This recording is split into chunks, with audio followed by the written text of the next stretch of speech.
Good timing, Tiger Style. I'll be starting very, very shortly.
What the hell is happening here?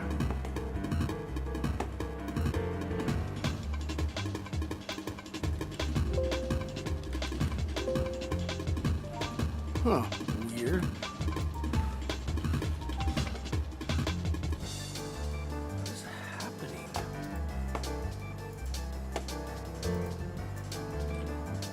What the hell?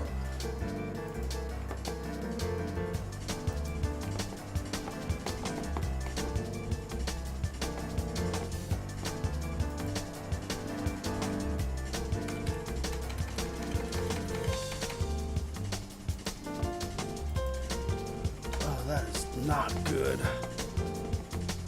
Ugh.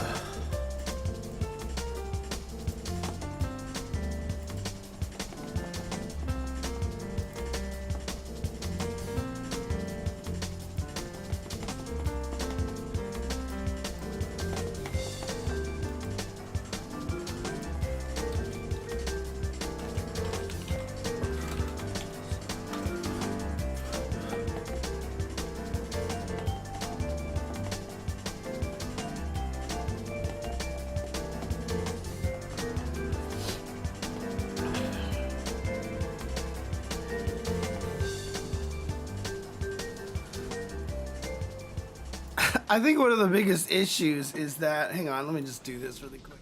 I think one of the biggest issues is a lot of times the ADHD hits, and so like I'm starting a new stream, and then like while I'm starting the new stream, I'm like, God, I really want to try doing this instead, and I do something, and then it just like ends up exploding in ways that I was not expecting to. So I really got to stop trying to do things at the start of a stream here.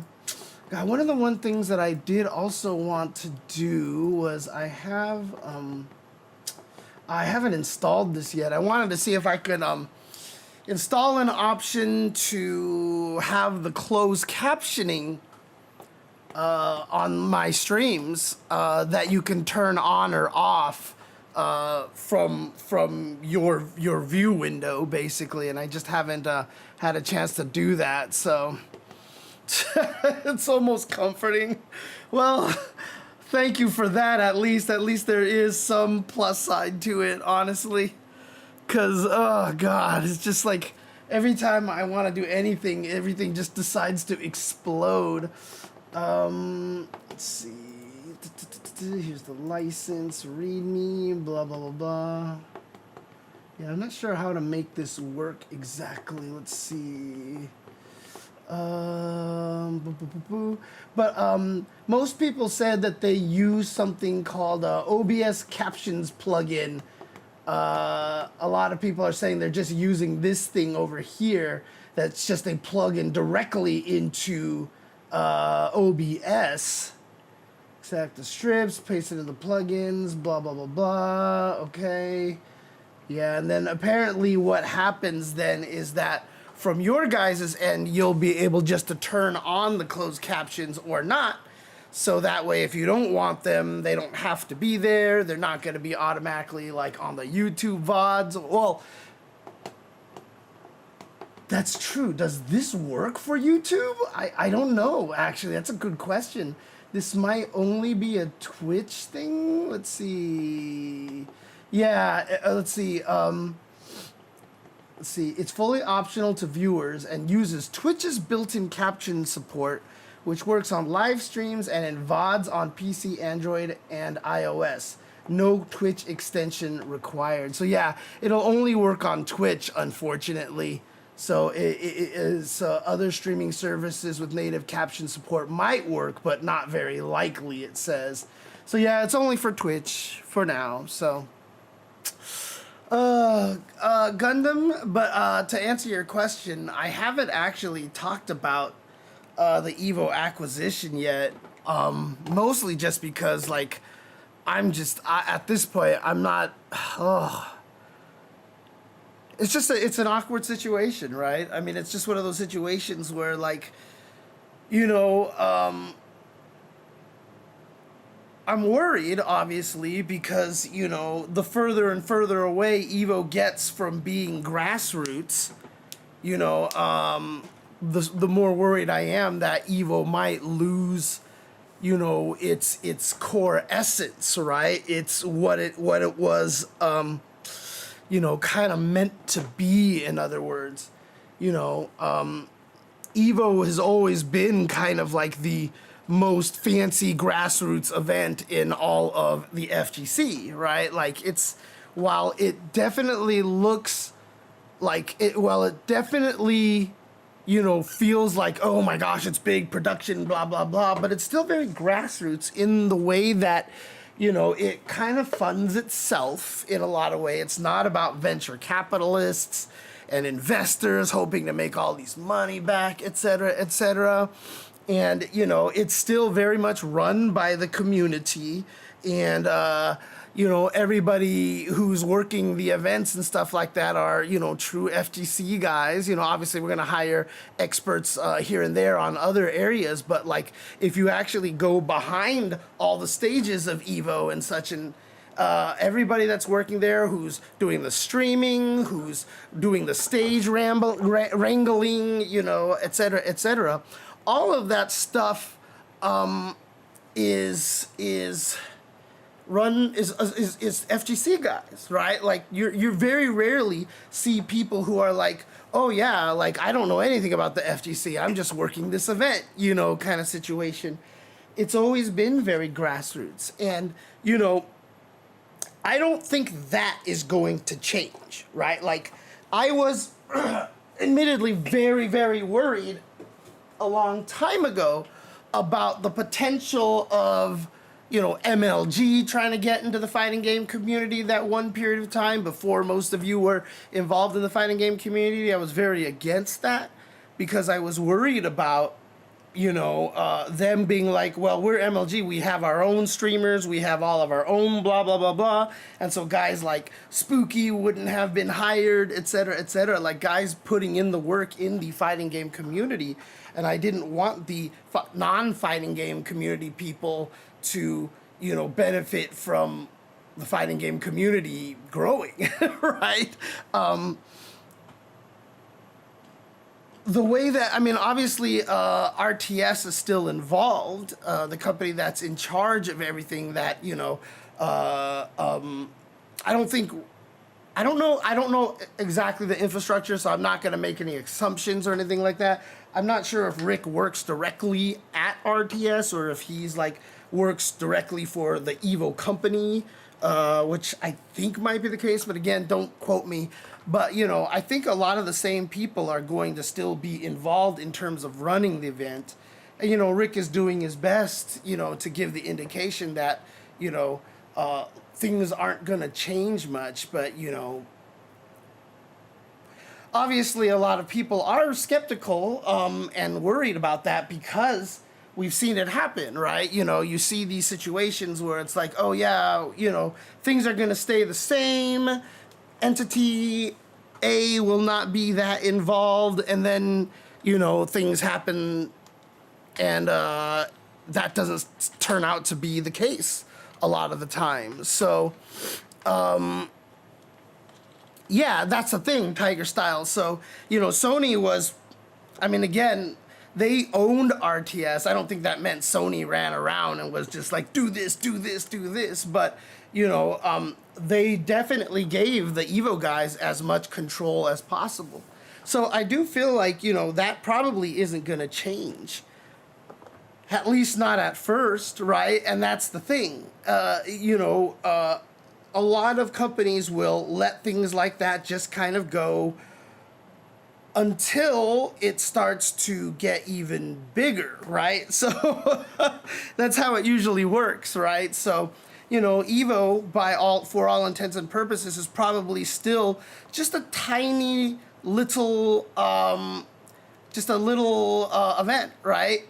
In the grand scheme of things, it's obviously huge in the world of the FGC. It's huge in the world of esports and stuff. But again, FGC is a niche within esports, and esports is a niche, right? So we're a niche in a niche.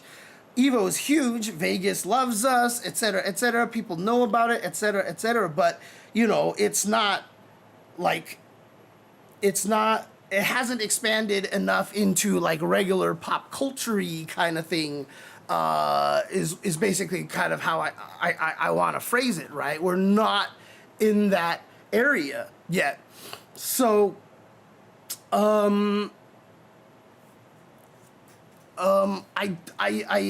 don't think Evo's gonna change much, but if it keeps getting bigger and becomes significantly more profitable, because I still don't think Evo is profitable, right? You know, because again, we're a niche of a niche. Is nothing about Evo. Evo is doing great stuff. They're doing absolutely fantastic production and everything. And like I said, I felt like last year's Evo fixed like almost every problem that we experienced the previous year. I thought this last Evo was ran fantastically, especially, you know, for people who actually show up to the events. I know a lot of people at home are complaining about the frequency of ads and stuff, you know, and, you know, how frustrated they are with those kind of things. And that's a whole different topic entirely, right? Just how to make the stream a little bit, you know, less interrupted, I guess.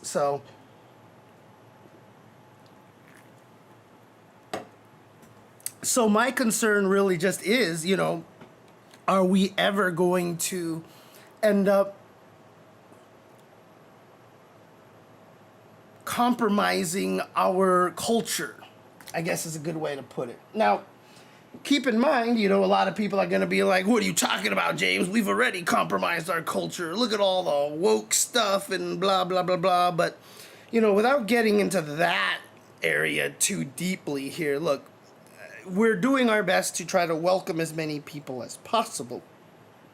And I'm not talking about attendance culture or stuff like that. I'm just talking about our community culture. So, for example, a video that I just put on my YouTube, which was, you know, talking about the one rule that the fighting game community created, which essentially was you put your quarter up, you play, and that's it. And nobody gets an advantage, right? So, that's the arcade culture. As long as we can try to maintain as much of that culture as possible, so, keep the open brackets, et cetera. Do I think Evo's going to probably end up with more and more exhibitions as time goes on? Probably. We'll probably get more of things like the Justin versus Betty exhibitions and stuff. But the main event is always still going to be the open bracket because that's the essence of our community, right?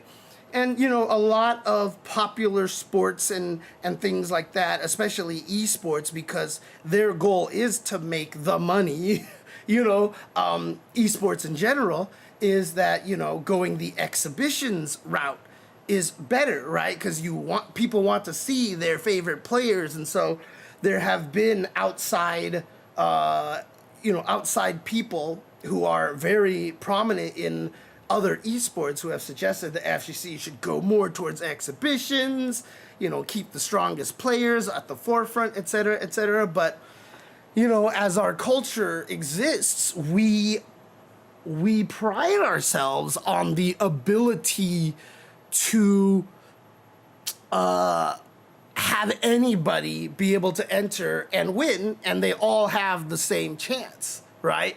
And, a lot of sports out there are like that. Obviously, with some sports like tennis, I know that if you're within a certain rank, you're automatically like given a spot at Grand Slams or something like that. And there's a few extra play-in spots. So people who aren't the top players do have to work their way in there a little bit. But also keep in mind that tennis has an official ranking system, right? We don't have official ranking systems in our scene, and we can't. So keep in mind that. So if anybody out there tries to, I'm jumping ahead of why don't we create a ranking system?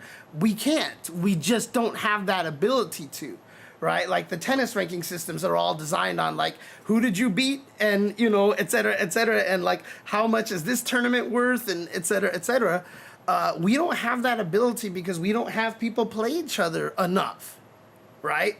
For example, like a player like Blas, before he actually made it to Capcom Cup and got second place, like, how do you know how good he is compared to everybody else?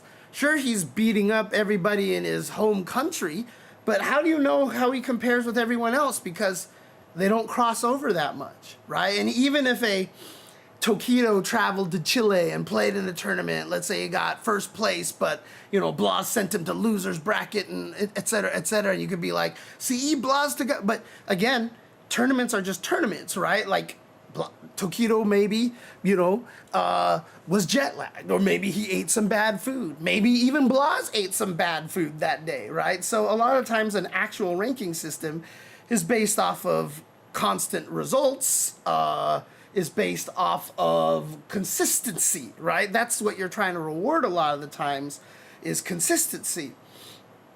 And so, a lot of actual sports are, still designed in a way that they want to allow everyone to win.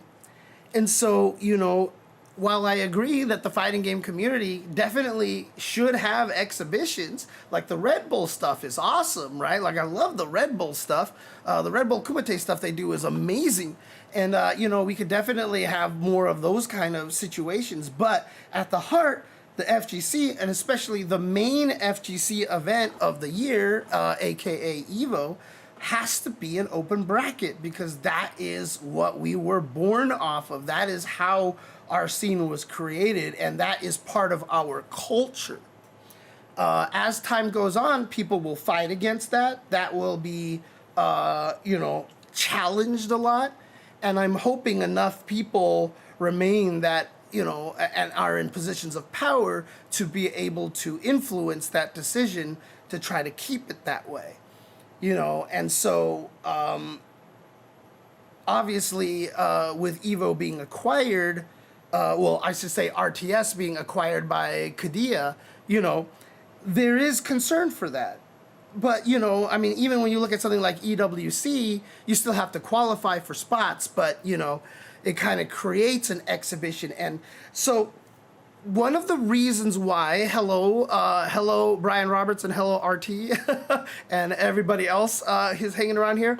Oh yeah, Mysterio, we've talked about him before. I remember when I traveled to Chile, they had a documentary on him about how hard it was for him to travel, even though he was a really, really strong player. What was I just saying? Oh yeah. One of the biggest advantages of having these kind of exhibitions, right? Like, so one of the things that EWC can do is that because they have all these qualified players, you can create packages and marketing, et cetera, et cetera. You could make videos with the people who have qualified. So you fly out all the people who qualified a week ahead and you record segments with them. You interview them. You create those little interstitials where they could just be like da da da da da goichi, kind of things, and you can really produce an event. What's difficult about open brackets is you get kind of robbed of that situation, right? Sure, when they qualify for top 8, you can probably take them off the side and start recording little things right there and then and stuff. But, obviously I don't think we're quite at that level yet where we're in that position where we are set up for that. And so, that is one of the differences. So when you have an exhibition, you have the ability to promote players, and that makes the sponsors happy. That makes the teams happy, that they're like, oh, check out our cool event. Our Liquid's nephew is in top 8, like they can do stuff like that. But when you're an open tournament, like a CEO, a Combo Breaker, or an Evo, you're not going to find out who's in the top 8 until literally the end of like Saturday, right? Before Street Fighter in any case. And so you don't have time to set up all those packages and do all those kind of neat things with it. And so, it is difficult because, one seems like a much more polished product, and that's what makes sponsors and teams, etc., happier. And so I get it why a lot of people want to move in that direction, like the outside guys. So we've had other esports people talk about the FGZ, saying like, you guys need to move towards exhibitions, et cetera, et cetera. And from a financial standpoint, it makes sense, right? That it does create a more that's another reason why Red Bull Kumite has the ability to be, to be set up and look as slick and have all the packages and stuff for all the players ahead of time like they do. But like I said, in terms of FGC culture, that's not us, right? Because for us, it is about allowing everybody to have a chance. And that's what makes it beautiful, because the stories of guys like Mickey, or, even Blas at Capcom Cup. But, again, Capcom Cup is also kind of a qualification thing. But like, what Mickey was able to do at Evo, those kind of stories are essential to the fighting game community culture. And, the worry that I have about, having Evo or any of our entities, gain new ownership, that maybe their vision is something different than what the fighting game community has. Again, Rick has assured that, he's trying to assure everybody, and based on the responses, a lot of people are still not reassured yet, but like, by the sounds of it, he's going to try to make sure it tries to stay as true to FGC as possible. And that's well, look, I think we need to be able to prepare for Evo events out of Vegas and Japan. It's happening already, right? Evo France is a few weeks away. Evo Singapore is coming pretty soon as well. So we're already moving outside of just US and Japan. That's something that has apparently been, a goal of theirs for quite some time. So I don't think that that's anything new. However, health and political problems could make one of these two locations unsuitable. I do feel that the U.S. is getting risky lately. Yeah, actually, it's already known that a lot of players have an easier time, and are more willing to go to Evo Japan than Evo Worlds sometimes, because, you know, I mean, just I don't blame anybody who's just like, you know what, like, I don't feel like traveling to the US right now. Like, I get it. I get it. So, just want to let you know, I really enjoyed your analysis on the Shanghai Blaz fight, because I'm just a guy who enjoys watching it so much, but have little idea about the mechanics behind it. I'm glad. And again, RT, I hope to keep doing more of those. So, I'll get into that in just a little bit later. Welcome to Los Santos. Okay. Yeah, it would be cool if Evo moved around the world, but not having so many Evos in 1 year. Yeah. So apparently, I don't know if this has any truth to it or anything like that, but someone told me, oh, I heard, and you know, as soon as you get to that point, it's probably like, this is my theory, but I don't want to take the blame if I'm wrong, kind of thing. But you know, obviously in 26, I think that's when we were supposed to have Evo Singapore, but I heard that one got pushed back. I can't remember, and France is coming back again the year afterwards. So I think that France spot was supposed to be more of a roaming spot. But I'm not 100% sure. So that might be something that they're thinking about doing already anyway, is having Evo Japan, and then roaming spot, right?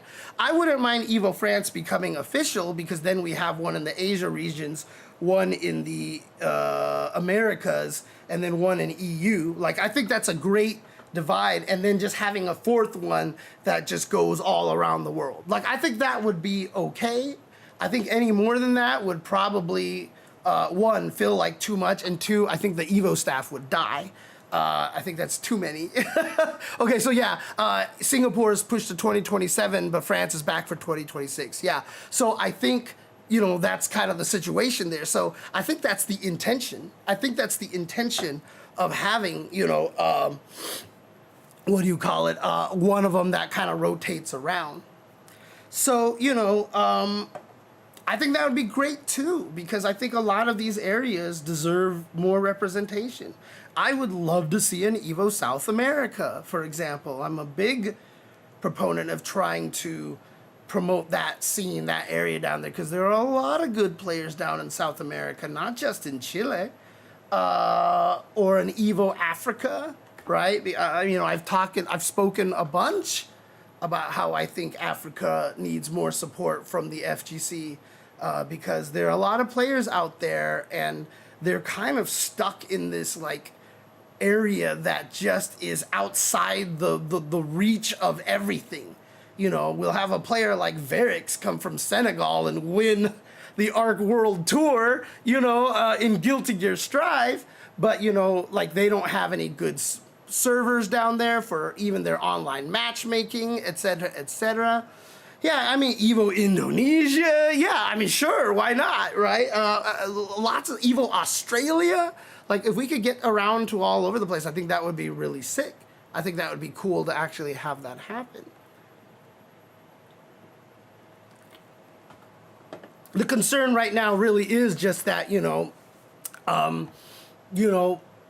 politics aside and everything, with Kadia acquiring RTS, you know, will we be able to maintain this very grassrootsy feel? Because I don't feel like, so the way that I always make the comparison is NBA, right? I always, like, in terms of how we should be structured, we want to mimic tennis. Okay, so I've always felt this way. Like, if we wanted to run an FGC properly and have a real like worldwide league and stuff, we got to look to tennis, right? Because it's all individual players. It's 1v1. There's no teams, and you know, and tennis is a proof that you can have a popular sport in that format, right? So much of the esports you see, like when they did the Overwatch League, they're like, let's create the Dallas this team and the New York this team. And I'm just like, what are you doing? Like, what?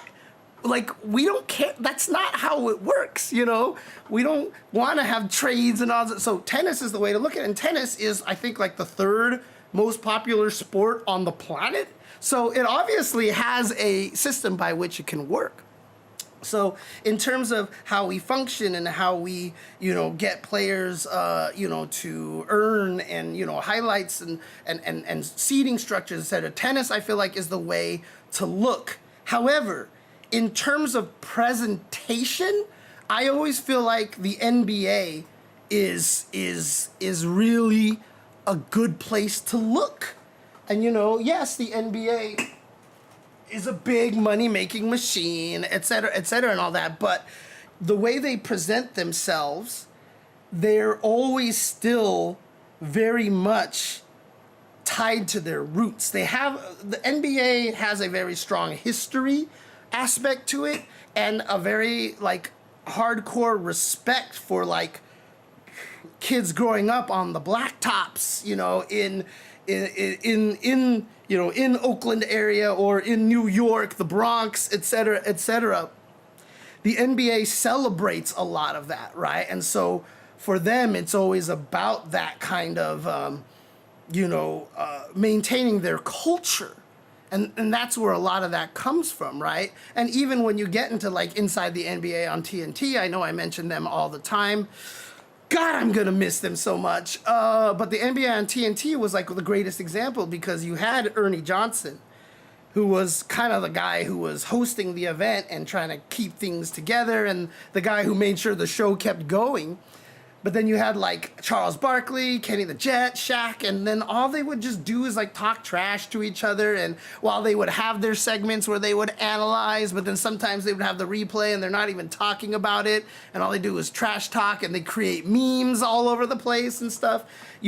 They maintained a lot of their culture, and I think that's something that we can look at as well, because what the NBA was doing was okay, here's all these guys, we're putting them in the studio, we're gonna put them in the suits and stuff like that, and the shirts and ties and whatever, but they all still got to maintain a lot of who they were. You know what I mean? They didn't try to erase the history of the NBA. In fact, oftentimes they talk about it and they celebrate it, and it's something that they make sure stays relevant and prominent within the underlying current of the NBA. You know what I mean? It's always there. It's always there. And a lot of that will come from the fact that a lot of the people who end up working in the NBA are former NBA guys, right? So inside the NBA, like I said, they're all NBA players over there, all the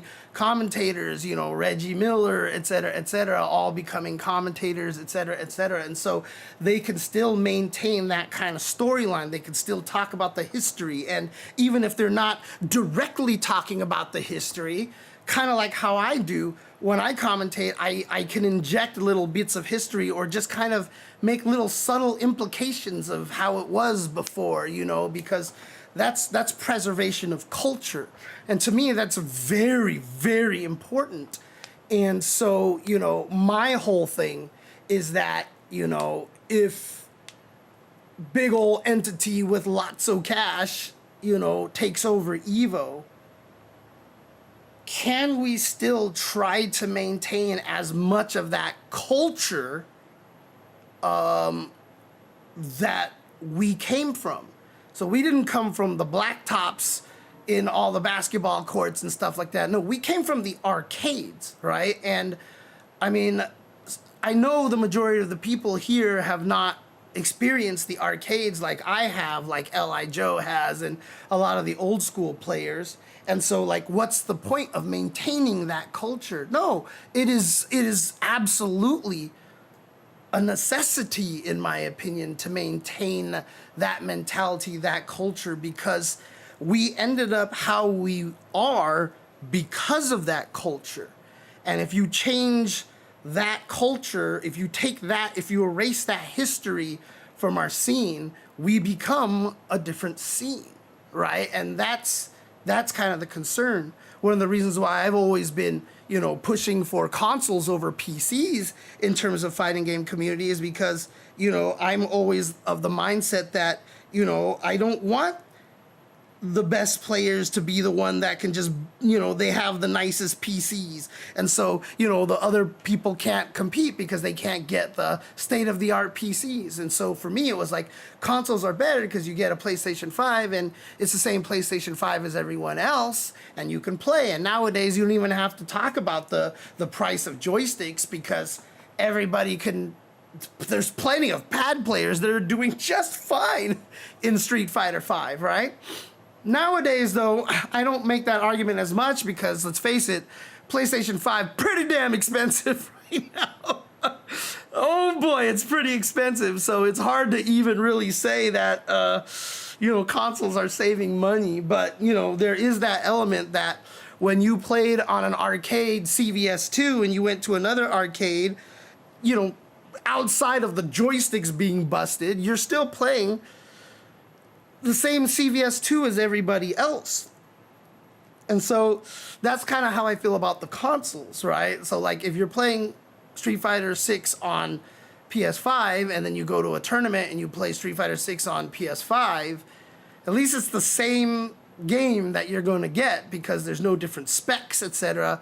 Except unless you're not aware and the TV you have at home has horrible display lag.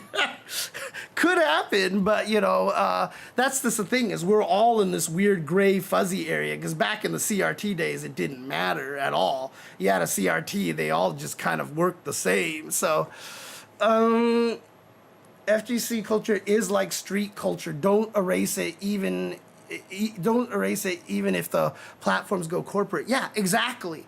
And that's a great way of putting it. It is about street culture, right? And, if you look at stuff like the X Games, et cetera, you can see how hard they try their best to maintain their culture. Same thing happens in World Series of Poker. You always see all the old heads talking about this is how it was before, et cetera, and they try to maintaining the culture of your sport, whether it's athletic sport, e-sport, or even Magic the Gathering, Pokemon cards, whatever. Like, there's a reason every single one of these entities try so hard to maintain their culture because it's important. It's important to know where the scene came from. It's important to know where the people who pioneered and created and grew the scene, what their backgrounds were and why they tried to grow the scene in the direction that they tried to do, because there's something very important about that. And so to me,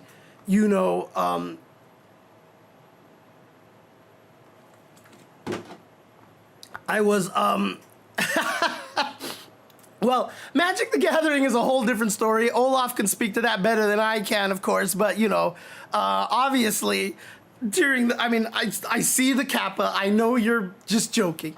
But, Magic, obviously, they're, they didn't realize what was going on a lot of times. There's a lot of things that were broken and busted. And, obviously, when you're talking about CCGs or TCGs, whatever the genre is officially called, it's you can't patch things. You can't patch things in that culture, which is really, really difficult for them. They have to just outright ban stuff because there's really no way to patch things. So, but yeah, the whole point is that we need to maintain that culture. And that's what I'm worried about most, is entities trying to erase that culture.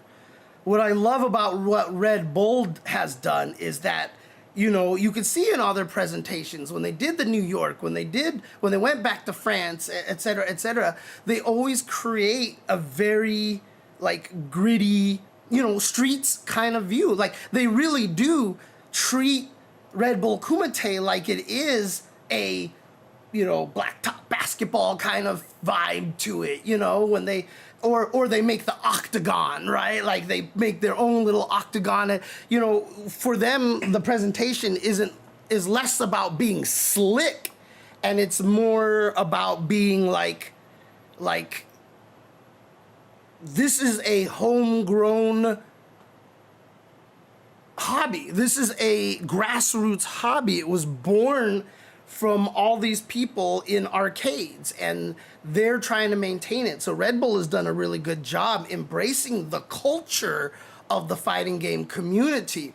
And so that's one of the reasons why we want to stick around with that. Is that Richard Wynn, former Marvel player and current developer of his own fighting game? If that is the same Richard Wynn, obviously I'm sure there's a lot of Richard Wynns out there. Atsuru Kihara says, hi James, I love your commentary. I was so pleasantly surprised when I saw you commentating classic Tetris. How did that happen? You're my favorite commentator. I'll get to that in a second, Atsuru. But yeah, so the fighting game community, it's the culture that I am most worried about right now. And as long as Rick is still in charge, my concerns are less about panic, right? Like my feelings are like, no, look, Rick understands, even though he didn't grow up in the arcades and such, he learned from a lot of the people who did grow up in the arcades, right? I mean, obviously he talks with Jabali a lot. He learned a lot of his TOing stuff from Keats. Keats obviously grew up, in the arcade cultures, et cetera, et cetera. So yeah, and that's the thing, right? I can see them making an attempt to gentrify Evo. I don't even know how you gentrify an event like Evo, but I get what you mean. It's just basically sanitize it, like remove all the flavor out of it, basically, kind of thing. And that's the area of concern that I have, and that as long as I am involved, I will be fighting against. It's harder and harder these days because a lot of the bigger companies now, if you aren't doing exactly what they kind of want you to do, they may not hire you anymore. I'm not saying that I've done anything to piss anyone off, because I'm sure I have not done anything to piss anyone off, but let's say it starts to go a different direction, and then all of a sudden on commentary I decide to go off script and just be like, we gotta stop doing this and blah blah blah, and like it's like it's a tough situation, right? Like it's not a good it will affect your career, let's just put it that way. But I'm not in the same kind of position where I can drive the narrative of the fighting game community as well as I used to be able to. It's probably not really my job to do that anymore. But the reason why I feel so compelled to all the time is because, like I said, I'm trying very hard to preserve a lot of what we know about the fighting game community. I want to preserve the culture. I want to preserve the history because I think that's really important. I don't want FGC commentary to get very formal. It's almost why sometimes on commentary I'll make references to production or laugh at things and stuff like that, because I don't want it to start feeling formal. I don't want it to start feeling formal, essentially.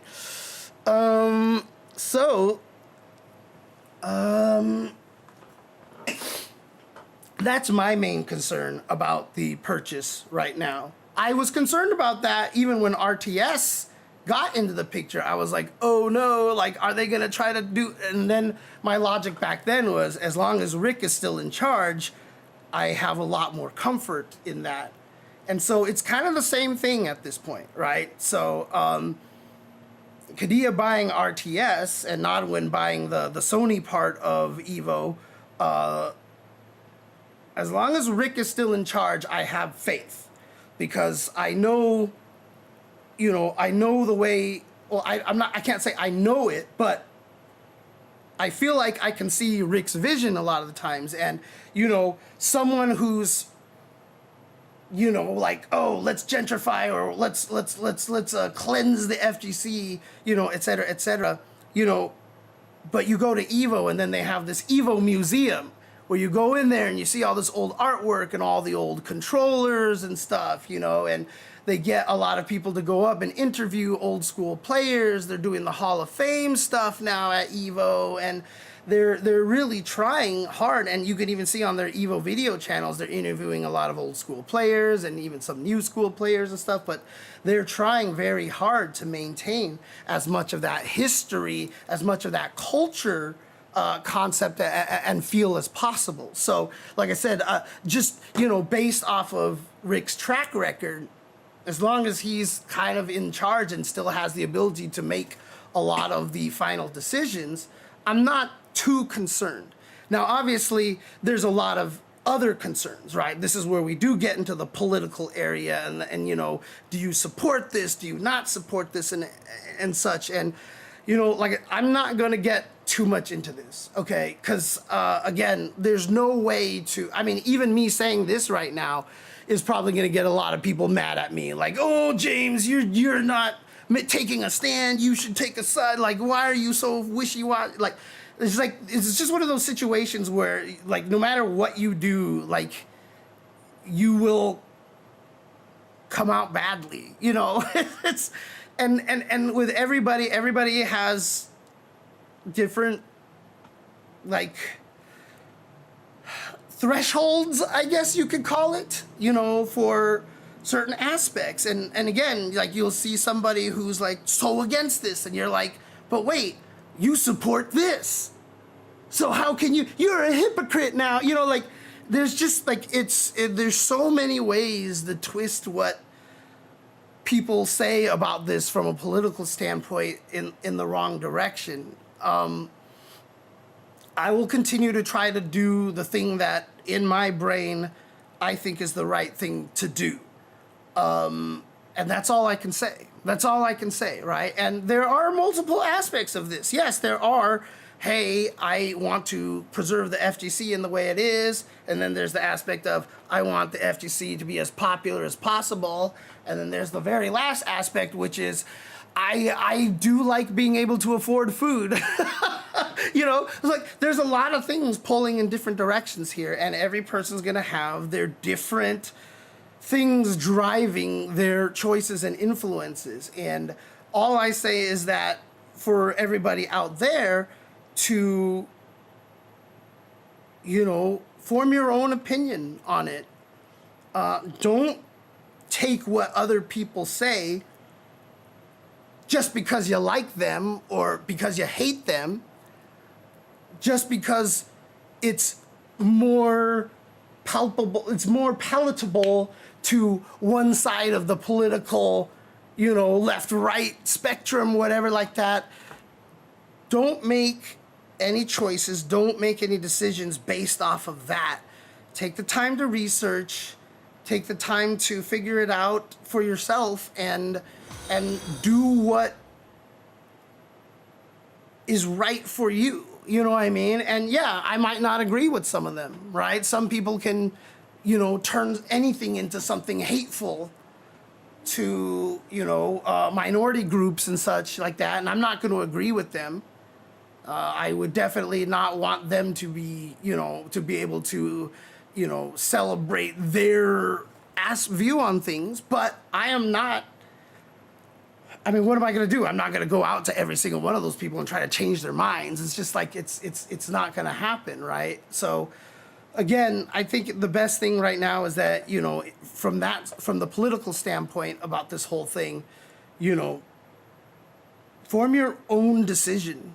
Take the time to do some research on it, look into it. And I'm not saying that you're going to research and see something that'll change your mind. In fact, it's very likely you'll research it and find more reasons for you to feel the way that you feel.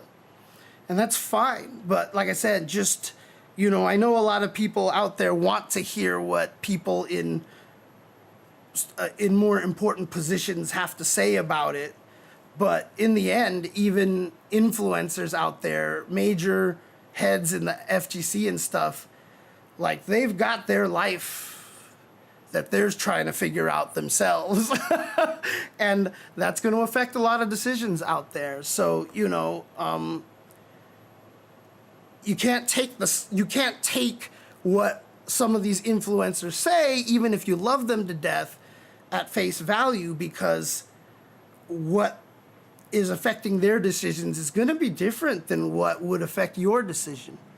And honestly, I mean, this advice that I'm giving right here is not even like, this is not even limited to fighting games and the buyout of, you know, RTS from Kadia. This is just life in general, right? This is just life in general. You know, we all live by different philosophies out there. Well, thank you, Botoxication and Richard Roos. Thank you, thank you. You know, and yeah, I mean, some people are saying like, oh, well, now I'm going to boycott everything Evo. And you know what? I love Evo to death. Evo means so much to me. So much of my own life and history and personality is tied to Evo. And I want everybody to watch Evo. And I want everybody to want to watch Evo. But if anybody's saying I can't watch Evo anymore, I'm like, yeah. I don't have anything to say to that. I don't have anything to say to that, you know, kind of thing. So, unfortunately, it is impossible to perfectly preserve any culture over long periods of time. The best we can do is accurately document the culture it is while it is happening. Try to share those moments to later generations. Half true, I think. Because I do think a lot of entities are able to maintain a lot of that culture. You know, even to this day, the fact that everybody has to wear white at Wimbledon, like you are not allowed to wear a tennis outfit that isn't white at Wimbledon. That's just the tradition. Even the fact that after decades and maybe a century of playing tennis, you know, it's still, you don't make noises during the point. As soon as the guy serves, you can't talk. If anybody makes a noise, they replay the point. You know? And is that for function? Doubtful. I'm sure it's just a culture thing. I'm sure that someone who ran Wimbledon a long time ago said, this is how it works. And then it just ends up that way, and now they preserve it, right? There is a lot of preservation of the culture in there. And like I said, the NBA is a great example of that. Even with as much mass marketed the NBA has become, there's still a lot of culture back there, because when you talk to a lot of the best players, like, you know, one of the things that always made me appreciate Kobe Bryant more. Obviously, you know, there are lots of reasons to dislike him, but he was on the Lakers and I was a Lakers fan, so of course I'm gonna have a biased view. But you know, people always asked him, like, you know, like, hey, are you the best NBA player? And he's like, you can't even answer that question. It's disrespectful to Wilt Chamberlain, to Bill Russell, to all the greats of the past, et cetera, et cetera. You know, they preserve that history in the NBA a lot, you know? And like I said, they still, like, they don't talk about, like, it's not like they avoid talking about, you know, the blacktop basketball, the and one circuits, you know, that kind of essence of basketball. They don't pretend that doesn't exist. They talk about those things very clearly, and you know, they talk about it in that with a lot of reverence. Right? You know, oh yeah, this person, you know, from the blacktops, you know, sometimes I'll just go there and, you know, they'll play, and, you know, there's a lot of reverence for that original culture. The advantage that basketball has is that they still have blacktops, whereas in the FGC, we don't have arcades anymore. So it is a lot harder for us to preserve our classic culture. And again, as long as I'm involved in the scene, I will do my best to maintain that and pass that knowledge to as many people as I can so that we can keep that talking. But as Jinx Deli said, it's hard to maintain that. It is hard. It takes work. Maintaining the culture is not something that happens naturally. Maintaining culture is absolutely something that has to be strived for. It has to be actively sought after. And so, yeah, it is very easy to lose culture in any scene. But the thing that keeps the culture around is that usually a lot of the people who end up in more important positions ended up there because of their passion for the scene and because that they know the history and they know where it came from and the roots and all that stuff like that. So a lot of these scenes have been able to maintain their culture through that, which is again why I didn't want MLG taking over, because you just know that they would have had all their own streamers and their own people, and they would have changed the format because they tried to do that before. They had this really terrible rule when MLG was running all the FGC stuff years and decades ago. Oh God, it was such a stupid rule. And you know, like, that's the thing, right? So as long as we have the right people in charge to preserve the culture, and like I said, you know, Rick is not okaying all this floor space for an Evo museum that literally will add no money to the event, right? Like, I don't think anybody is buying a ticket to Evo specifically for the Evo museum.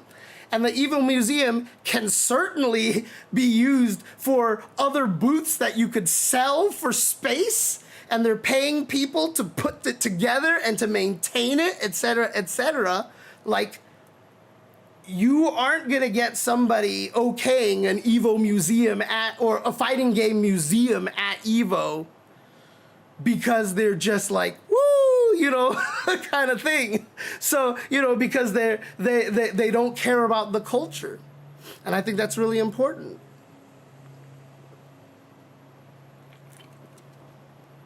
This reminds me of someone asking Justin this weekend how you learn without a training mode. And thank you, Atsuro. I appreciate it. It needs to host a TED Talk on this or something. You know, it is one of those things that, you know, it has to be sought after. You have to actively preserve your culture. And as long as I'm around, I'm going to try to make sure that we do our best to actively preserve that culture. And I don't see that going south in the FGC right now. I don't see any signs about that. So the dumb MLG rule was basically, if you guys fought each other in winner's side, and let's say I won 3-1 against you, and so you get sent to the loser side, and let's say you make it all the way back to grand finals, you keep the 3-1 record and you play like from there, kind of a thing. Like you if you have to win like 5 games, like they make it so that grand finals, there's no bracket reset. It's just that you need to win now. Instead of 3 games, you need to win 6 games. And you already start at the 3 and the other guy starts at the 1 and they gotta catch up like that. And yeah, I just why? Like, from a logistics standpoint, you're like, okay, I get it, because like, why not keep their record here? But again, the reason why we don't do that is because it don't matter how badly I beat you. When you put up the quarter the next time, we start at 0-0. Again, it's a very arcade culture thing, right? It's a very arcade culture thing. And so, you know, that's just all it really comes down to. I forgot what the name of the rule was called. There was something about it, like preserving. I don't remember. There's some weird term for it, but that's how they did it before. And so it was very odd, you know, and it was very antithetical to our culture. And that's the thing. What MLG was trying to do when they were trying to take over the FGC, and they were doing so with KOF 13, with one of the Tekkens, I think it was, might have been 6 at the time or something, and with Smash Brothers, is they weren't taking those games and understanding and appreciating their culture. They were trying to take those games and apply MLG culture on top of them. They were trying to erase that culture from the games and plant their own culture on top of it, which is why I was super against MLG. And now that MLG is essentially a non-existent entity, I can actually just talk about how much I really hated everything about MLG. God, I was so mad at them. Oh, they did so many things that made me angry. But that's that might be a whole nother stream one of these days. But yeah, like, preserving the culture is really important. So, oh God, you're making me go down this rabbit hole, Crash Tien. So, the first time we moved to Vegas, one of the ways that we did that was that we teamed up with MLG. And so one Evo, MLG was run in the same place as Evo. This was in 2005. And, you know, they were running Halo, Smash, and I think that was it. I think it was just Halo and Smash. And God, it was, I mean, like, it was an awful, awful, awful relationship, because we did it, and then, like, on one day, like on Friday, they didn't do anything. So we ran Evo the way we wanted to. And then on Saturday, they took up like 60% of the ballroom and shoved all the FGC into the corner. And like literally, I remember playing my ST match and like hitting everybody because we had no space. Then on Sunday, they were playing some more of their games, and like Tom and Tony were like, hey, MLG guys, we could run your grand finals on the big stage. You know, so if you want, we could run like the top whatever for Halo and the top whatever for Smash Brothers on the big stage like we're doing. And they're like, why would we do that? Nobody comes to these events to watch video games. And all of us were like, what? And then the Marvel Top 8 started happening, and all the MLG staff couldn't stop watching it, and everyone was cheering super loudly. And then MLG told us, hey guys, can you have your audience be quiet? It's distracting our players. So we literally had to have someone go onto the stage and be like, hey guys, can we keep it down a little bit? Because we can't cheer too loudly because we're going to, we're distracting their players, even though their entire staff wasn't paying attention to their own games because they were watching it because it was so exciting. Oh God, it sucked so bad. And then on top of everything, like clearly Evo had at least like 70% of the people that were in that room were there for Evo, right? Like the majority, maybe even more than that, 80%, 90%. And all of the promotional material for MLG following that was, this is how many people MLG events brought in. And they used the numbers of the total between MLG and Evo and showed photos from the event, mostly of the fighting game community side of things, to show how packed and crowded it was. Like,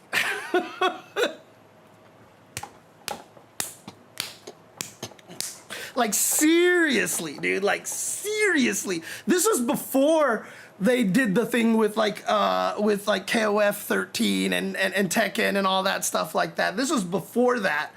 But that already left a bad flavor in my mouth, and so I was super anti-MLG at that point. So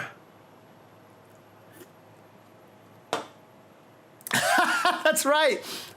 I forgot about that, Crash Tien. Like someone at yeah, I think that they did that, right? Like the Halo 2 champion won, and so one of the Evo staff went on stage and was like, hey everybody, please congratulate the winners of the Halo 2 tournament. And I think the audience just booed. Oh God. But this is kind of what I mean. Like, again, like they were stealing our culture kind of thing. They were trying to use our culture, and then to have the gall in the future to try to erase our culture and overrun it with theirs. And again, you know, people believed in it, right? Like MLG paid a lot of money to a lot of these players and stuff, and people were like, oh my God, you know, finally we can make money, all these things like that. They're all really happy about that.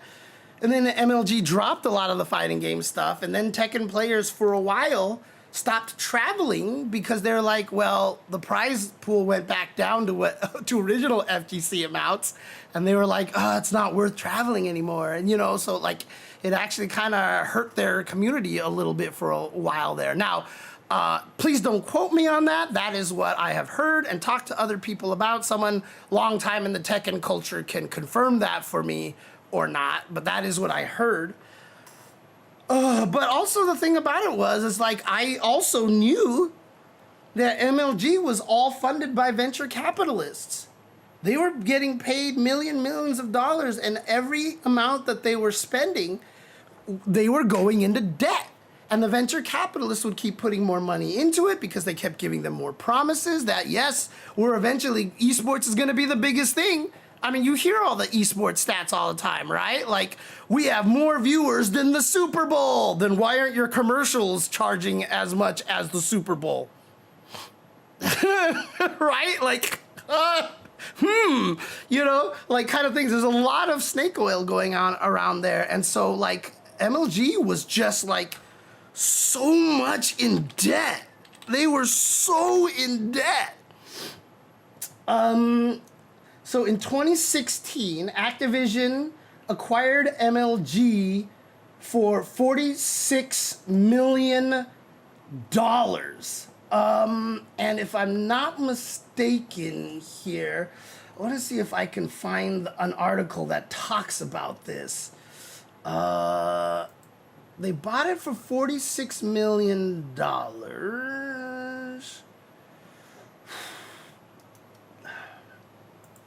And again, I'm the worst person at Google Foo, so I apologize if I can't find it here. This information here.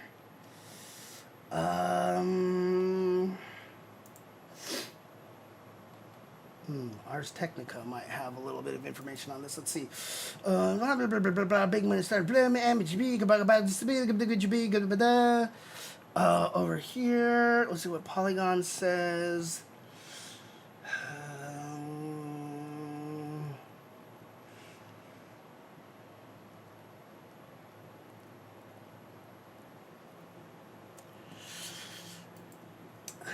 Let's see, they bought it for $46 million. And I remember reading somewhere like a large chunk of that cost that they paid for MLG actually was just the debt. So they bought MLG for this much, but there was all this debt, and so Activision had to cover that debt when they actually bought MLG.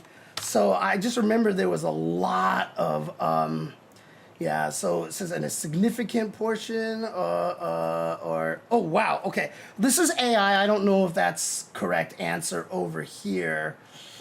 Says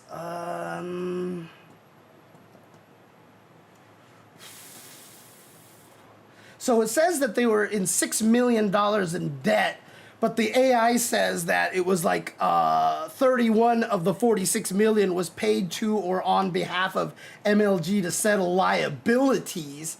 So again, basically what I'm trying to say is that MLG was basically bleeding money the entire time. So how did they have crazy crane cams and all that stuff? Paid for by venture capitalists expecting to make money eventually. And they never did. And all those debts got repaid because Activision bought them and foot the bill for all of those, for all of the debt. And so that's why they had that production, you know. And, you know, obviously it feels very similar, you know, with a lot of the stuff like EWC is doing, right? I mean, there is a worry in my head there as well. But again, it makes me happy always to know that a lot of these other events like CEO, Frosty Faustings, and Combo Breaker, and Evo, yes or no, are still very grassroots, and that's one thing that, I can hope for. I can hope for at least. I can hope that we try our best to maintain that as much as possible. So for me, it's always about that, right? It's always about having the people in charge interested in maintaining the culture.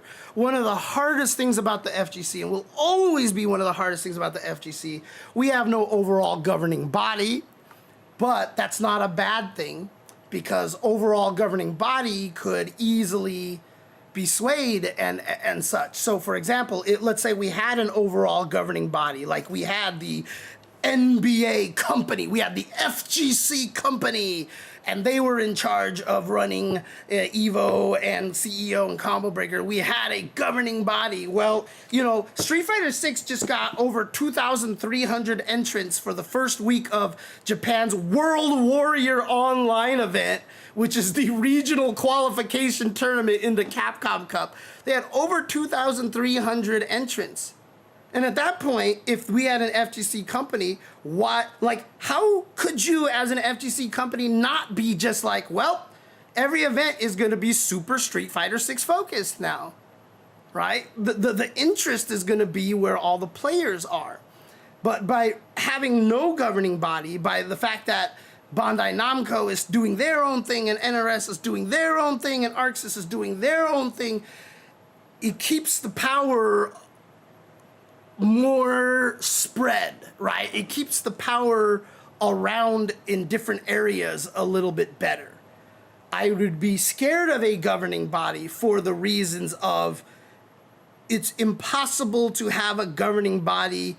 It's almost impossible to have a governing body be unbiased in a lot of their decisions. Decentralized. Thank you, Pro Wrestling's Real. Yeah, essentially, it makes it so a lot of the people in charge, are decentralized, and it prevents bias in that way, That's why stuff like the NBA has to have like the players union and the coaches union and stuff. Like they need to have bodies of power to fight for the different areas, because normally if it was just the NBA, they would do stuff in their favors and screw over a lot of other like owners and players and coaches and refs and stuff. So they have their organizations to have official power to be able to argue on their behalf.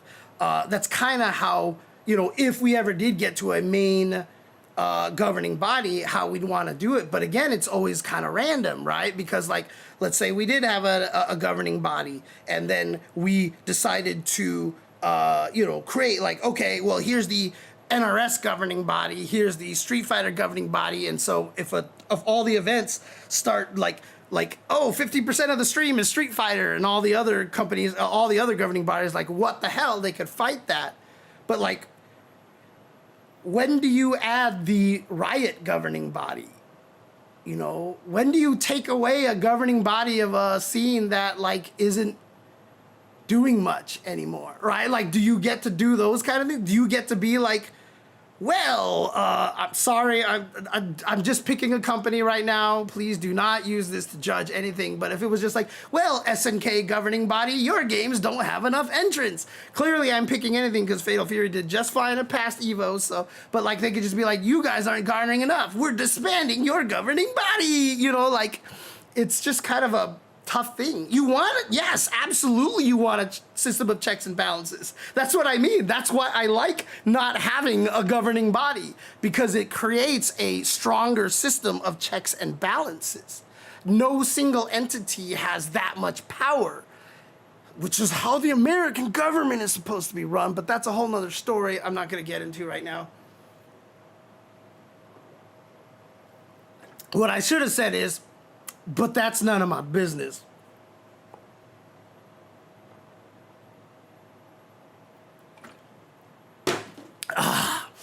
But yeah, I mean, that's kind of, I guess that's a good I mean, I talked about it way more than I thought I was going to, but that really is just kind of where my take is on this. And, you know, like, I can't lie to you, like, I have a lot of conflicting thoughts in my head, and the reason why I didn't talk about it last week, and I still can't really truly hey, because I'm still trying to wrap my head around this and what it means, et cetera, et cetera. You know, like I said, Evo is literally a part of my soul. Like, I can't even tell you how much of my life and mental faculties was shoved into doing whatever I could to make Evo a better tournament, which is why I was the first photographer for Evo, the first videographer for Evo. I made the first top 8 intros for Evo. I started making the DVD trailers for Evo. Like, you can see I'm doing all this front-facing stuff because, you know, this is something that meant a lot to me, right? And so it's a very interesting situation for me here right now. So I have to try to figure it out. And I'll be honest with you, I haven't figured it out yet. So I'm still trying to, you know, process this whole entire thing. So it's a hard situation. So how do we deal with pro cheaters without a governing body? Again, each of the different regions just have to, each of the different companies have to just start doing stuff, right? So if you cheat at a game, at an event, then the event and the company that makes the game have the option of banning you from events. Whether everybody follows suit is up to them. That's the way it works right now. Because, like, what if somebody cheats in Fatal Fury, but they also play Street Fighter? Do we ban them out of Street Fighter? I don't know. Well, Capcom needs to make that decision, and each of the individual events, they can say, hey, we have reports of blah cheating in Fatal Fury. He is banned from Fatal Fury. He is allowed to play in other games, but he is banned in Fatal Fury.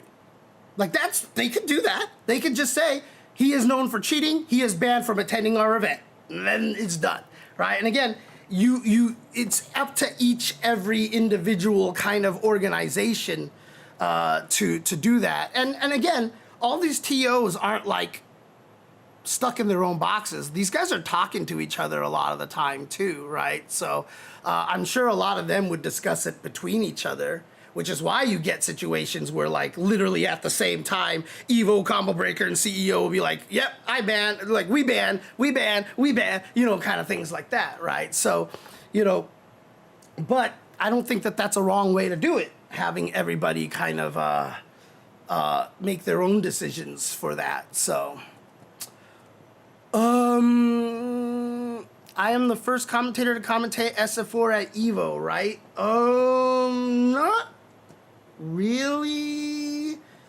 because in 2010 was the first year where we really just started commentating. 2009, I think we did a little bit of commentating. I can't remember exactly how it went down, but it was never really a formal process. And in 2009 and 2010, it was just everybody just jumping on a microphone and commentating and just like making, you know, just like, hey, I'm going to come up here now. And I tried to jump on there as much as possible. And in fact, I didn't do Evo Grand Finals until Fudo's year, until the third year. I didn't do it the first year.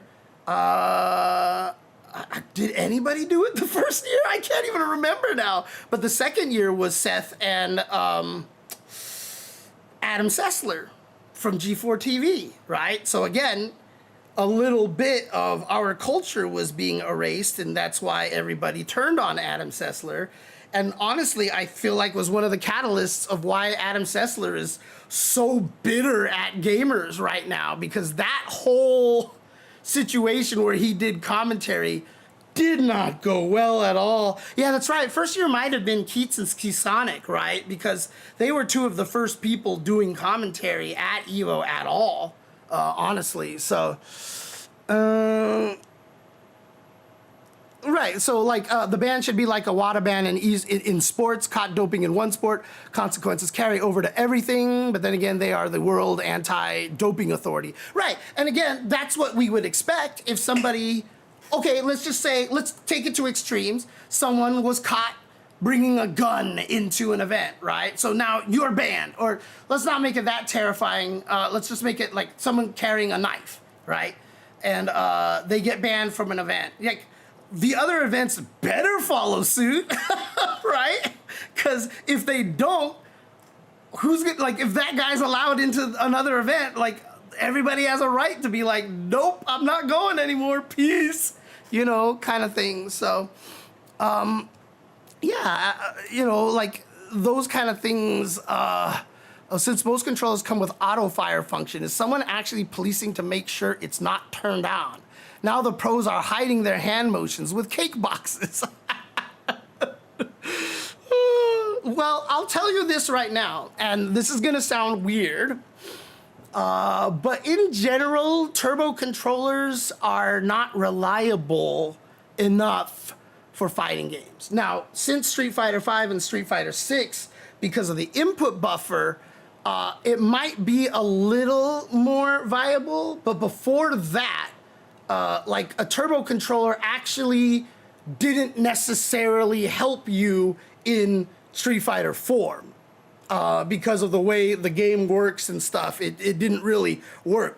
For characters with 100 hand slap moves, absolutely, but in Street Fighter 6, nobody has 100 hand slap. Nobody has the button press special moves anymore, right? So it's not gonna help any of them. And honestly, a lot of the execution in the game is open enough that turbo's really not gonna, like, right now, I really actually struggle to think of a reason for turbo to give you a significant advantage. So Flashy Flash, this is a whole nother topic altogether. I'm still very sad that we lost rapid button tap special moves. However, I get why they're gone. However, I do think they served a very unique and interesting purpose. But a turbo throw tech button will get you killed anyway, because a shimmy is just still gonna kill you, right? So it doesn't matter, right? Like, that's not gonna help you at all. But yeah, rapid button special moves to me were fascinating because you could make a very, very powerful move in neutral because you can't access it instantly. And that is what I think was really fascinating about them, is you could create a tool that was so, that if it was a motion, would be broken, but because you hide it, and thank you for the sub, Hirokun, because you hide it under a rapid fire button thing, you always had to hide the start of it in something. So you could do it after a dash into something, you could do it, you know, from a jump, you could whiff a jab into it or whatever like that, but you'll never have to worry about someone whiff punishing you with it, right? Like if we made Chun EX legs really good and really far, you don't have to worry about whiffing a button, having Chun-Li be able to whiff punish you with that, because it just can't happen unless they were that premonition and had that much premonition and whiff something, and you just happen to whiff your button and then they hit you with that. But that takes skill, and and you have to commit to that jab or any other button to hide it. And so for me, I really, really liked that about rapid fire button special moves. Now, for reasons of it's not good for accessibility, that it's just an awkward thing, especially like on pads it was harder to do, etc., etc. I get why they're gone, but I wish that we were able to maintain them or something of that nature in a way, like basically make it so that there's a move that if you press a button and hold the button, after a certain amount of frames, it just triggers automatically. Something like that, right? Because then, you can't just hold it forever and let go when you want to use it. You have to use it with the right timings and stuff like that. But I just like the idea of that. The different way you execute special moves, again, which is another reason why I'm not necessarily the biggest fan of single button special moves. A lot of people don't seem to realize that the input makes a huge difference. You'll see us sometimes on commentary, I'll be like, oh, he didn't anti-air because he was walking backwards. You know, and that's a relevant thing, right? And that's cool. That's neat. I like that aspect of the fighting games. Like, some people be like, well, that's stupid. You should just be able to uppercut if you're ready for it. Why saddle people with this limit? No, I think it's great. I think it's awesome. I think it's cool to do that, right? The fact that Fei Long was actually kind of broken in Street Fighter in Super Turbo in a lot of ways because he had a reverse DP. They haven't given a reverse DP as a wake-up DP to anybody like since Fei Long, because you were blocking the entire time you were doing it. So if someone was doing, like, especially in this day and age where mashing DPs works, can you imagine now, like, if Fei Long had a reverse DP that worked and he's just sitting there mashing like this and blocking the entire time? Like, that's kind of messed up, especially with the shortcuts today. Like, you would even just have to, you know, you barely have to move away from down back. And so, you know, the motions make a difference. And the way that the motions work is I love that. I love that charge moves and rapid fire things, and it's not just about, oh, it's annoying to do, it's hard to do. Like, they affected gameplay, and they affected how you balance the move, right? Like, you could balance a rapid fire button special move differently than any other special move because you can't use it freely in neutral. And these are things that a lot of people don't think about today. They don't realize, you know, how much that affected. Again, this is about preserving culture and preserving history and stuff. And so for me, losing all these different kinds of special move inputs makes me sad. Honestly, it makes me sad because they were relevant before. So, yeah, exactly. Charge moves. They're a way to not let certain characters get instant reversal. Right. They added a weakness that doesn't exist. When you homogenize everybody's inputs, you homogenize the characters. Having all these different kinds of ways to do special moves is what added a lot of variety to characters in older fighting games. You know, having a charge character gave you a lot of different powers and weaknesses that didn't exist in motion characters. And you look at something like Street Fighter 6, and there's only like 2 characters that are true charge characters anymore or anything like that, right? So it's different. Yeah, scissor kicks being motion is really weird, especially how beneficial it is on punish counter too. Oh man. But yeah,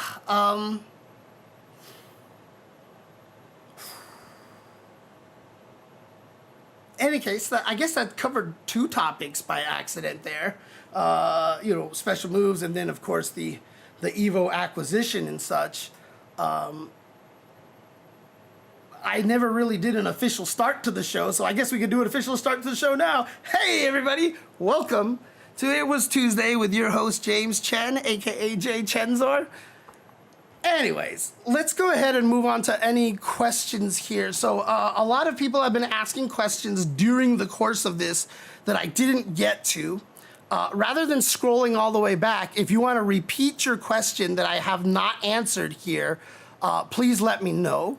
I'll immediately go to Devil Cat's question because it's just right there on the screen for me. It says, I'm going to Frosty Faustings 2026 and I'd like to compete in about 4 to 6 games, MVC2 and VSAV for sure. My question is just, is this a good number of games to play? Bro, whatever you want. That's what I say. Whatever floats your boat. Some people think that's too much. Some people enjoy having that variety because they just love all the games. More power to you. You'll find some of those players that play like every retro game. So they're in like 12 tournaments, you know? And Frosty always runs a lot of retro game stuff. So you know, it's just however, there's no right answer to that, right? So like I said, Tokido used to enter literally everything and get top 8 in literally everything, but these days he wants to focus mostly on Street Fighter, so he only enters Street Fighter because his purpose is to earn money and make a career off of playing Street Fighter. Makes sense, right? So for you, Devil Cat, you're in. So, will the times conflict and I'll miss matches? All right, so here, I'll answer this question.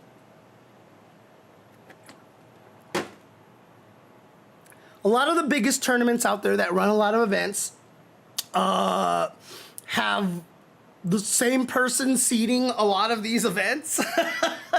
And they're extremely good at this, and they do try their best to make sure you have no conflicting times. And in fact, once they publish the brackets, if you notice you have 2 times that are conflicting, you can actually submit a ticket most of the time and be like, hi, I'm scheduled for both of these games at these times and that's conflicting. And they will actually try to maybe float you to another pool in a fair, unbiased way and make it work. But obviously you have to have proof that you have conflicting times, etc., etc. But on top of that, it can still happen. I want to call it the Chris G caveat, but it usually happens mostly if the player gets into multiple top 8s. And I will say 80% of the time that this has happened is Chris G's fault. Because Chris G is kind of ridiculous, and he makes top 8 in like every game that he plays. And yes, he has held up a lot of tournaments, and obviously there's nothing you could do about it because it's top 8, and it is what it is at that point. But like I said, the frequency of this happening is not common, and most of the time it happens it's because Goichi is playing Street Fighter and Fatal Fury, and they're both right there on the main stage and blah, blah, blah, blah. But like the only time it happens, like, cause randomly all over the place, feels like a Chris G thing, right? Either that or maybe Justin, but Justin doesn't enter as many games at events these days, so it doesn't really happen as much. So, dude, if you can make it into top 8 with Devil Cat, are you the you're the Felicia player? God, were you the one that made all those cool Felicia UMVC3 videos a long time ago? Because now the name Devil Cat sounds familiar. I don't remember if you're the person that I'm thinking of now. God, how do I view this in an easy way? Let's do this. Ah! What account is this one on? Okay, let's go to a different account over here. Oh, okay, so not UMVC3. Okay. So I was, MVC2, that's right. You're talking about MVC2. Sorry, I'm thinking of so I'm definitely thinking of a different person. I'm just, now see my ADHD has got me, and I need to figure out who this other person is. And so I just want to see what the name is.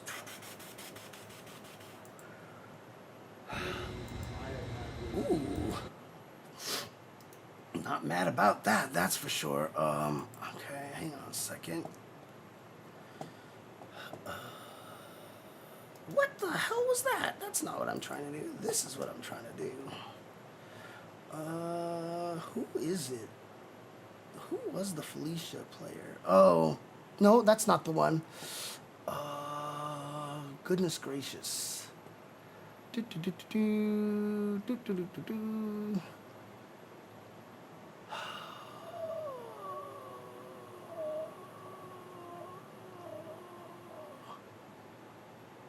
Well, I can't find it anymore, so oh well.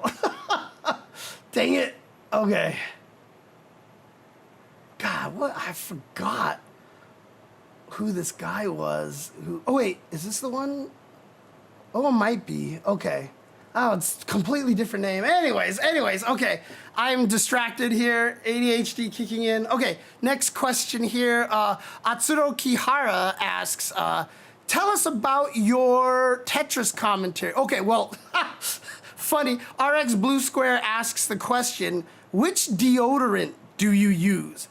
This kind of question has gotten me in like a lot of like horrible debates and all that stuff like that. I don't use deodorant, but that's also because I generally do not have a lot of odor. And I know a lot of people out there say that that's not true. Everybody has odor out there, but there is like studies that like some Asian people just don't exude a lot of odor. Yeah, so Power Wrestling's Real even says East Asian buff, right? Like there is that factor. Also, I shower every day, so in general, I try to stay clean. Like if I don't shower for a few days in a row, I stink, okay? Like I will stink. Yes, that happens, but the amount of time it takes and the amount of, like sweating and whatever I need to do to get to that point is much more than a lot of other people. By then I have showered already. So, honestly. So, tell us about your Tetris commentary. So Atsuro Kihara, a lot of people are surprised to see me doing commentary for Tetris. I have told myself that I would never do commentary for any other genre because fighting games is where my heart is at. And like people said, why not do commentary for League of Legends, et cetera, because that's where some money is. And I'm like, I don't want to commentate on anything unless I'm passionate for it. So I'm only going to do fighting games. Then I found out people do Tetris commentary, and I was like, okay, I'll do it. Like, I'll do Tetris commentary. Because as it actually turns out, Tetris is my favorite video game of all time. Like, I like Tetris more than fighting games. Like in general, right? So Tetris is, but obviously fighting games is where my career went and where my focus went, so I spend a lot of time there. But Tetris has always been my favorite video game of all time. So I found out about Classic Tetris, the tournament. I hadn't heard about it, and someone at the Wednesday Night Fights was telling me about it. She was like, yeah, because I found out she liked Tetris as well. And she was like, did you know about this Classic Tetris thing? I was like, no, I had no idea. And then at Wednesday Night Fights, a group of us started playing Tetris DS against each other. We would all just bring our DSs and we would just end up playing Tetris DS versus there for fun. One of the other guys who was there playing then saw on Facebook the Classic Tetris guys were like, hey, we're auditioning new commentators and we would like to see someone commentate this exhibition Tetris event. Submit your reels. And so I was like, let's go. So I just grabbed it. Like, I think they provided a sample video that you could use to show your commentary. I did a sample commentary of it, sent it into them. And even one of the main Tetris guys, a guy named Harry Hong, who is amazing at classic NES Tetris, was like, you're the Street Fighter guy, right? And I was like, yeah. And so they had me audition and they were like, we like you. And so, yeah, come do this exhibition. And then when I did the exhibition, after the exhibition was done, they were like, we really think you're good. Do you want to do our main event? And I was like, yes, yes. And so I ended up doing that. So they brought me on for their main events and they really liked it because before it was just Chris Tang by himself. And then because I had a lot of commentary experience and I knew Tetris, I was able to add a lot to the commentary despite not having the history knowledge of the scene. And so I started doing commentary for them and I haven't stopped since. And it's a tough one because I do understand that there are a lot of people in the Tetris community who are like, James doesn't even keep up with the Tetris community at all. Like, why does he always get to do the grand finals of the main event and all this stuff like this and blah, blah, blah. And I totally get it. Like if anybody came up to me and were like, sorry, James, like, you're not gonna do this anymore because you don't, you're not a part of the scene throughout the year, et cetera, and be like, fair, like that's totally fair. I can't because I'm always busy doing fighting game stuff. Also, just so people know, the Tetris stuff is more grassroots than the FGC stuff. So every time I'm doing a lot of the Tetris commentary, it's basically pro bono work, right? Most of the time when I do it, sometimes the CTWC will have enough money left over that they can pay me a little bit. But previously, when I would go to the Portland Retro Gaming Expo, I would have to buy my own ticket, I'd have to buy my own hotel rooms or Airbnb, et cetera. So it's obviously not lucrative. In fact, it's harmful for me to travel to all these Tetris events because I obviously, FGC does not make a lot of money for me. So, I couldn't attend a lot of the Tetris stuff out there. But, I'm not worried about that because obviously, like I said, I love Tetris to death. I don't mind doing all that, pro bono for them and stuff because I really enjoy it. And so I continue to do it at this point. And I've even heard Jonas, who was the 7-time champion, and again, RIP to Jonas, definitely gone too soon. I remember one time I was commentating his matches and I kept noticing something that he was doing, and I'm very good at making up terms for things. So I'd be like, oh, I love that last second adjustment. Oh, I love the last second adjustment. And now people talk about last second adjustments all the time and stuff. And I remember it was his wife who actually messaged me at one point in time, and she was like, I'm so happy you're pointing out those last second adjustments because I would say it on stream, on commentary, I was like, Jonas is clearly like one of the best at these last second adjustments and making the change for the next piece that he sees coming. And a lot of people are good at that now, obviously because the skill level has gotten so high. But, even his wife was just like, I'm so glad you're pointing out that stuff. And I had other Tetris pros and they're like, you're doing a really good job on commentary because you're pointing out a lot of things that that are higher level that a lot of people don't see and stuff. And so I felt really happy because I was able to provide that to the Tetris community. Even to this day though, like I'm still behind on a lot of tech and things like that because it has just gotten so advanced and stuff. But again, I think one of the reasons why they keep me on and a lot of the Tetris community does like me is because, again, I try to bring that human aspect to everything. So this last year at the CTWC, I kept making a point to talk about a specific theme and like how the scene has advanced and everything. And, I always try to present a story because those are the things that keep people interested, right? Someone asked me before why I'm not doing Evo top 8s anymore. They're not selecting me for it. That's just the long and short of it because, like I said, the things that I want to present, the things that I want to do may not align necessarily with their goals anymore, right? So, for me, doing Evo Top 8 was important because I wanted to tell certain stories. I always, at the end, wanted to bring it back to the FGC, to the fighting game community. And Jeremy did a great job with that this year, I will say, by the way, so shout-outs to him. But,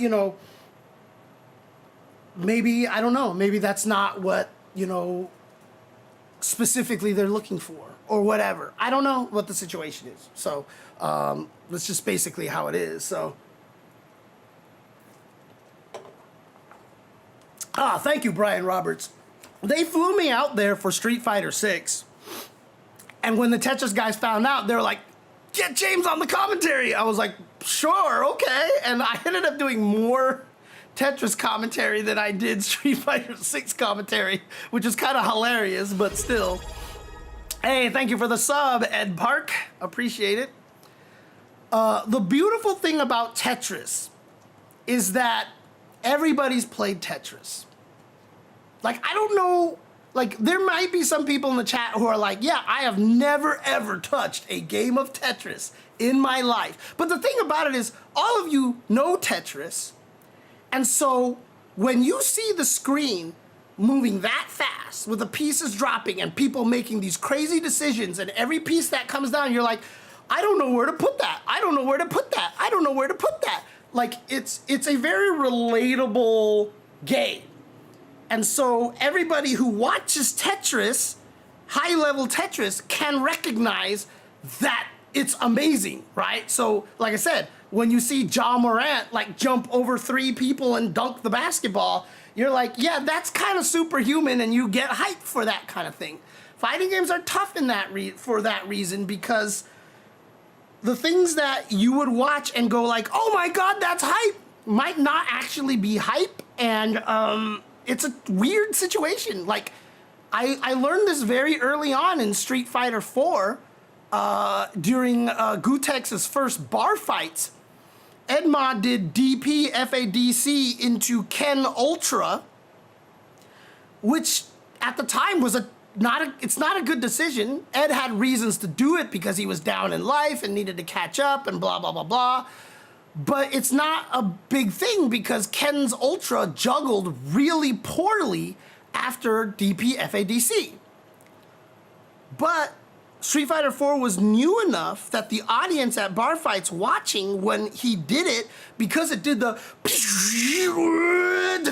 animation, camera angles, everyone got excited. They were like, whoa! And I was like, but that's not what, oh, and you know, I kind of got this idea. And so I'm talking about this because a lot of times people don't know what the crazy situation is. And worse yet, a lot of times when crazy situations happen, you can't tell on the screen. Like, good commentators will be like, I can't believe he didn't press a button there. Like, you could just like, oh, how did he not press a button? Oh my God. You know, like that kind of thing. But, you know, without the commentator, how do you even know something crazy happened because someone didn't press a button?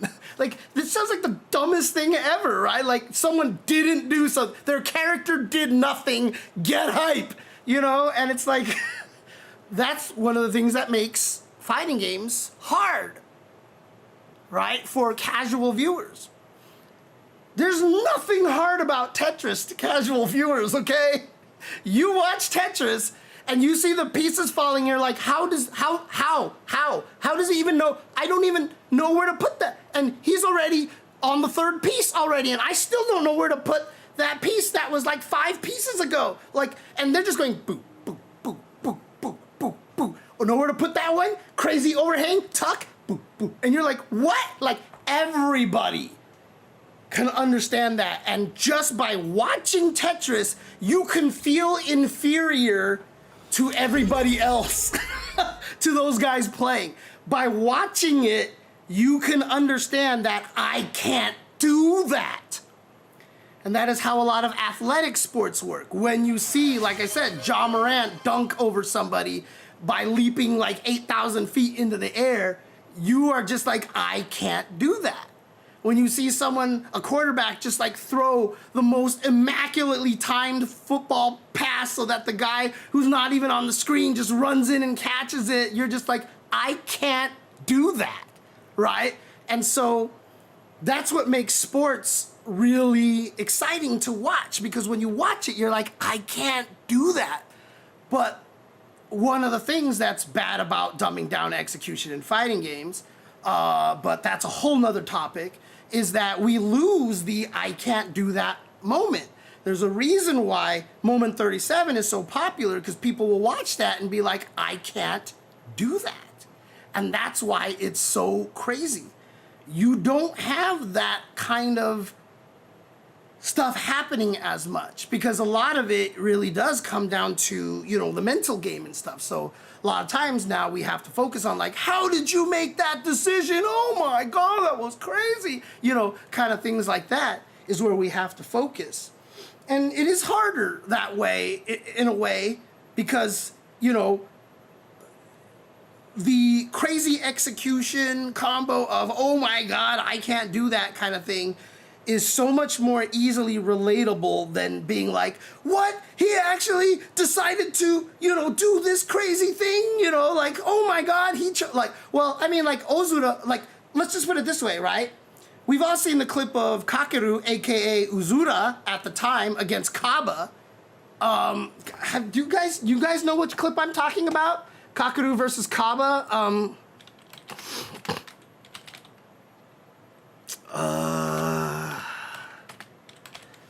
I'll see if I can find it for you guys over here. Ah, what is happening?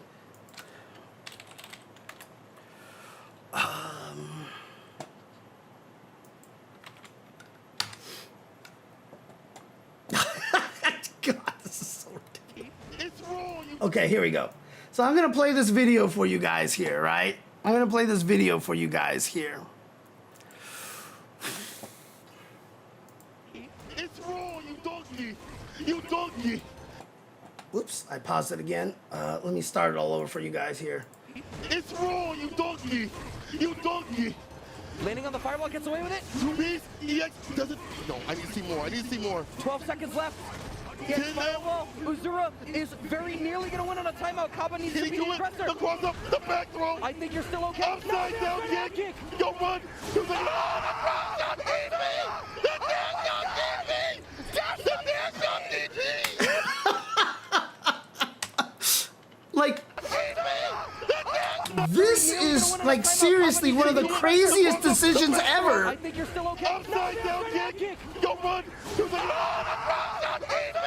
The dash up, DP! That's the dash up, DP! And it's like one of those crazy moments that like all of us as fighting game players are just like, how do you make that decision? How do you make that decision to do something like That that? was the only thing that Uzura could have done you to kidding me? possibly do enough damage to win that set. That's so risky. From the dash 1 up, second left on the That's clock. how you feel on Evo 2022? You come up offline, you're gonna fight, that's how you feel? 1 second left. Right? And the thing about it is like, as crazy as that scene, that moment was, that does not have the potential nor the ability to go as viral as the Daigo parry. It just doesn't. It just doesn't have that.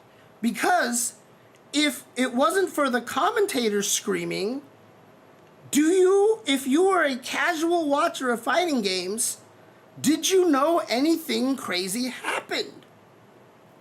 Whereas in the Daigo parry, it's very flashy. Clearly something is happening over here. You see the super flash, and then you see this parry animation and all this stuff like that. Like, there's a reason that clip went viral. And the more people look into it, they're just like, oh, that shit's really hard. That parrying thing he does is really, really hard, you know, et cetera, et cetera. But like in a clip here, you're like, he chose the dash up and DP. Okay. Doesn't that mean he's like a scrub? Every time I wake up and dash and DP, people tell me I suck. You know, like there's just different kinds of things. You know, the first viral clip of Street Fighter V was Chris G landing the Guile Sonic boom loop on Blockbuster John in an online match. It was the first real viral clip of Street Fighter V in the first season. You know, flash is important. Having stuff be flashy is important, but the important part is to make sure the flash is tied to actually hype things, right? Like, if you're doing all these things like, you know, like Injustice tried to do where you kick someone through the wall and they have that thing where they fly through and bounce around and the car runs over them and all this stuff and they end up in the next part of the stage. It's cool looking, but like it doesn't represent anything because literally like everyone can knock like you just punch them and then they go through the wall. Like it's not even like woo, you know, kind of things like that. So it's tricky. It's tricky for fighting games to make this work, which is why I've always been appreciative of what Daisuke tried to do with Strive, adding the big counter message, because by putting it on the playfield, it's an indication that something significant happened, right? And when you see the combo meter grow bigger and bigger, when it gets to like 20 hits and the combo meter gets so big that it's in your face, the casual viewer has an idea that, oh, this must mean something cool is happening, and they can get excited about it and stuff, you know? But again, it's tough because really, honestly, are large combos that exciting, especially with moves that have combo inflation, like Terry's level 3, you know, stuff like that. But that's why I like the perfect parry animation. That's why I like the DI counter animation. Even though they're small things, they're important key moments because, you know, without question, drive impacts and perfect parries are huge momentum shifters in Street Fighter 6. So when they happen, it's proper for the commentator to get kind of excited about it. Oh, lands the perfect parry! What a perfect parry! You know, kind of thing, because it can absolutely shift the momentum of the game. So, you know, it's tough because when you're designing a fighting game nowadays, it's not just how much fun do the players have, but can you convey the excitement or the key moments of a match to the viewers that are just casual? You know, it's tricky. It's very, very tricky. And a lot of people don't give the developers enough credit for that dance that they have to make. They are towing the line between these two things all the time because in the end, again, a fighting game is a product, right? It's a product. So yes, you want to cater to the top players because you want to make it as fair for them as possible to win and make it as fun and interesting to them. But at the same time, you got to make it good for viewers. I mean, look at what Street Fighter 6 is doing in Japan right now. It's killing it out there. There are so many people watching all these SFL events and stuff. And like we said during the esports recap this past weekend, when me and Ringe were talking about, but like when they run their Japan World Warrior, the commentators are at a venue where they sell tickets for people to go watch the event that they can watch at home. I don't even know if they sell tickets or if it's just, you know, free to come and go. And I do think it does take a subscription to watch the SFL stuff, but they legit get an audience to watch the online tournament and the commentators are there live. Like, this is how big it's getting out there. And a lot of that comes down to making sure that you can convey the message to the people watching the event. And obviously, it's weird that I got here from Tetris, but mostly because I was talking about how anybody watching Tetris can tell that this guy is good. But not everybody watching fighting games, if you watch, like if you hear, like, oh my God, Momochi's one of the best and Fudo's one of the best, here's their match, and you watch them play, for a casual viewer, there's a 99% chance you're not going to see anything that makes it that they stand out over anyone else. If you hear the story about, like, if I told you about, like for example, my brother didn't know much about Caitlin Clark, right? And I'm like, dude, bro, you gotta see this. And then I just show a Caitlin Clark highlight video. And she's just dumping threes from the logos and all this stuff all over the place and making these crazy passes. You'd be like, whoa, that's pretty cool, right? But if I'm like, hey, come check out this highlight clips of Fudo beating up on all these people, and it's like crazy shimmies and stuff like that, but you see shimmies in even the lowest level of matches, like, you know, it's tough. And, you know, maybe you'll see the Ed Dream combo, but can anybody in the chat right now who hasn't seen me talk about it tell me why Ed's Dream combo is so hard? What is it that makes Ed's Dream combo so hard and why everybody is excited when he lands it, right? To a casual viewer, there's no way to know. So if a person fails at the Dream combo and does some cool juggle, it's not going to look significantly different than when Fudo does the actual Dream combo, right? Why is the Dream combo so hard? Why are people who have tried the Dream combo or the players who know so excited when someone lands the dream combo? Does anybody in the chat actually know, right? And this is my point, right? I'm not calling anybody out in the chat. I'm like, you guys are stupid. No, that's a problem, right? Like, that's a problem.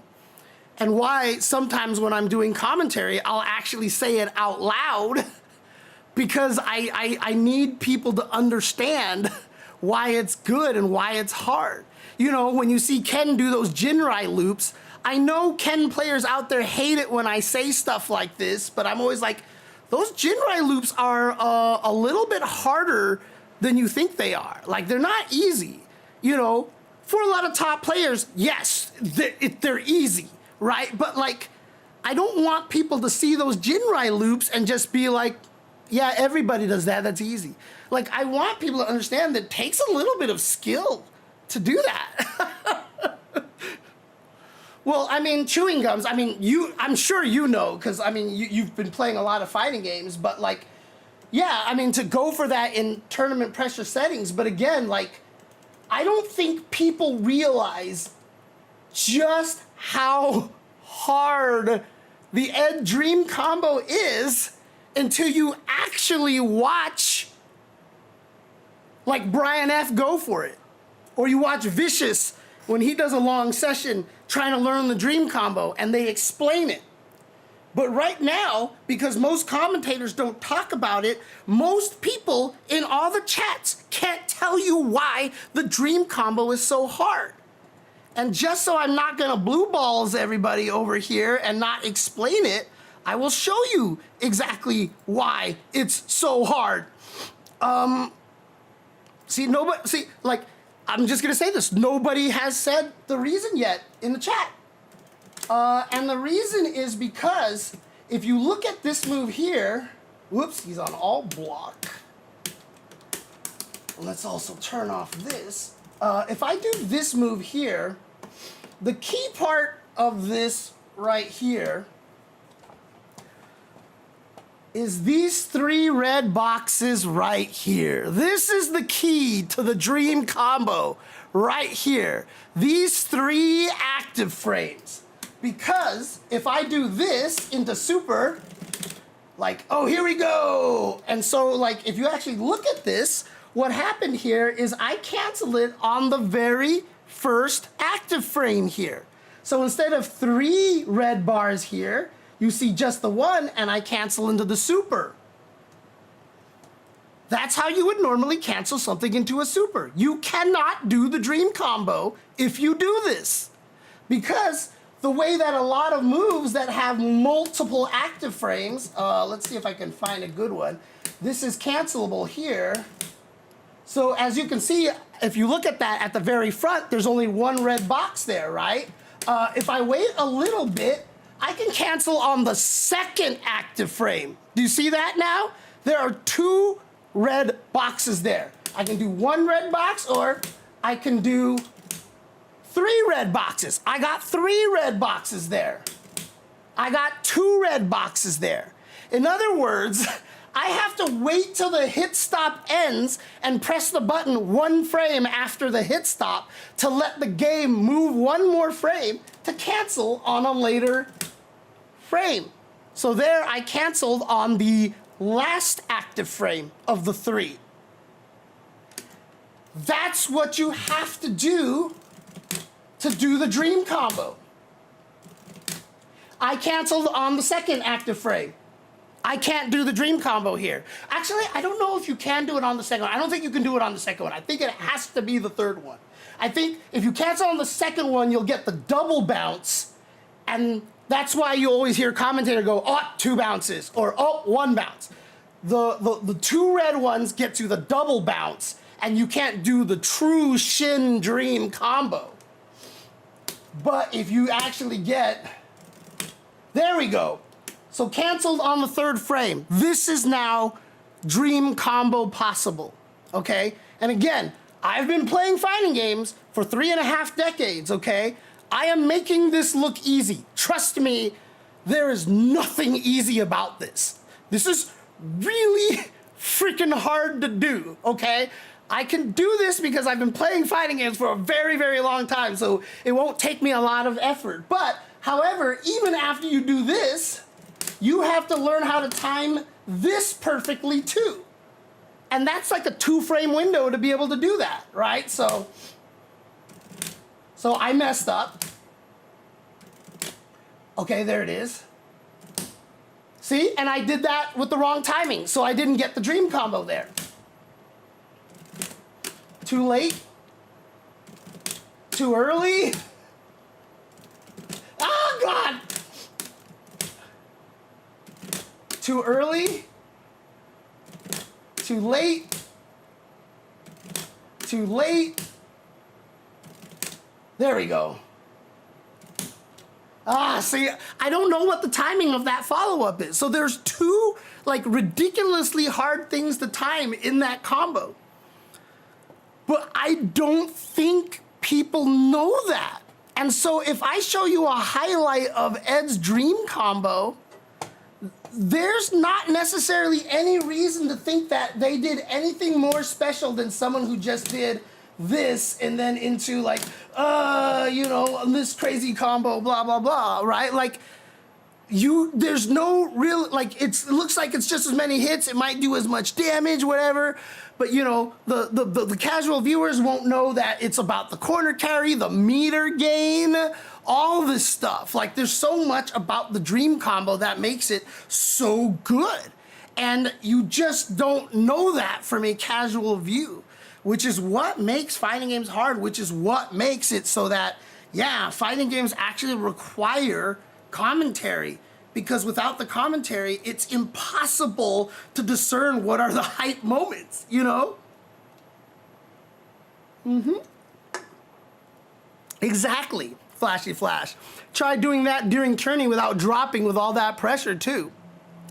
The fact that they can do it so consistently is amazing. It's ridiculous, but I will tell you this, I am doing it without audio. It is easier with audio, weirdly enough.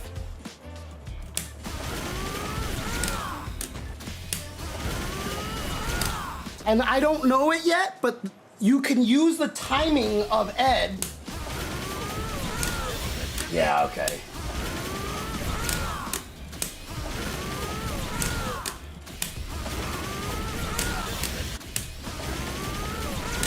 You can try to use the timing of his grunt. If you hear that, "Ugh!" and you know you have to hit the button a little bit into the grunt, then you can get it more consistently if you have that audio cue. So that's what some of those top players are doing. They're using the audio cue to be able to time these things a little bit better, which is why they have to play with headsets, etc., etc. So again, you know, these guys can get good at doing this, but if the commentator doesn't tell you this, you'll have no idea that there is this ridiculously difficult part of the combo right here. In fact, most people probably didn't even know you could cancel the later active frames. Like, that is not even a thing, but that's why sometimes a cancel combos and sometimes it doesn't, right? So, for example, as I've been learning Elena a lot recently, I can show you a perfect example of this, right? Crouching light punch combos into light spin scythe, right? Crouch light punch into light spin scythe, right? But if I put the computer on block after first hit, whoops, this is the wrong thing here. Block after first hit, like I can do this all day, and just to illustrate more, I can do jab, jab into it, like so, right? Whee, jab, jab into this. But I can also do this, whoops.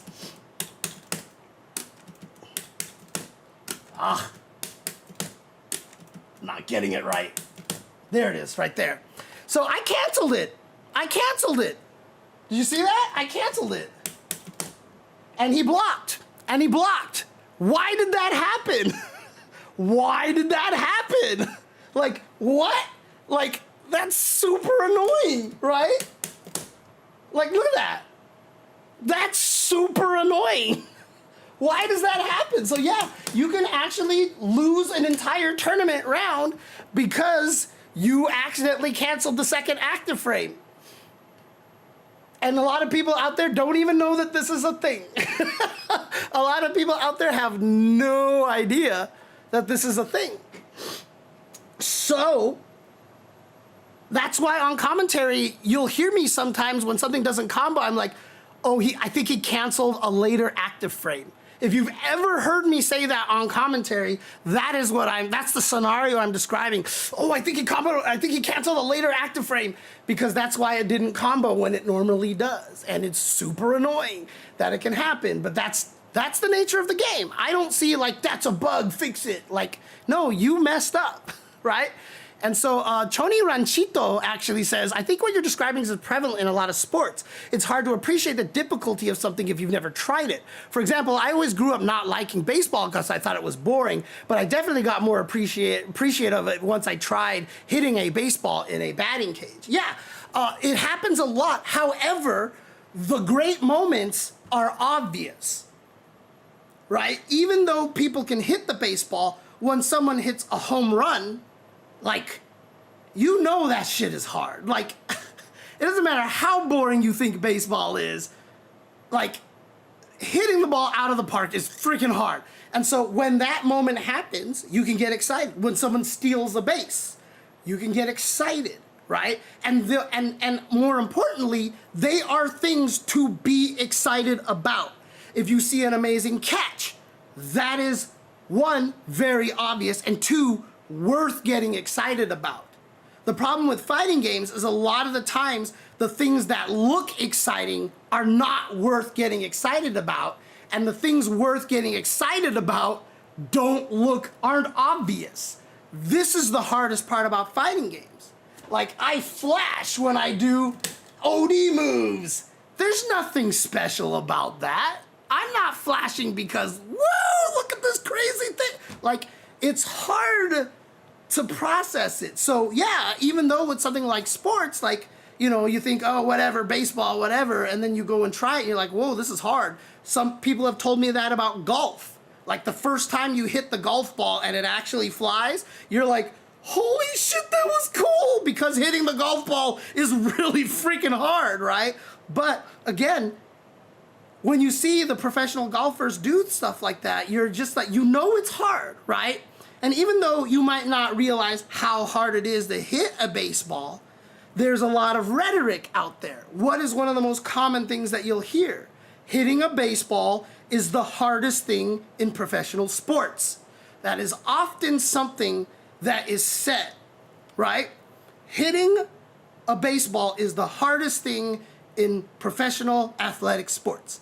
They have that statement, they say it, it might not necessarily be true, but there's that kind of idea that's there, right?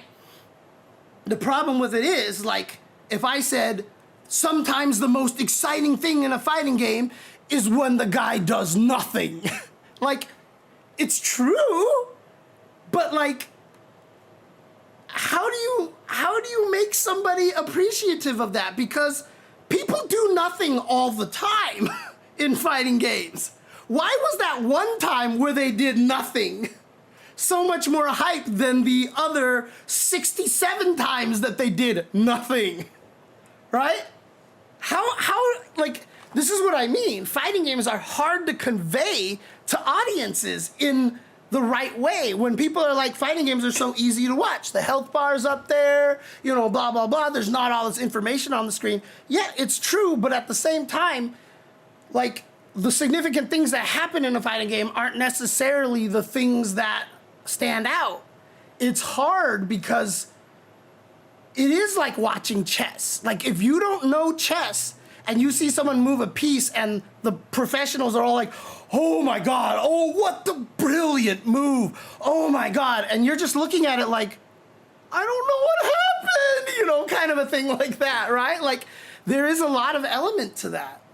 But again, chess has done a good job really presenting the sport as a difficult thing. They've properly done the reputation of that sport. Fighting games still have the reputation of, and this galls me to no degree, to no end, that they're either scrubby button mashers or you have to dedicate your life to them, and I don't want to bother with that, right? Like, it's just like fighting games are in just the weirdest place that it's hard. So even though something like an RTS, when there's so much information on the screen and it's confusing and you're just like, I can't tell what's going on, when there is that scuffle and every hero ends up in the same area and they're trying to kill each other, and then like one team wins and like two of them end up running away and the other three are chasing them down, and then they kill one of the guys running away and the other guy escapes, you know, it is a moment of activity, stuff happens, and the commentators can rightfully be like, here we go, oh my God, they're coming together, and he's going there, and he goes with the flash, and you don't care what's actually happening, but something's happening. You're like, woo, woo, woo, and all this stuff happens, and people blow up, and all this stuff happens, and it's a right moment to get excited for, and even without knowing anything about RTSs necessarily, if you see all, like the whole game, everybody's everywhere, and then at one moment everybody gathers and goes for that crazy moment to try to overtake a tower or something, you can get excited about it and you would be right. That's the hardest thing about fighting games, I mean, honestly. I won't agree with that necessarily. Power wrestling's real. It goes both ways, because Street Fighter V did the exact opposite, and they did not sensationalize a goddamn thing. My biggest criticism of Street Fighter V has always been, it is the most goddamn boring game to watch. Because nothing happens. That game's presentation is probably the lowest presentation of any mainline Street Fighter game. Like, at least we have these drive impact counters and perfect parries and, you know, cool looking. Dude, Street Fighter V, like, the crush counters, you know, like the psh, like, you made a noise and the guy spun and he's hit a little longer. You're like, what? You know?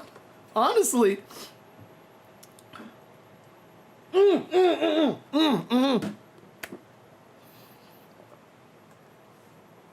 Correct. That is my fault. Absolutely. I know the difference. My brain is just on overdrive right now. Fromundaman says, I'm so sorry. This is so insignificant, but it's bugging me. You're talking about MOBAs, not RTS. No, I appreciate it from Mundaman for trying to state it in, like, it's not a big deal, but no, it is a big deal. Like, stupid. Like, I should know. I should be using the right term. I apologize. No, you are absolutely right. Absolutely correct. So, and I appreciate your respect and politeness in bringing it up. I do appreciate it. I will say that much. But I have every right to say, no, James, you done fucked up. You meant MOBA. So yeah, because I'm not that stupid about other esports. Oh man. Let's see here. Let me go to another question here. So Proud Soul says, with Sagat's new design in Street Fighter 6, veteran players are not enjoying his play style. Where do you draw the line with legacy characters to where you don't ruin their identities while still keeping it fresh? Really, that just comes down to trying to maintain what their game plan was. So I don't think Sagat is bad in this game. He certainly can use a few little helpful buffs here and there, but he's not bad. The problem is, if you watch the best Sagats out there, they're not throwing tiger shots. Like, that's not how you play Sagat anymore.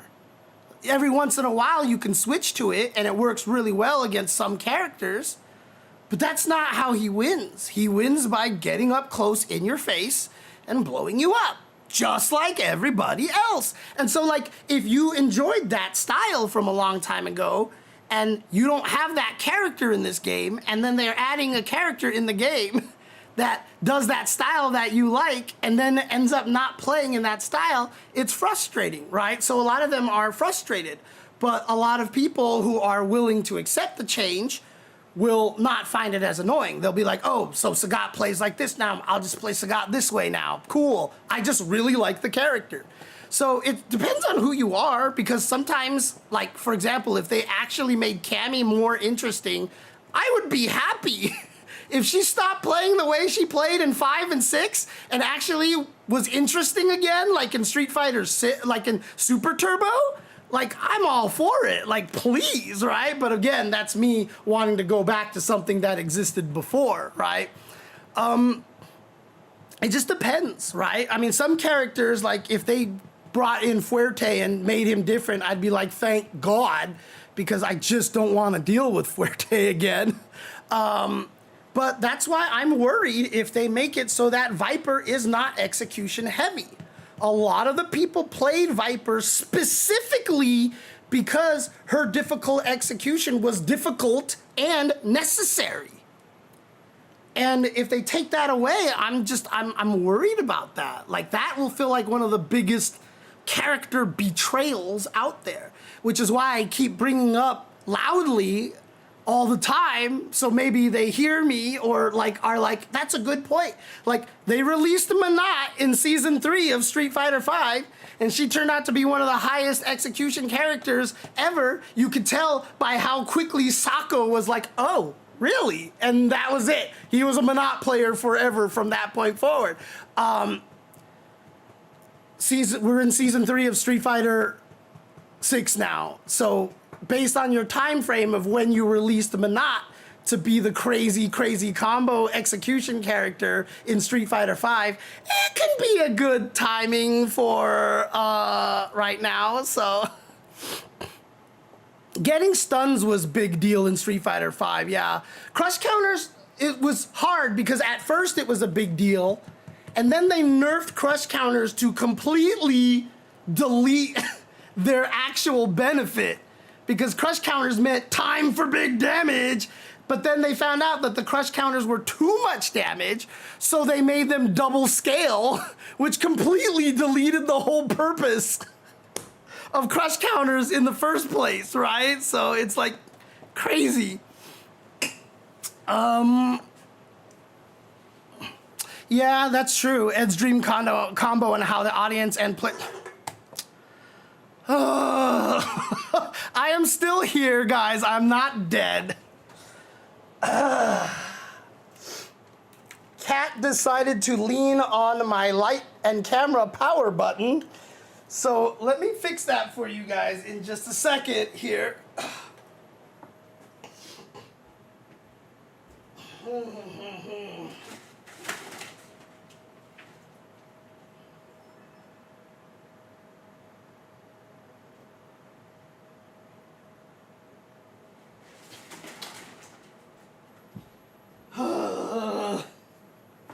I really need to change my stream setup over here. I really need to change my stream setup. That is an amazing emote. Whose emote is that?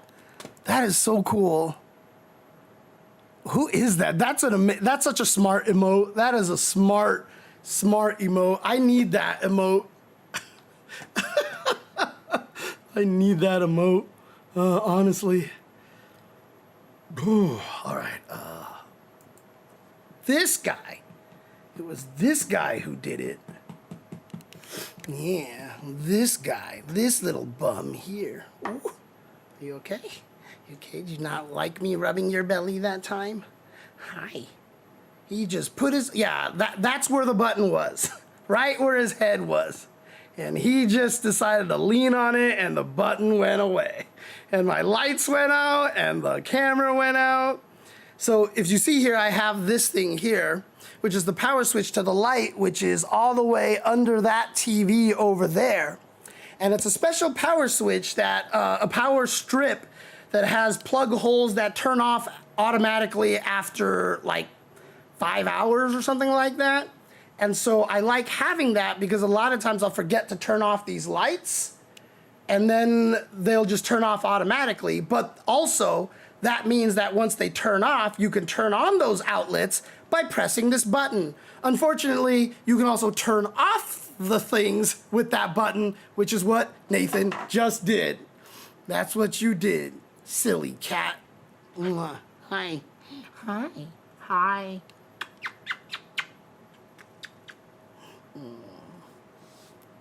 Does it look like I'm mad at Nathan? Does it look like I'm mad at this cat? Hi. Hi. Oh. Hi. Hi. I know it always looked like, if you're not a cat owner, it always looks weird to see guys or people just like kissing their cats all day. But trust me, if you've ever owned cats, you understand perfectly. You understand perfectly. Because when they tell you that cats don't care, now you're stepping on my keyboard. No, don't do that, Nathan. Don't do that, please. When they say cats don't care about their owners, they're wrong. They're absolutely wrong. They're absolutely wrong. They do love you. Yeah? Mwah. I would pick you up and hug you, but it is very hot here, as you can tell. I'm kind of sweating right now. Oh, you are hungry. I know you're hungry. Ooh. Hi. Mwah. What a kitty. What a kitty. You get surprised, shocked by what? Oh, man. Hi. Oh, you still want to rub. You still want to rub. Oh, look at you. Oh, cat. Nothing to be surprised. Cats are adorable. Hi. Hi, cat. Hi, cat. Hi, cat. Oh. Oh. Oh, yeah. I don't even remember what it was that I last just said when my cat turned off my camera, but you know, execution, Viper. Let's hope she ends up with execution, please. But yeah. So, you know, back to the question, you know, you don't want to change what the character does too drastically, but it also depends, because sometimes the original character is kind of boring, right? Like, I've always thought the original Claw was kind of boring. Now he's gonna shove water off. So I like what they did to him in Street Fighter V. I really do like what they did with him in Street Fighter V. So I'm down with like that kind of a drastic change. It really just depends on how well you do it. You know, I can be annoyed at Street Fighter V Zangief because they completely changed what Zangief was supposed to do in Street Fighter V, and that bothered me. I did not like the way Zangief played in Street Fighter V at all. So, you know, that was annoying to me. But, you know, in 6 they brought him back more to what I like, so I'm down with how he plays again here in Street Fighter 6. So, like I said, it just depends. It depends on the person. But the thing about it is, when you have a character that has existed as long as Sagat, and his gameplay and his game plan has always been tiger, tiger, tiger, tiger, tiger, and then all of a sudden, like, you not only take away half of his arsenal because he went from 3 high shots and 3 low shots to 2 high shots and 1 low shot. So you take that away, and then on top of that, like, you make it so that they're not that effective at zoning. It's kind of frustrating in a lot of ways. So, dude. So from Underman, please tell me. From Underman, maybe is what it is. Let me know if I'm butchering your name. I apologize. But like, when I came back from Saudi Arabia, so every time I start packing to go, Jasmine can tell. This cat is Nathan here. It's my other cat, Jasmine. She knows. Like, she sees me put the suitcase on my bed and I start packing, and she gets a little antsy and uncomfortable and stuff. And like, a lot of the times when I start rolling all the suitcases out into the front hallway, she will run up the stairs and start scratching the carpet where she's not supposed to scratch. And I'm like, Jasmine. And then she runs up the stairs and hopes I chase her, because I think she's trying to lure me upstairs so that I don't actually go out the front door. This has never worked, by the way. Obviously, it has never worked. However, the craziest thing was when I got back from Saudi Arabia this time, usually I come back, I put the suitcases down, and I'm just like, ugh. But like, for some reason this time I decided that I really wanted to just unpack right away. So I put all the suitcases, and normally when I unpack, I just open the suitcases. But because I was there for a week, I had so much stuff. I put my suitcase on the bed, opened it up, and started unpacking. But Jasmine was like, "You just got home, you're going again?" And dude, I have never seen Jasmine in a long time look that panicked. Like she was like running kind of like around and just going like meow, meow, meow. Like she was just running and like kind of just like doing this weird panic dance, and she would dart out the room and run back. Like she doesn't behave that way. She really doesn't, but I think she was just like, you were gone for over a week and you just got back and you're leaving again? And I think she's just freaked out about it. I really think she freaked out about it because I've never seen her act that way before, like ever. It was crazy, dude. It was crazy. I've played a 2XKO in the previous alphas Nintendo Galaxy, so I can get into the current beta. I just haven't done it yet. I just haven't installed it and done all that stuff, which I need to do, so. Once I do, I'll probably start messing with it a little bit. I'll probably be trying to learn some blitzcrank and stuff. So, but yeah, cats are great, and you have to get the right cats too, because yes, there are some cats that will not care about you. But my ex was very insistent. Switch the cameras. Oh, you guys want to see me petting the cat? Is that what it is, Sanryuji? Is that why you want me to switch the cameras? I mean, I get it. I understand it. But, you know, my ex was very insistent that Burmese cats are the dogs of cats. And they become very attached to their humans. And so when we were dating and I was like, I'm not adopting any cats, maybe in the future, she just kept sending me all these pet finder links to Burmese cats. And one of which was Jasmine, who was half Burmese and half Bombay. And I was like, holy crap, this cat is pretty. I was like, this cat is beautiful. So I decided to, we decided to go check them out. And it just so happened that there was also a blue-eyed, half Tonkinese, half Burmese cat there as well that she really wanted to see, who turned out to be this little spoiled brat over here. But they're both half Burmese.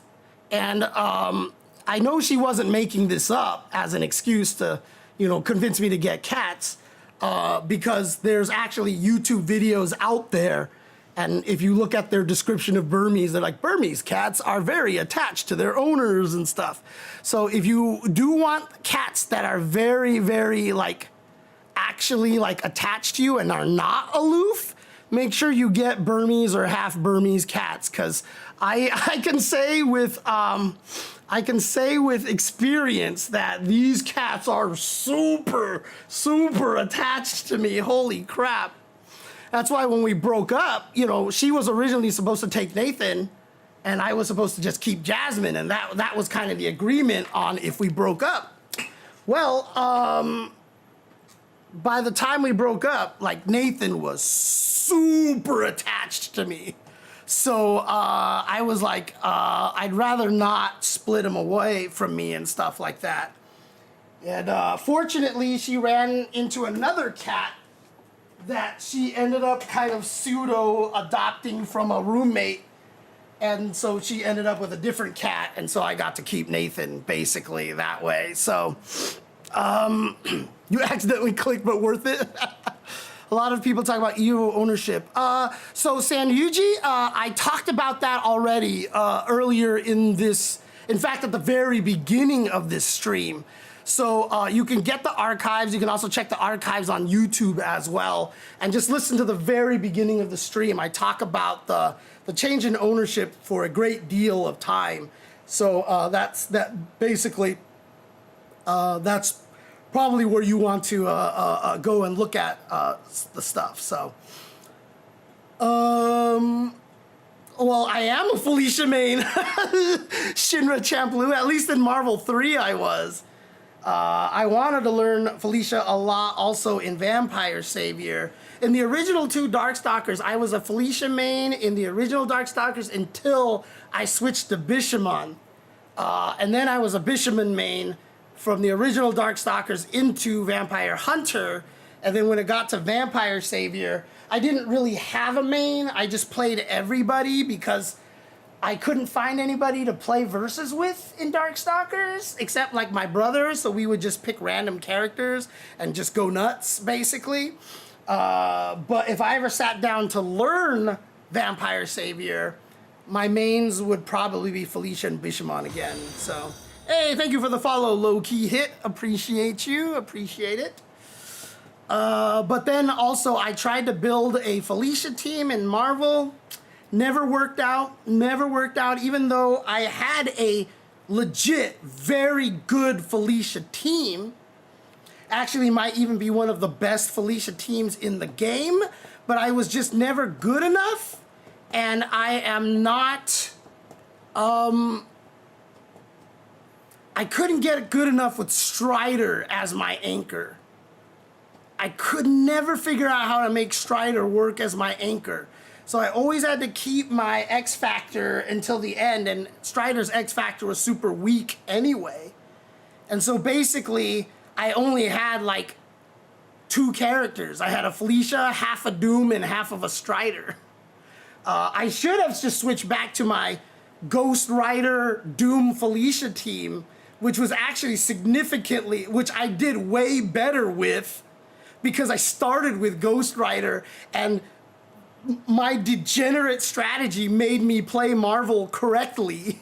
Whereas when I played my Felicia Doom Strider team, I played Marvel incorrectly, because all I was trying to do was get in and find my combo hit, blah, blah, blah, blah, and that's not really what Marvel's about, because Marvel's just about being oppressive and annoying and really just frustrating opponents and stuff, and I did that better with my Ghost Rider team.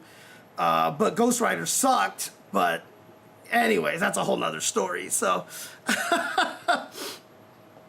I mean, Mordoom being OP was awesome to me. It just was unfortunate that it was OP in a way that so many people hated, and in a way that did make the game, quote, not fun to watch. I still thought it was fun, because again, when Chris G did Mordoom, he wasn't just doing Mordoom. A lot of the people who picked up Mordoom see what Chris G does, and they're like, oh, so I get it. If I can get Fireball Fly, Fireball Unfly, Fireball Fly, Fireball Unfly, I can win. And they would do it, and they would die, because they didn't realize how much Chris G was still doing anticipation and changing what he was doing, and had the right angles for the fireballs, because he knew you were gonna go jump, so he would throw one straight, or he knew when you felt like you had a hole to get in, and that's when he would air dash with Morgan all of a sudden out of nowhere and hit you, because you were expecting to get around fireballs, but you weren't expecting him to all of a sudden attack you. Chris G did it really well, but you just didn't notice it because a lot of people couldn't even get to that point, so they just died to the fireballs. And so it was unfortunate that it just looked really boring and ugly, is just all it is. So it just was unfortunate that it looked ugly. So I have another question here. I know JNV asked a bunch of questions. Okay, what about talking about the biggest blunders? Chess often has big blunders, and fighting games have their big blunders that are not as obvious as someone leaving a seat before the KO. So you're talking about, for example, JNV, the situation like at Capcom Cup with the horrible dive kick call, right? That was a terrible dive kick, right? And that was kind of one of the moments that kind of created a bunch of drama, etc., etc., etc. And I think that one of the hardest things that a lot of people weren't discussing is, you know, because the argument came down to, you know, like that was mean, or like, I don't like that, blah, blah, blah. Another person was like, you should call out mistakes, you know, jammers did nothing wrong. And other people were like, ah, blah, blah. But the problem with it is again, as with everything, it's so much more nuanced than that. We are a scene that is still in its infancy, and we are trying to find opportunities for so many players. So the answer to that question, like, would you call out blunders? If Punk did it, I would call it out. If Salvatore from Venezuela, I believe he was from Venezuela, if Salvatore did it, I would not call it out. And it is because we are going to see Punk a million times. He's going to have the chance to redeem himself. And he's made a ton of mistakes, etc., etc. And he is supposed to be one of the best. But when you have a player like Salvatore, who this is his first time at Capcom Cup, maybe the first time he's ever left his country, and he has the weight of his entire country on his back, your goal is to encourage them and to prop them up as much as possible. That's my take on it. Again, I've told the story a million times. Juninho Raz's first Capcom Cup drops a game-winning combo against Ending Walker. Even though he couldn't qualify from his pool, he could have changed the standings and may have potentially knocked Ending Walker out of the next phase by giving him that loss. He dropped the combo, and Ending Walker won, and Juninho Raz immediately unplugged the stick because we were commentating in the balcony so we could see the stage. And Juninho Raz unplugged his controller, wrapped it really fast, and just like, boom, beeline off the stage. Like almost like doing this as he left the stage. Like you could tell he was so heartbroken about that. Like I could have shown people how strong I am. I could have beat Ending Walker so people could have seen that I have something in me. Instead, I went 0-5 or 0-4, whatever it was in that pool at the time. And so I saw that, and we were like doing our normal commentary stuff, and I can't remember who I was with. Might have been Jammers, might have been somebody else, but I was like, excuse me, do you mind if I say something really quick? And I was like, I don't know if Juninho Raz is hearing this, but yes, you dropped the combo. You feel really bad about it. But honestly, like, don't worry. You'll learn from it. And the most important thing is you won't drop the combo next time. And you've gained the experience here. You made it here this year. You might be thinking this might be my only chance. And I was like, no, you made it here. You can get here again. And I was like, don't let this break you. I was like, this is your first time here, new experience, you know, don't take it to heart like that, because making a mistake like that means you won't make it again the next time you're here, is basically what I said to him. And then we just went on commentating. And literally later on, much late, hours later, I ran into Juninho Raz at the venue, and he was like, hey, just want to let you know, I did hear what you said, and it helped a lot. He's like, it helped a lot, so thank you. And then after that, next year, Juninho Raz made it back and went 1-3, I think it was, or I think it's 1-3 or whatever. And then the next year he went like 2-2, and the next year, like he got better every single year, and it was just exciting to see, you know. And that's the thing, right? Like the reason why I took the time to do that, like if I saw like Mena RD get up and walk off the stage, you're like, look, Mena's been here before, this has happened before, he's hurt, he'll figure it out.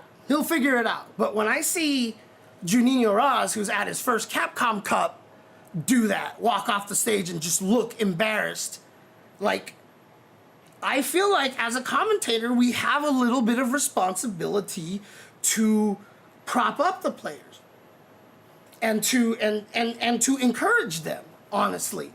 So, do we call out blunders? Yes, we do. And you can do it that way. Terrible dive kick if it's like Punk. If it's somebody else, you know, like a Salvatore, maybe you go, I get why he did that dive kick there, because you get the mental fatigue and you're like, if I'm right with this dive kick, I win. But if I'm wrong with this dive kick, it's like I lose my chance to do anything. Like, it means I will punish and die. And I get it, because by the time you're in your last match, your mental fatigue is so messed up, and you go for those things. This happens to a lot of people. When you've played very smart and hard for so long, at some point you're like, your brain just gets so tired, you're like, I'm just gonna do something, this is a do or die. If I'm right, I win. If I'm wrong, I'm done. And so yes, it was a terrible dive kick because you shouldn't have done that, but you can present it in that method. Like, I can tell you're mentally fatigued, probably wasn't a smart dive kick. I get why you did it because blah, blah, blah, blah, but it's important to understand to maintain that mental fortitude the next time you make it to Capcom Cup, right? So like, that's how I commentate, right? I don't commentate in this void of I'm just watching the game. Like, I'm hyper aware of everything around the situation. And so when Jammers made that call, I sent him a DM and I said the exact same thing to him. I was like, if it was Punk, great call. If it's Salvatore, I wouldn't have done it. You know, and I had a very good conversation with him about it, and he, you know, he appreciated the feedback, and it wasn't like any of us were yelling at each other, or no, I didn't say he was wrong, because I was like, yes, it's a correct call. You are correct. It was a terrible dive kick. But because it's Salvatore, who's from Venezuela, who has the weight of his country on his shoulders, and this is his first Capcom Cup, first time he's ever left his country, like, probably not the right call for that person in that moment. And like I said, I'm very hyper aware of how I can skew my commentary based on a lot of that I know a lot of other commentators do not do. However, here's the thing, right? Maybe Salvatore heard that and was probably like, yeah, that was pretty bad. And he's not hurt at all, right? I don't know. So maybe it didn't bother him, right? But at the same time, I don't want to take that risk. I just don't want to take that risk. You know, I'd rather be encouraging in that situation. That's how it is. So, yeah, and that's another thing. Seasoned players can take the critiques a little bit better because that's all they do on Twitter. Like, that's all they do is just hear people yelling at them all the time, right? Like, seriously. Right, exactly, from Underman. Like, from Underman, like, he made it to Capcom Cup. I fully get where he's coming from, but he already showed how strong he was just by qualifying. Yeah, and you know what? I don't know if I can give myself credit for the fact that Juninho Raz has made it back to Capcom Cup every single year after that. Like I said, he's made it back 3 years and his record has gotten better every single time. That's right, I think it is 6, so it's like 1 and 4, and then he was 2 and 3, and then he was 3 and 2, or something like that. But like, he's made it back every year, and like, I hope what I said helped that a lot, you know, because again, I, as a veteran of the community, yes, my job is to commentate, but I have this part of me that can't stop trying to grow the scene and encourage people and get people to keep playing. So, you know, I generally try not to make anyone sound bad. My general rule is that I don't really call out blunders all that often, and because my goal is to make all the players have fans. So I will always want to just highlight why they're great. Like, oh my God, he's so good. Oh my God, I love the fact that, I mean, you hear me say this all the time on commentary. Like, dude, I love how he does this all the time. Oh my God, he's like, I swear he's like the cutest guy in the world, but like, he's so deadly in the game. You know, like, I'm always saying these little offhanded comments about the players to give reasons for people to become big fans of theirs. And when they do make blunders, you know what I always do? My reaction to blunders is almost always, no, oh no, not like this, oh no, oh God, oh. Okay, important thing is he can't keep that in mind. Like, he's gotta forget that now. Oh God, that was terrible, you know, kind of a thing. Like, I empathize as opposed to analyze. I can get the same message across that they made a mistake by empathizing as opposed to analyzing. again, just my brain is so focused. I'm hyper aware of other people's existences and stuff that I try very hard to be sympathetic and empathetic as much as possible. So honestly, cut them some slack if they're playing an honest character, no holds barred. If they play OP cheap characters. All right, someone in the chat earlier asked, can you talk about honest characters, or what do you think about honest characters? I forgot who asked the question and exactly how that question was phrased. But I'm telling you this right now. My take on honest characters is you show me an honest character in a fighting game, and I show you a low-tier character. That's it. There's no such thing as an honest fighting game character. Every fighting game character should be as dishonest as possible. And if they're not, your goal is to find a way to make them more dishonest. There's no such thing as an honest fighting game character. If you have an honest fighting game character, you are going to work and you're going to struggle, because that isn't the goal of fighting games. The goal of fighting games, of balancing a fighting game, isn't to make everyone honest. It's to make everybody about as dishonest equally, with enough weaknesses to take advantage of. This is the problem with Mai. Mai is very strong, no weaknesses. That's a problem, right? No plus normals, sure, but I mean, it's barely a problem for her because she's got OD fans, blah, blah, blah, blah, blah, etc., etc. But every time someone's like, I have an honest character, that means they're low tier. That's just what it is. Because an honest character is a character who has risk and reward pretty equal on a lot of things. And even if the risk and reward is unbalanced, it's designed in a way that it's pretty fair, distributed, it's there, you know, like, you're not gonna win. You're not gonna win. You're just not gonna win. You're not gonna win consistently. Our goal should not be hoping for honest characters in fighting games. This is just really what it is. So is Lily too honest? Great question, JNV. And you've heard me talk about this a lot. The reason why Lily has a problem is because she has the most dishonest move in the game. She has the best move in the game, which is Windclad OD Condor Spire. Yes, does it require a lot of stocks? Sure. If you give it to any other character, they'd be broken. Any other character, even if they had to build a win stock and had to spend an OD to use that, it hits 3 times, it beats all of the drive impacts, it's plus, it hits from 10 miles away. It is the most dishonest move in the entire game. And because of that, because they are not nerfing that move, they can't buff anything else. They cannot buff anything else. As a result, she sucks.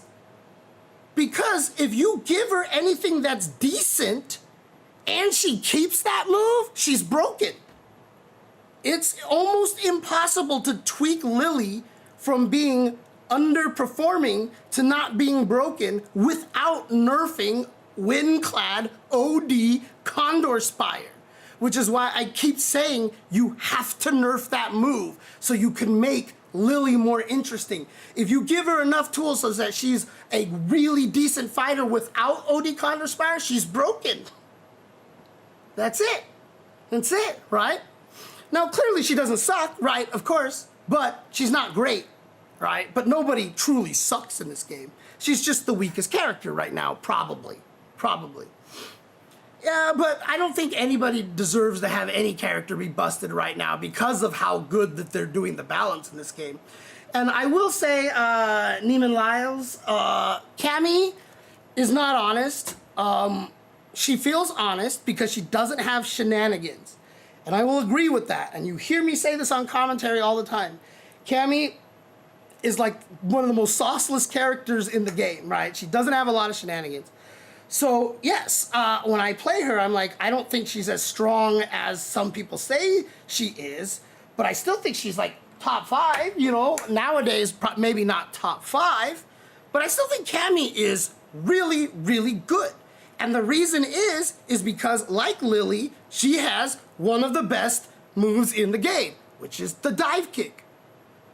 Her dive kick is, if you have a character in a Street Fighter game with a dive kick like that, you're automatically that much better.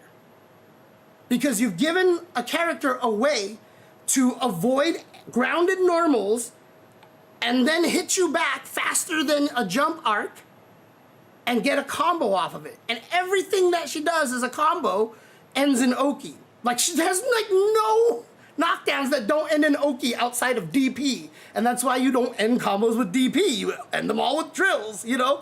So the thing about it is the dive kick is also a tool that must be used very intelligently. If you spam the dive kick, you will lose.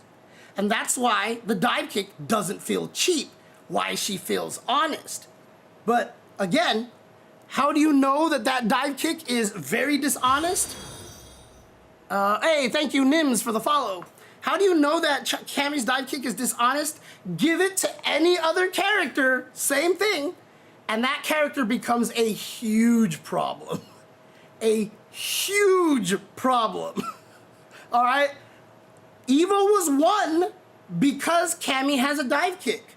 Why did Big Bird not anti-air Punk's jump in at the very end? It's because she has the dive kick. Because as soon as she jumps, if your brain is not already at anti-air, you go, shit, it's too late to anti-air the dive kick. I can't get my hands over there fast enough. I had better block. And then she keeps going in the air and you're like, she didn't dive kick. That means I should anti-air. And that jumble of brain thoughts in the span of half a second is what allowed Punk to hit Big Bird with the jump fierce. If she didn't have the dive kick, Big Bird would have blocked the jump fierce. He would have been like, oh, shoot, whatever, block. Because the jump wouldn't have scared him, because maybe he thought, oh, I can't anti-air because the dive kick is coming. But then when the dive kick doesn't come, you try to shift your goal at the last second, which made him do the spinning mixer too late. He got hit while crouching, so he clearly got caught during the down and the down forward portion of the spinning mixer, so he was just a few frames too late, and he died. And he died. Or maybe he tried to hit a normal, I don't know, but the normal was too late as well, and he died. Because Cammy has the dive kick. So the dive kick is extremely dishonest. So I can't say Cammy is an honest character. The only thing that makes it difficult is, like I said, the dive kick can kill you more than it can help you if you don't use it correctly. That's the problem, and that's why for Cammy players, it's hard to feel like the dive kick is broken or cheap. And you're like, I could use the OD dive kick, but now I have no drive gauge to do anything else, etc., etc. It's one of the hardest tools to use. Clearly, it's very, very difficult to use. And if you don't use it right, you will die from using it. And this is why, like, Ryu in past games has been strong but never broken, because he's very fundamental and maybe a little too honest, you know? And but the only successful Ryus out there were the ones who knew how to throw fireballs better, right? So the good Ryus out there, like the John Choi's, are like John Choi is like the best fireball thrower in the history of Street Fighter's existence. And, you know, he can't get jumped over and punished because he just has an understanding of how to use the fireball, when to use the fireball. But you put him in the hands of most people and they will throw an obvious fireball, they get jumped over and die. And you're like, man, these fireballs suck, right? But it doesn't suck if you don't know how to use the tool. And so it took a lot of work to make Ryu good. The same thing happens with Cammy. If you can't use the dive kick correctly, like if you're using the dive kick to get in, that's a problem. The best people who use the dive kick use it in conjunction with the neutral. They get the timing of when you want to poke or counter poke. And when they read that, that's when they jump and dive kick. But if you're just doing the thing where you're just jumping in and trying to dive kick to get in on the opponent, you're using it wrong. But that's how 80 to 85% of the camis are gonna be using her dive kick. Oh, this is my free get in tool. I can just jump and dive kick. And then someone just walks back, your dive kick misses, they whiff punish you and you die. And you're like, this dive kick's useless. It's not, right? Like I said, the fireball can be useless too if you don't know how to use it correctly. Dive kick is the same thing. It takes a lot of know-how to use Cammie's dive kick. So I still think she's very strong, but I will never say she's honest because again, that dive kick is such a good tool to have. And there is a reason why no other character in the game has a dive kick that works like Cammie's, right? Like, there are dive kicks in the game, but Jury's hits you and knocks you into the air and super punishable on block, except for like specific ranges. But like most dive kicks do not give the same kind of benefits that Cammie gets. And Cammie has a 5-frame back medium punch. If you ever dive kick someone while crouching, it is almost guaranteed you can get back medium punch, heavy kick, jump cancel, strong into dive kick again. Like, you can get some decent damage off of that. Most characters don't get any of that off of their dive kicks, right? And so having that tool makes Cammie really, really strong. But the Cammie players are correct when they say she feels honest or she doesn't feel strong anymore. Because they took away a lot of like really good things.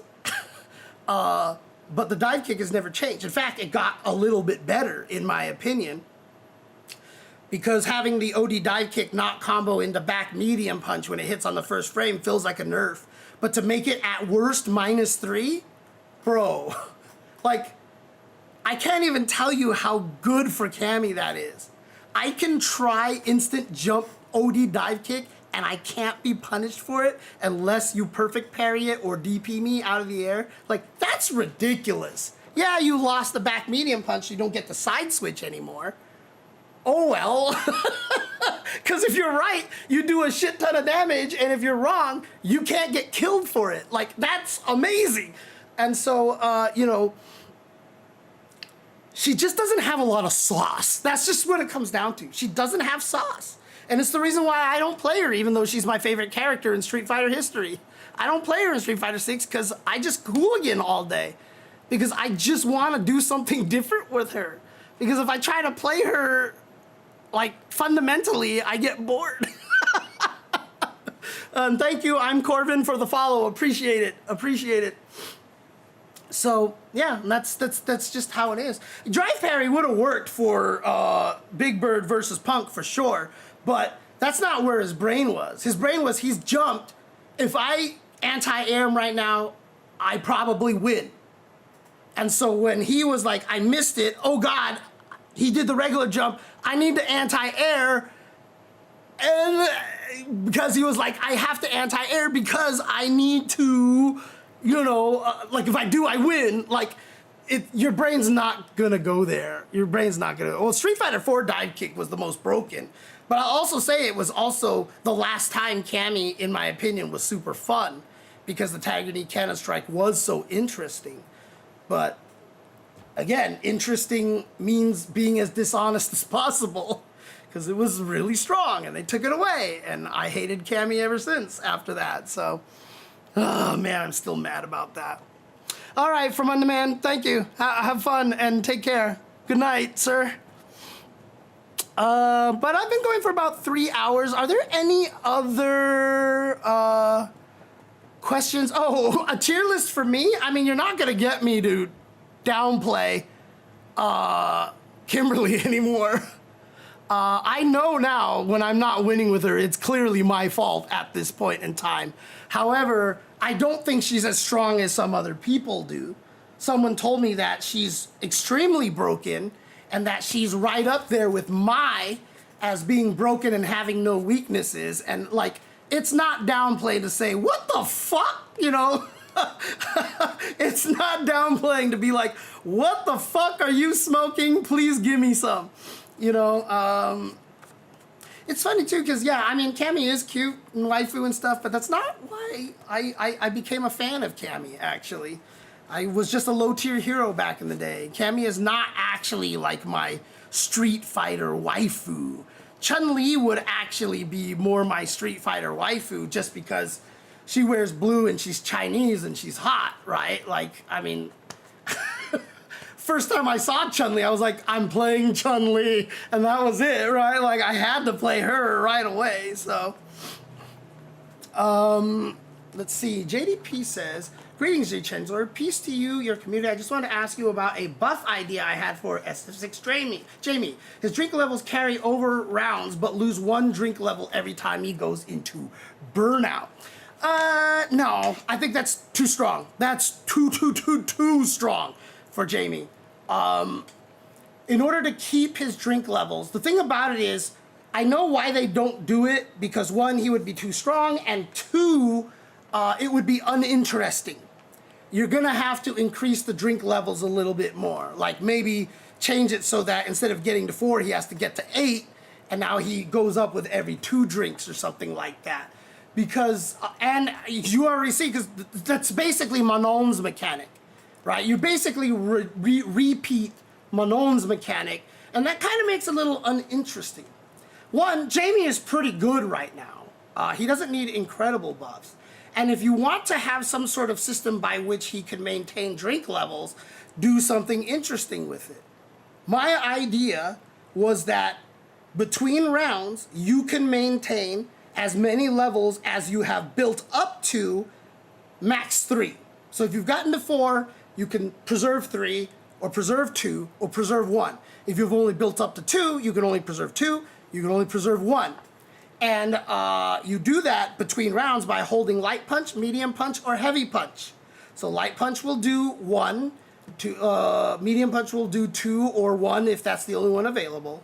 And then holding heavy punch will do 3, or 2 if that's only available, or 1 if that's only available.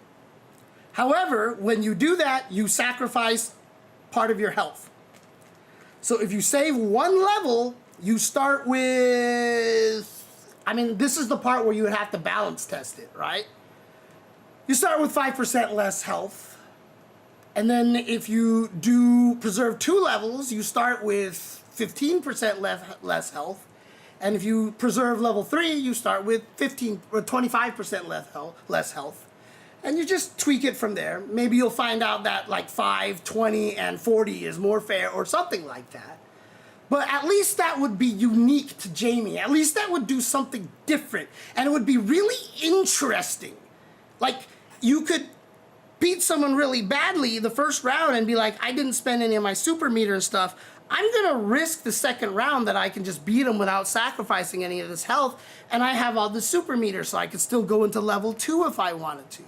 But if you fight somebody and they're kicking your ass and you barely win round 2 and you got to level 3, you're like, no, fuck this. Like, this guy is kicking my ass. I'm going to start at level 3 missing 1/4 of my health because I need this level 3. I need to get to level 4 to win. Like, there are very interesting decisions to make for that way to implement the mechanic. That's how I would do it personally. I think that would be really cool. So that's my opinion, honestly. There was a little Kimberly talk, not much. They were saying it would be nice to see some Kimberly downplay, but you can't find any Kimberly downplay from me anymore because she's really good. Although, like I said, I won't say she's top 5 like a lot of people are claiming she is. I'd be hard-pressed to say she's top 10. But if she's not top 10, she's like 11 or 12. Like, there's no question. Kimberly is just absolutely very strong now. And it's the double cans. Even though you'll see a lot of Kimberly's win without using the double cans, but a lot of the benefits that she has gotten, buffs that she has gotten, allowed her to win, but she could never clutch out games very well. And now what the double bombs does is that she has an emergency win condition that she can get. And it's harder to get the knockdown in the corner where she can drop the bombs than you think. But if she gets it, she has the ability to make the crazy comeback. Because Kim's problem before was that if she was at like 20% health and you were at like 90% health, it was really freaking hard for her to kill you. But now, to make the comeback. But now, if you can find a way to load the bombs if you need them or have the bombs, you legit can make the comeback. So she can win rounds that she couldn't win before. And having those rounds be unwinnable in the past made her a very, very unstable tournament character. Now that she has the ability to make the wins when she needs them, because she was strong before, but weak enough that if she got far behind, it was just really hard to pull up your bootstraps, as they say, and win that match and rob somebody. It was very hard. I know people are gonna yell at me. It is hard for Kimberly to rob you without the double bombs. With the double bombs, it's robbery. Like, it's like free robbery, dude. It's like, you're like Kaiser Sose at that point in time, right? Like, you're getting away with everything. But without them, it was really hard for her to make those comebacks. So if she didn't start strong, she just depleted. And so, like I said, she was very unstable. So she wasn't a good character, in my opinion. Now that she has the ability to win rounds that she could not win before, I think she's very strong now. So,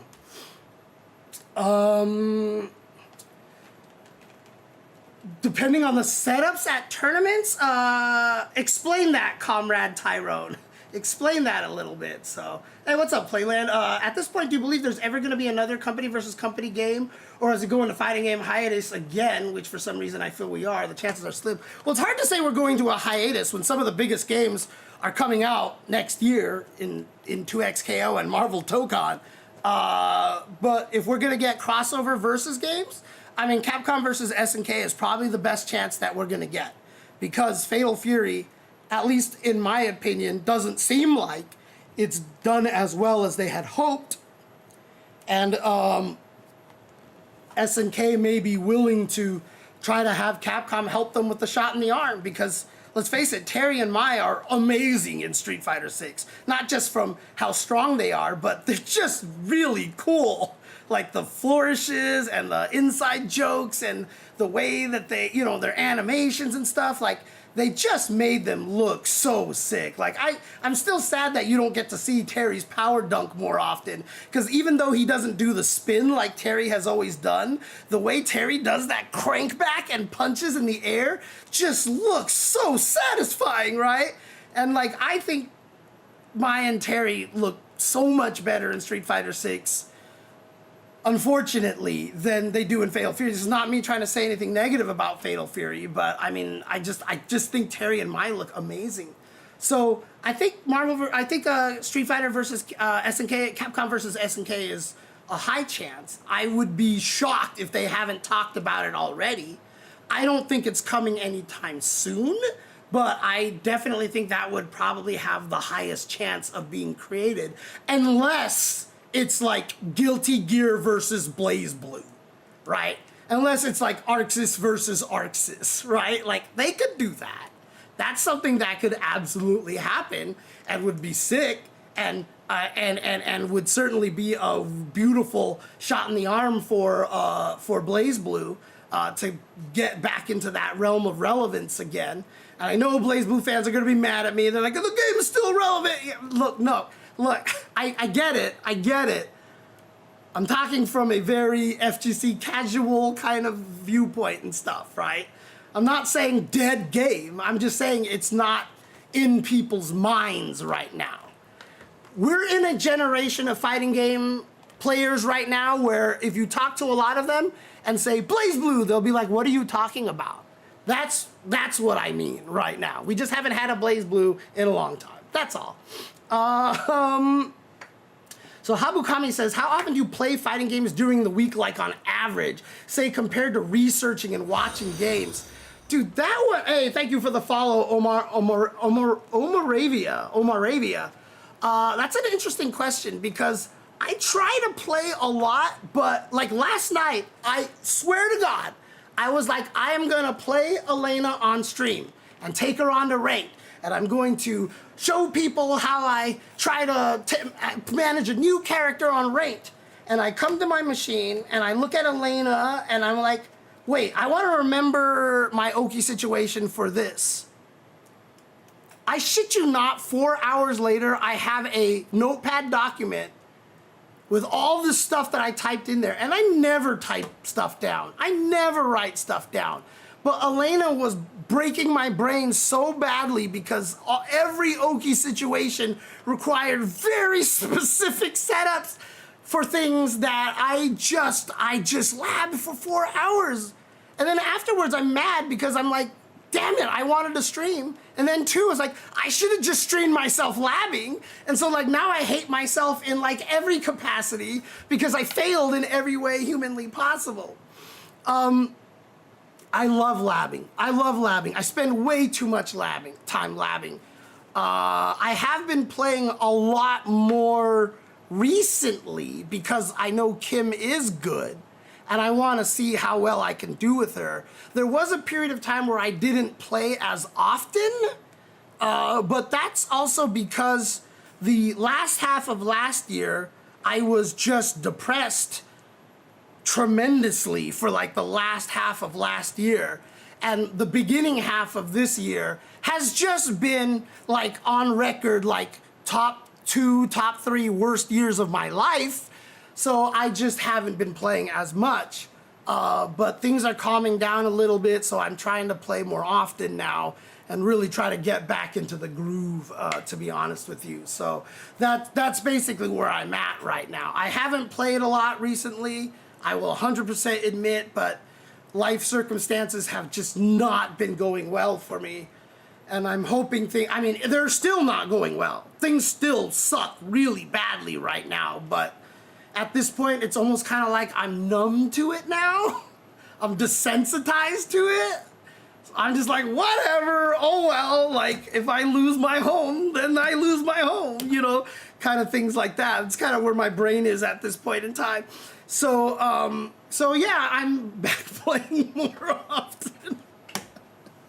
I'm sure that doesn't make anybody else feel happier, but you know, oh God, yeah, life sucks right now. I'm telling you, dude, it's just, it's brutal. Hopefully a couple things soon will be able to help fix that a little bit, you know. So we'll see what happens. We'll see what happens. But I am playing a lot more. However, I am not streaming my Kimberly sessions online because when I play and stream at the same time, it's harder for me to focus properly and I get angrier a lot easier. And I'm very self-conscious when I play. So if I play Kimberly, I'm not streaming it. I apologize about that. But if I play anybody else, which I plan to play a lot of characters and try to get them all to master, starting with Elena, I will stream all of that. I will definitely stream all of that. And you know what? I will probably find a character that I will do significantly better with than Kimberly. Because in the end, I think that I like playing Kimberly because I like the Final Fight run archetype. I played Guy in Alpha 1 and Alpha 2. I played him a little bit in Alpha 3 as well. I played Maki a bunch in CVS 2. I played Lucia. I mean, as soon as I played Lucia, I enjoyed her in Street Fighter 5. And so Kimberly was just like kind of a natural choice to go. And she felt strong in the beta. So I was like, I'm not playing a weak character this time. I'm playing a strong character. And unfortunately, for the entirety of the first season of Street Fighter 6, I thought she was a lot better than people were thinking. Like, it's weird because I downplayed Kimberly a lot after that. But at first I was like, I think she's better than people say she is. I think she's way better than people say she is. And I was wrong, unfortunately. So that's when the downplaying started. So all of year 2, I was in Kimberly downplay mode, but now that we're in year 3, I've changed my brain at this point. So like I'm like, no, she's good. So even though it feels like I've been downplaying her forever, like literally in season 1, you'll hear a lot of times on commentary, I'm like, God, why do people keep rating her so low? I think she's way better. I think she's way better than that. I used to put her like right in the mid tiers and all these things. Like I think she can. And then the more I played, I was like, oh. And it just went. Thank you, Shay. Thank you, appreciate it. I haven't been streaming as much because August has been busy, but I do plan to stream more often again. I just told everybody I was planning to stream yesterday, but then I got lost in the sauce, aka I got ADHD'd into training mode. And I should have just streamed myself training, but I kept thinking, okay, I'll stop training here and then start the stream. And then an hour and a half later, I'm like, what happened? Shit, I should start the stream, but let me try one more thing. And an hour later, I'm like, fuck. You know, it's just how it happens, man. It sucks, dude. But obviously, Shay, thank you, appreciate that. I mean, I'm glad to see you're still around, so really hope, you know, I mean, I'm sure things aren't necessarily going better, but I hope against all odds that maybe things are improving, so. Any other questions, actually? Any other questions? I think I might have missed one. So Madden says, referring to your Q&A, my first question is, am I allowed to ask a political question, which is bound to fighting games? I think it's important to ask for it at first. You can ask the question, I can choose not to answer it, is the best way to put it. You are absolutely allowed to answer it. I have no qualms with that whatsoever. However, I may not answer it. It's just what it is. Hey, what's up, Boom OH? I assume maybe you're an Ohio player. What's up, Boom OH? So that's all I'll say about that, Madden. So you can ask the question.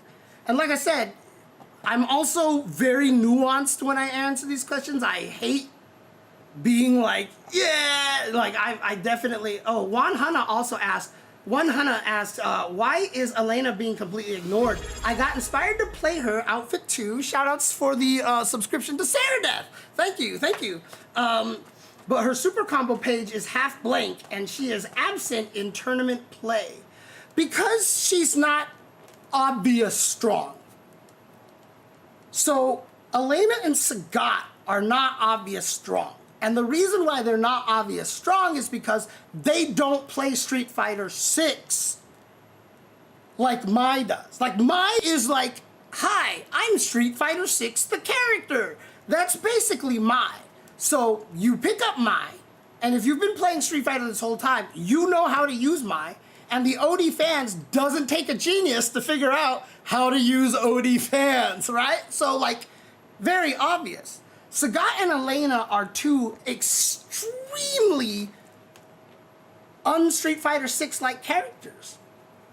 And so a lot of people haven't been able to pick them up and find success with those characters because they are so different. And that's why I'm learning Elena, because she's fascinating to me. I am really interested in how she plays because she is different, she's unique, and if you make a mistake in the corner, you are dead. You are dead, okay? Like, I literally have an Elena combo that does over 50% damage, spending 3 drive gauges, and only with a level 2 super.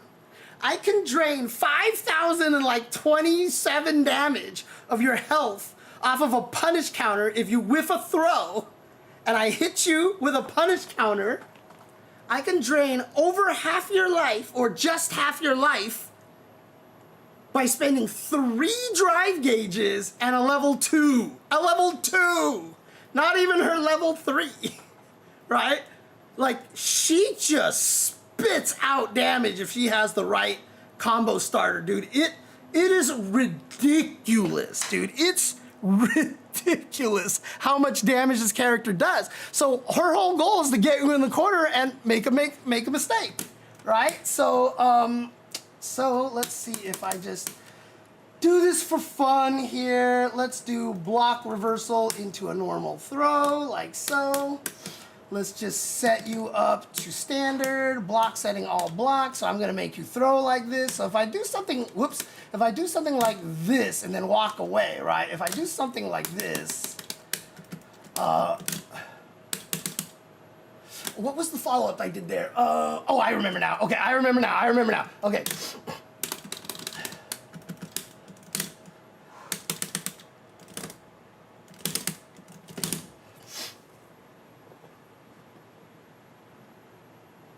That's 3 bars, level 2, and I just did 5,020 damage. That was 5,020 damage right there.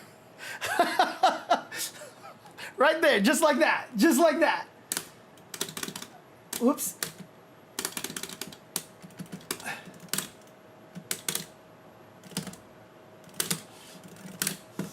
And if I decide to do the level 3, this combo does 5,900 damage. So like I said, she just unleashes damage, right? If I ever hit you with this move right here, which is very possible because she gets this meaty off of so many things. Whoops.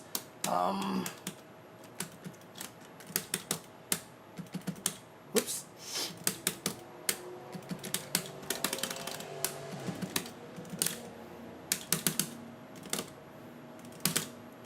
Oh wait, that's right, that one doesn't work there. I have to do the different route. That's right. So I can do this route instead. Because of juggle rules, I do this one. Oops, I hit punches instead of kicks. I do this one instead, although I don't think that this is the best, most damaging combo off of. I think there's still a better way to do this. But like, if I hit you with that move, like right there, spending a lot of the drive gauge right here. That's like a 5,700, yeah, 5,700 damage. Like, she just destroys you, basically. And again, like, getting 5,900 damage off of a shimmy is, like, crazy, right? Like, if I just do that and now, like, I don't even have to worry about burning myself out at all, like, that's kind of ridiculous.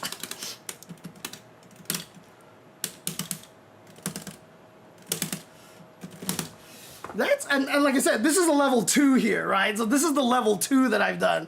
And I've just drained half your life, right? Off of a shimmy.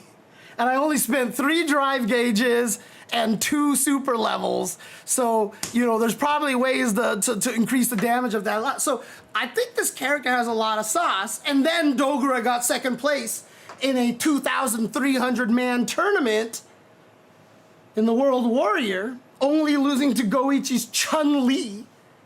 And so Dogura has been playing her very seriously, and I'm like, let's go, Dogura, showing what the character can do. So I'm excited about that. I don't think she's bad. I just think that she is not Street Fighter 6, just like Sagat is not Street Fighter 6. So they're taking a while for people to realize how good they are. Would I buff Sagat? I would buff Sagat before I would buff Elena, because I really don't know how good Elena is right now, because we have very little data on Elena. But I still think she's much better than people say. Sagat, I can see some of the inherent weaknesses, and part of me would just love to be able to see it that he could zone better, you know, but probably never happened. So, you know, it's still too early to buff Sagat 2, though. I still wouldn't buff him yet. I would want more information. So, like I said, Boom, I'm going to be playing her a bunch myself. So, like I said, I was going to stream my ranked matches, but then I ended up, just so you guys can see this here, it's really hard to see here, but I was doing, so there are a lot of ways to normalize Elena's Oki. And normalizing Oki is something that I consider very important in this game. So 4 of her main normalized Okies are being plus 39, being plus 34, being plus 36, and being plus 25. These are very, very common Oki situations for Elena. So I started labbing out as many different cool options after all of these, in particular, plus 39, 34, 36, and 25. She can get to a lot of different numbers, but if you play the game right, you will end up with these numbers more often than not.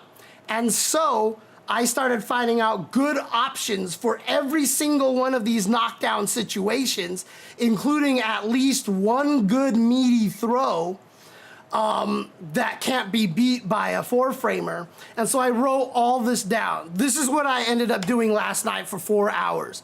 Actually, for like 2.5 hours, I didn't write it down. I was just doing it.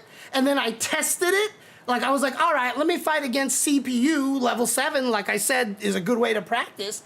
And I couldn't remember like half of the things that I did. I was like, shoot, what did I do? And I, like, it's so, like, it started hurting my brain. And I normally don't write things down because I'm terrible at writing things down and having it be useful to me in the future. But this one felt like I had to write it down. So I wrote it down. So now I have this document of all this Elena Oki, which I will probably publish at one point if I can prove that the situations I came up with are actually useful and worth using. So if I can actually turn myself into the Elena slot machine so that when I knock you down, I keep mixing up between all the crazy different things that I'm allowed to do, and I can basically vortex you to death while also predicting wake-up DPs, I'll publish that list and show everybody what I'm doing, basically. So that's what I ended up doing for 4 hours last night.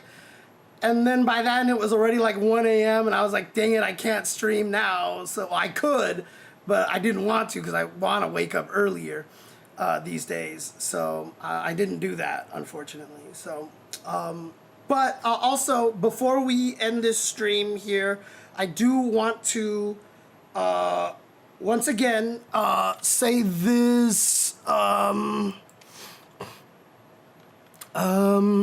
Yeah, I mean, I could share them now for sure. Yeah, for sure. But it's hard right now, Shay, because I'm in a position right now where I feel like every time I like put out tech, like people just kind of ignore me. I don't know why. Well, I do know why, because I mean, a lot of people get mad at me and I'm bad at the game, unfortunately. And so, again, people don't have belief in teachers anymore. You know, in professors. I can't do it, but I understand it and I know it. And people don't have faith in teachers anymore, unfortunately. But one of the things that I want to talk about over here is my Discord. If you can, please join the Discord. Right now, I will admit there is not a lot happening in the Discord right now. I'm in there once in a while just talking and have a good time and just chat with people and stuff. However, I do plan on doing more stuff with it. I'm going to add, so if you guys did see the Shanghai Blah's analysis that I did, and a lot of people seem to really, really like that analysis that I made, I want to do more. None of them, I don't want to do ones as long as that one, because that was a 3-hour video, but I do want to do more analysis videos. And the way that I'm going to do it is by subscriptions, right? I'm going to do it by subs, and Discord you can hook up with Twitch so that, you know, certain channels, only subscribers can view the channels and stuff. So I will have a channel for anyone to put in suggestions, but I will make the caveat that I will not be guaranteed to see the link or go through it, even if I do. Because the channel for subscribers and their match requests to be reviewed will always take priority. and we'll see how that goes. And there'll basically be 3 categories, which is, God, this match was so high level and interesting. Can you analyze it? What happened here? And I'll analyze it. Another one is, James, I can't win. Like, help me. Can you analyze my match and tell me what I did wrong? So that's another version. There was a 3rd category. I can't remember what it is right now, but maybe there was only 2, blah, blah, blah, blah, blah. But, maybe streaming things you don't feel comfortable doing on Twitch on Discord would be cool. Like no cam or Mike, just Kimberly. Oh, like actually, yeah, I mean, I could stream my Kimberly on just Discord or something like that, but just have no feedback or anything. But it still is hard because if I know people are watching, it changes how I play. And it's so stupid to say that, but that's why people like Flo, again, RIP Flo, had the float, and I had a pseudo float that every time I played on stream, I always lost. Like, I would win every match, get on stream, and then just crumble. Like, I have trouble playing when I know people are watching. And it hasn't done me any favors in terms of, like, people evaluating my skill level. Let's just put it that way. So, every time I stream myself playing, and I'm not making excuses, but when I do stream myself playing, I tend to do worse than if I'm not streaming myself playing. And if I don't stream, like, I don't necessarily, like, win more, or I'm not, like, super good, but, like, I just don't get as angry, and I don't get as frustrated, and I don't like getting angry and frustrated. I hate it, in fact, and so being able to avoid that is also a little important, but I'll see what happens, Shay. Maybe I'll try it one time, streaming on my own Discord, so that the only way you can watch it is by being a member of my Discord, which actually sounds like a really cool idea. So maybe I'll try that one day. Maybe I'll try that one day and see how it goes. So, Perfect Play Jay says, question for you, James. Do you feel like your reactions were better when you were younger, or does age have nothing to do with reactions, and reactions are more predicting and reacting? The more that I died to DIs, and the more that I couldn't anti-air in Street Fighter V, the more I realized that my reactions had always been shit, and that I made up for it in interesting ways. I had ways to make up for my lack of anti-air ability. And I had ways to make up for certain things that made me weaker. Unfortunately, drive impacts have absolutely no way to make up for it. You either react or you die. And again, I'm not saying that this is a bad mechanic. I'm saying this is a bad mechanic for me. For me, right? It's also a bad mechanic for, hey, Tokido, right? Like, it's funny because, like, people will think I'm crazy when I say, yeah, Tokido is kind of like me because he has bad mental stack reaction things like that. And so when he got DI'd to death by Goichi, a lot of people were like, oh my God, he can't, it's, the uncle check. And I was just like, nope, that checks because he got jumped in on a lot in Street Fighter V. He did. And again, I think Tokido is one of the greatest players of all time. Saying he has a weakness doesn't mean he's bad, right? So it's not like I'm like just saying, like, that's an area that he has a little bit trouble with. And same for me. So I actually think that you can get better at reactions, but it takes so long to build it if you are a person with bad reactions. I have amazing reactions for some things that I have been doing my entire life, right? But fighting games are different because there are like 900 things you have to think about. And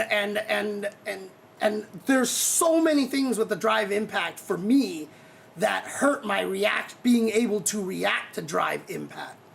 But in general, I tend to see it that people who are bad at reactions very rarely become better at them.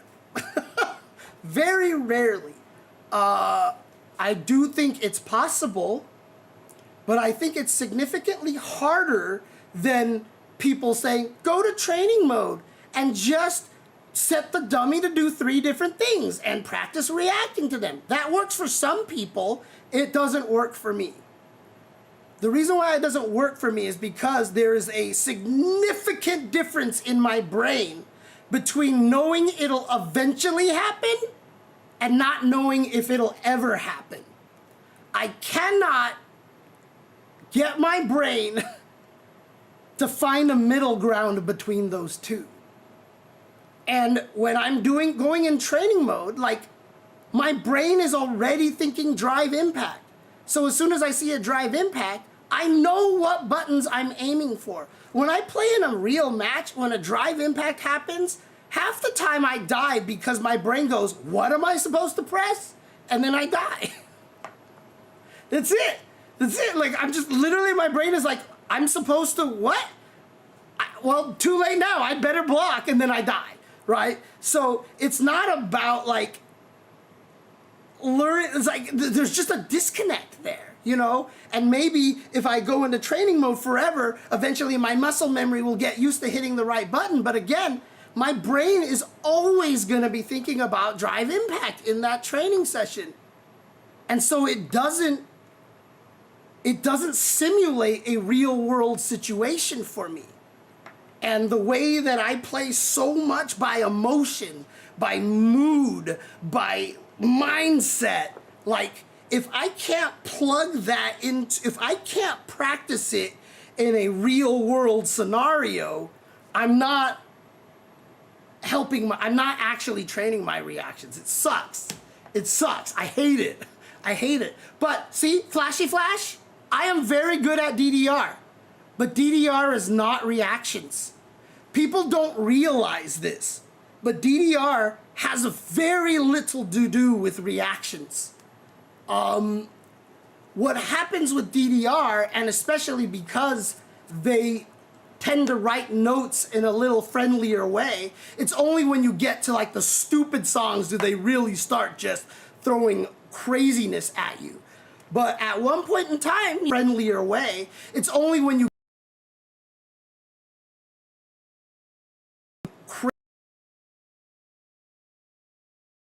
when they wrote DDR tracks, they intentionally made sure they wrote them very alternating foot friendly, and doing same foot steps were very uncommon, and they put them in songs in locations that the song would help you memorize that they're coming up. And that's the other thing too, is that DDR has the music cue to help you remember everything. So a lot of times in DDR, when you're doing the alternating foot thing, you don't have the arrows memorized, but because they're written in very friendly alternating feet style, it's very easy to do. Because you know that when you see a certain thing, it's like you see a string on the screen. And as long as that string stays connected, there's just not enough variations to trip you up. The same foot thing will screw you up. You'll see a string stop and then start over there, and you have to change something a little bit. But again, they don't do it randomly.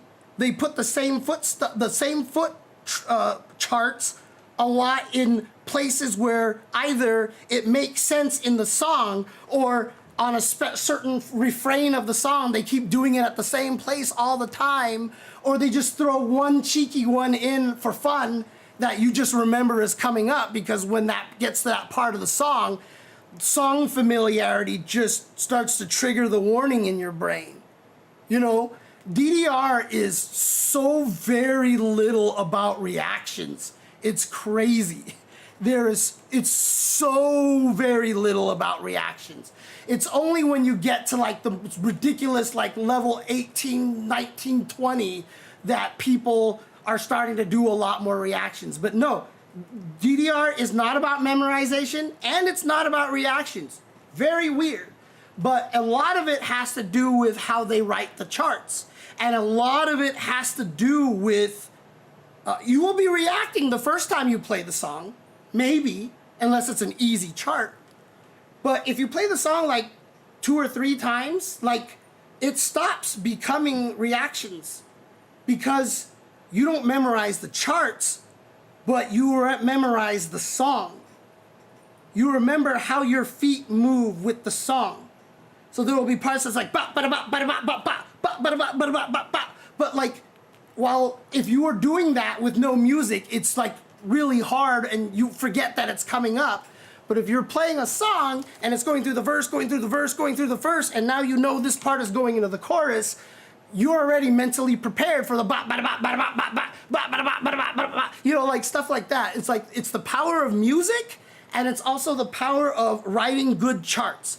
Because there is undoubtedly, you can absolutely write charts right now that will just be garbage and reactions, and it sucks. And guess what? It's not fun. People won't like it. They will get mad. In fact, there are a lot of old songs that were written without this knowledge because it was a newer game that have really awful steps that have updated versions where they make better steps because it's a good song, but everybody hates playing it. So like in 4th Mix Plus, they made new charts for some of the songs that people loved but hated the steps to, right? Because they were bad steps before. So there is a lot to DDR, way more than memorization. And a lot of it is learning balance and understanding all the options they give you in terms of alternating feet.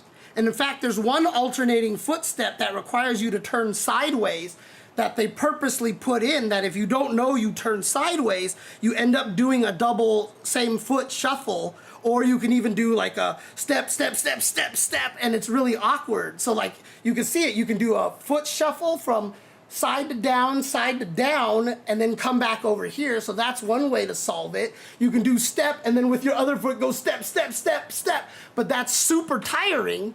But if you pay attention, you can actually do step, step, take your other foot, take that foot, step sideways, step, back step. So you do this sideways thing. And so they'll put that steps into the charts as well. Again, once you start realizing how it works and you see the charts with the way they write the songs, you just start recognizing that because they write the steps in a way that makes sense. And so it just flows. So nobody's memorizing DDR. Very few people are truly reacting to DDR. Once you play the song enough, natural music, it's the same thing that when you hear a song and it reminds you of the time you heard that song when you were in Hawaii vacationing. And now every time you hear that song, it gives you that feeling.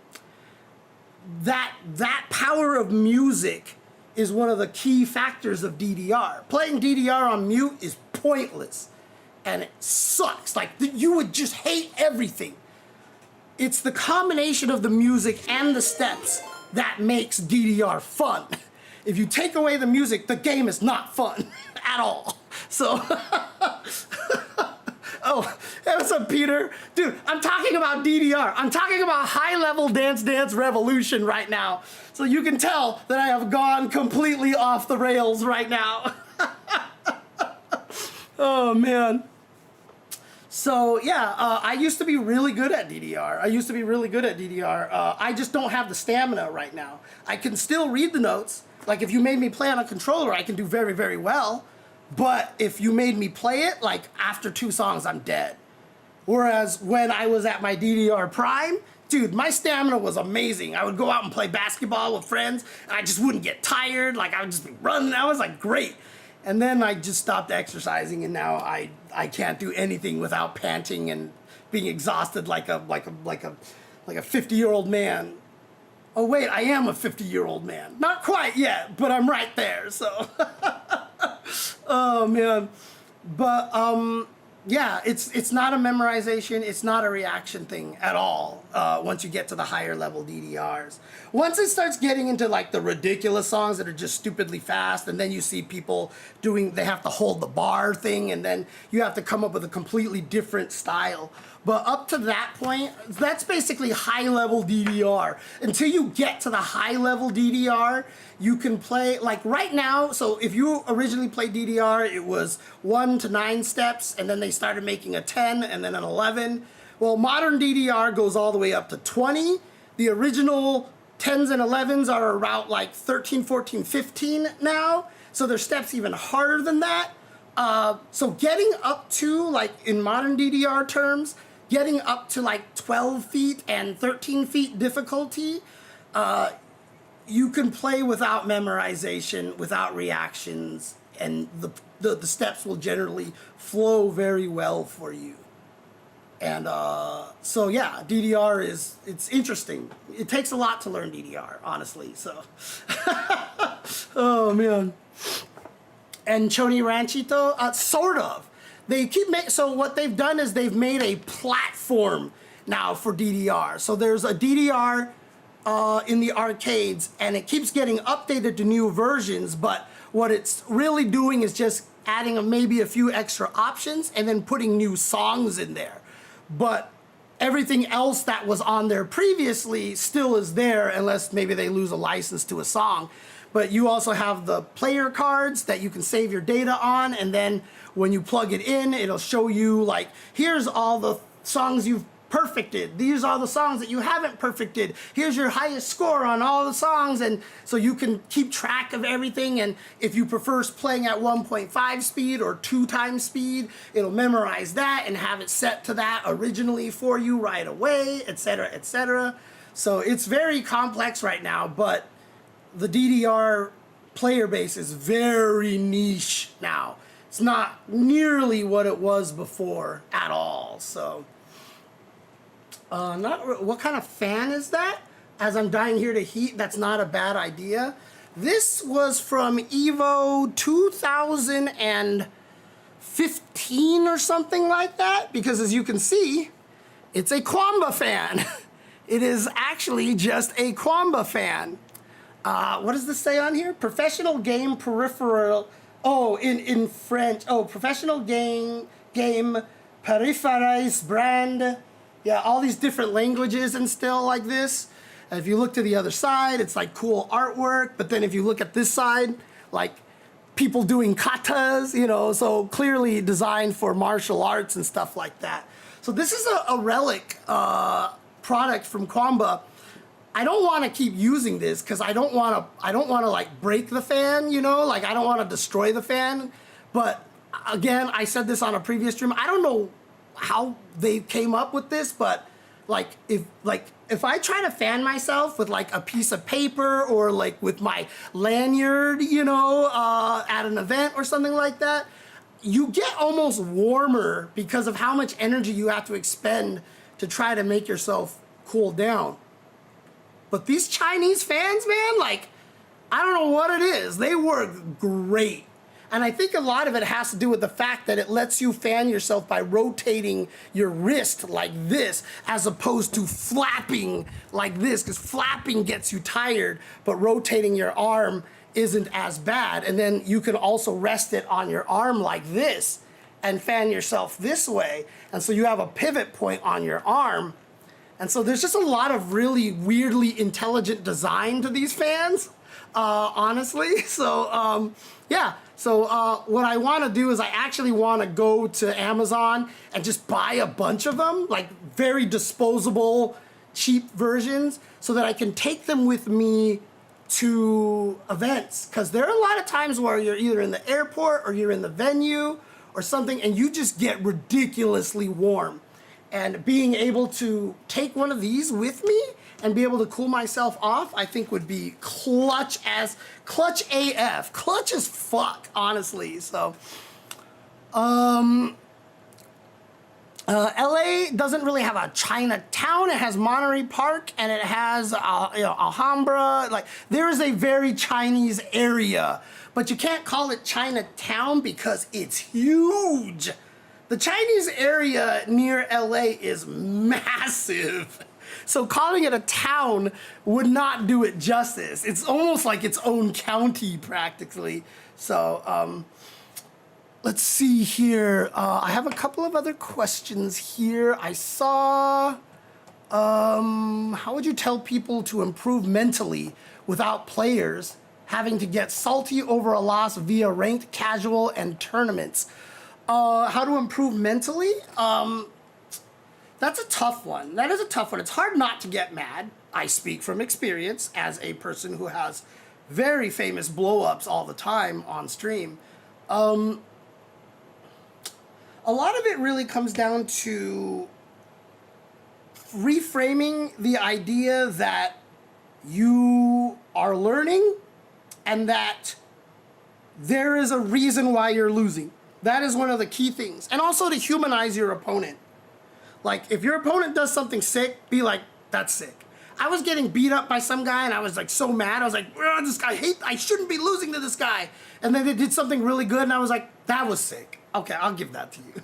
Like, humanizing the opponent, which is not necessarily like, I have to no, like, understanding that it is a human being on the other side changes your brain a lot, because a lot of times when you aren't doing that, like when you see celebrities or you see famous people, or when you would yell at the Lakers coach and say that you wish they would die in a fire, which I did once, and I was like, this is what it's like to be in stream chat. Like, you don't, when the person on the other side isn't human, they're the absolute worst human being ever. They're the stupidest, meanest, most asshole, jerkish, like whatever you can imagine. They're just the worst human possible. As soon as you humanize them, it makes it a little bit better.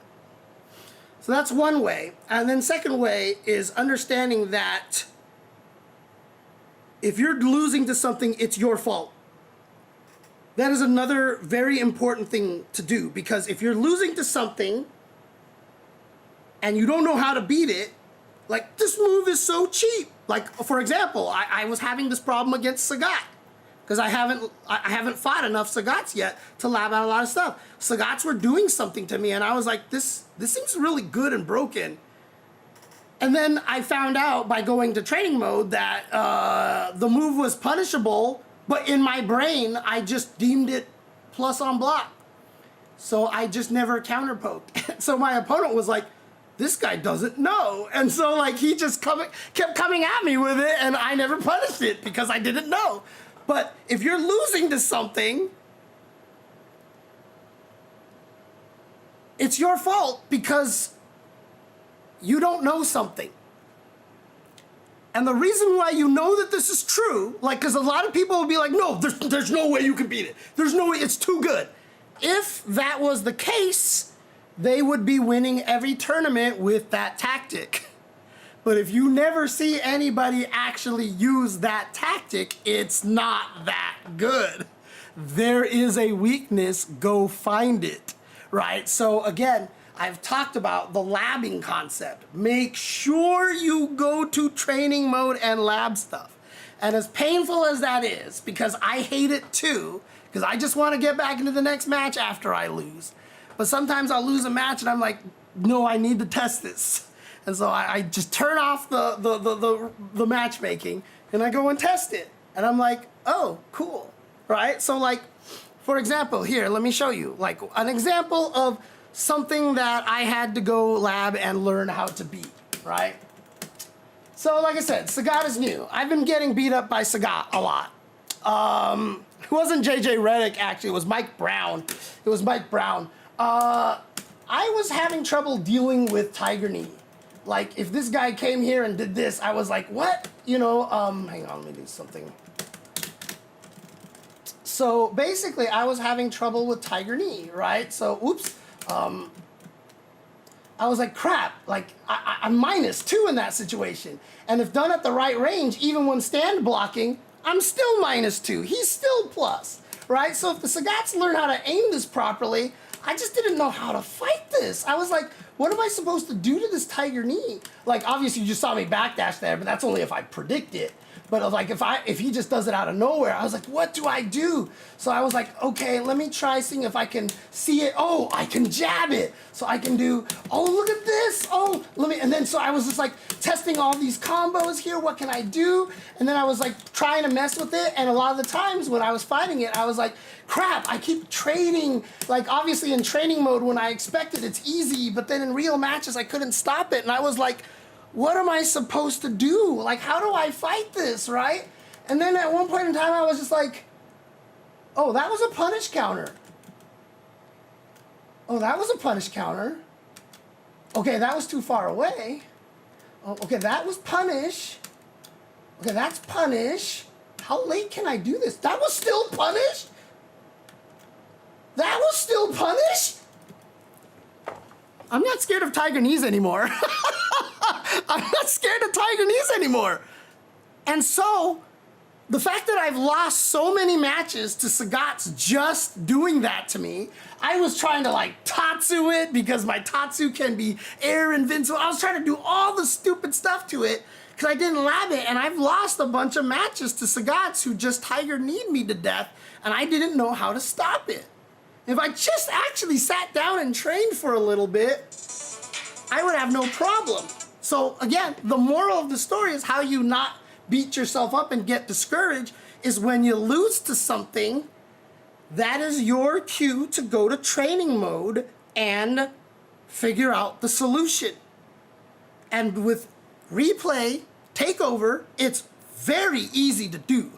It's very easy to do now because you don't even have to perform the setup anymore. You can go to that point in the match, and navigating a match is so much better than it used to be. You can go forward and backwards in all the different places, and so you find that part of the match, replay, takeover, find out how to beat it. That's it. And then now training mode has the ability for you to go back to the replay instantly from training mode if you do decide to go to training mode. Like, it's your fault if you keep losing to something. The hardest part is knowing that you're losing to something over and over and over again. If it's something obvious, like all sorts of tiger knees, like, okay. If it's not obvious, like you're just not anti-airing because you don't feel like you did anything wrong because you blocked the jump in, and then now all of a sudden you're in the corner and you get mixed to death. And you're like, ah! And you don't realize that your mistake was it's hard to guess in the corner, but that you didn't anti-air, so you let them in. It's hard if you can't recognize what mistake you're making is. The only thing that is really very important, kind of a comforting way to say it, is that, again, and this is not easy to take, but if you get cornered in Street Fighter, you're supposed to die. So, like, when you're like, well, when Ken corners me, what am I supposed to do? No, I expect you to die, Mr. Bond, you know, kind of a thing, right? Like, you are supposed to die in the corner, and you surviving the corner and making it out is a feat of excellence. So if you get mixed in the corner, don't try to figure out how to survive in the corner necessarily. Figure out why you got into the corner in the first place. That's the problem you need to solve. Once you're in the corner, I mean, I'm not very good at it. Every match that I play, I swear to God, if I can stay out of the corner, I do great. As soon as I get put in the corner, I die. Soon as I get put in the corner, I die. Kim has no weaknesses. When she gets put in the corner, life sucks, okay? Because she has no way out of the corner. She has no good way out of the corner. And the range on all her buttons suck. So, you know, I get put in the corner, I die, right? But, again, I'm kind of supposed to, so I'm just doing my best with the guesses. And there are a lot of techniques to make it so that you survive better in the corner. I try some of them and I'm learning them, but it's hard. It's hard. But at the same time, it's supposed to be hard. Life is supposed to suck in the corner. So that's one way to look at it, to not get super salty about it, honestly. That's just a good way to not get salty about it. So really a lot of it, the reason why people get mad when they play fighting games, okay, this is a great way to state it, is that the reason why any of us get mad at fighting games is because we don't know how to stop something. That is always going to be the root of your anger. Because if you're losing badly to something, if someone zones you to death, if someone grapples you to death, if someone blah, blah, blah, blah, blah, it's because you don't know how to fight it. And because you don't know how to fight it, it feels helpless. And because when people feel helpless, it sucks. Like, that is one of the shittiest feelings in the world. Especially when you know all these other people are not suffering the same way. I mean, you can see Javits is going through an existential crisis on Twitter right now, and trust me, I totally empathize with him because I've been going through the same existential crisis, you know? Like, it's hard, honestly, to go through these things. But again, a lot of the times is, you know, for a player like Javits, it's because he's tried everything and a lot of things don't feel like they're working. So again, it's gotten to that point where I don't know what to do. It feels helpless. This sucks, right? And that's where most of us get angry and salty, etc., etc. But if you realize your opponent is a human, so they may fall for stupid things too, and they're also just trying just as hard as you are, because clearly they're in the same rank that you're at, and if you realize that there is a solution to the problem. And that is one of the things that you have to realize about fighting it. Yes, there are checkmate situations, but it took a lot of stuff to happen for you to be in that checkmate situation. The problem isn't the checkmate situation, it's everything that happened before that. Because if you get put into a checkmate situation, that's just an extension of a combo, okay? That is my words of wisdom for today. That's a Jay Chenzor axiom. If you get put to a checkmate situation, that checkmate situation isn't cheap, it's just the extension of a combo, okay? Every situation that you're in, there's a solution for. There is a way to get out of it. And the reason why you know this is because if there isn't, there will be 7 Leroys in the top 8 of your Tekken tournament. There will be 5 what's-her-faces, Tanyas in the top 8 of your Mortal Kombat tournament, okay? The reason why I don't think Mai is as busted as everyone says is because there is not 5 Mai's in top 8. The reason why everyone's always like modern is cheap. There is no modern players in top 8 at Street Fighter 6. So, is it cheap, or are you just not trying to figure out how to fight it, right? And as long as you keep that in mind, that it's your fault that you're losing to things, while that can be brutal, it also, a lot of the times, so I was talking to someone, they're like, I don't like training mode. I don't understand training mode. I don't know how to use it. And I was like, the problem is because people think training mode is for practice. No, training mode is for research, okay? So even if you hate practicing and doing the same thing over and over again, whatever, use the training mode for research, right? So if you're losing to something, go find the solution. And the nice thing about fighting games is I can guarantee there is a solution. There's no such thing as, but I don't think you can do anything against it. I think you're dead. If that were true, it would dominate tournaments. But because we have tournaments of high-level players trying to win $1 million, if everybody you're watching is not dying to that thing, there is a solution. And that is the solace that you have. And that is one thing that will help you stop getting salty about stuff, because a lot of the salt will always stem from, I don't know what to do. A lot of the salt, anger, and frustration stems from, I don't know what to do. And it's hard because figuring out what to do is not the easiest thing. And if you're not experienced enough, you might not be capable of figuring out what the solution is. Go ask somebody, jump on my stream. How do I defeat this? How do I defeat that? Jump on Zaffarino's stream, jump on Automatic stream, jump on Punk stream, you know, anybody's stream. And you ask the question, and even if they miss it and don't answer it, go to another stream, ask somebody else. And it's not the fault of the streamer, trust me, it's easy to miss questions and things, your streamers, it's hard, Especially if the person has a lot of viewers, then the text is just like, woo! Like, you're not gonna get like straight answers from Maximilian if he has like 10,000 people on his stream, right? Like, it's just not gonna happen. So, you know, but understand that there always is a solution.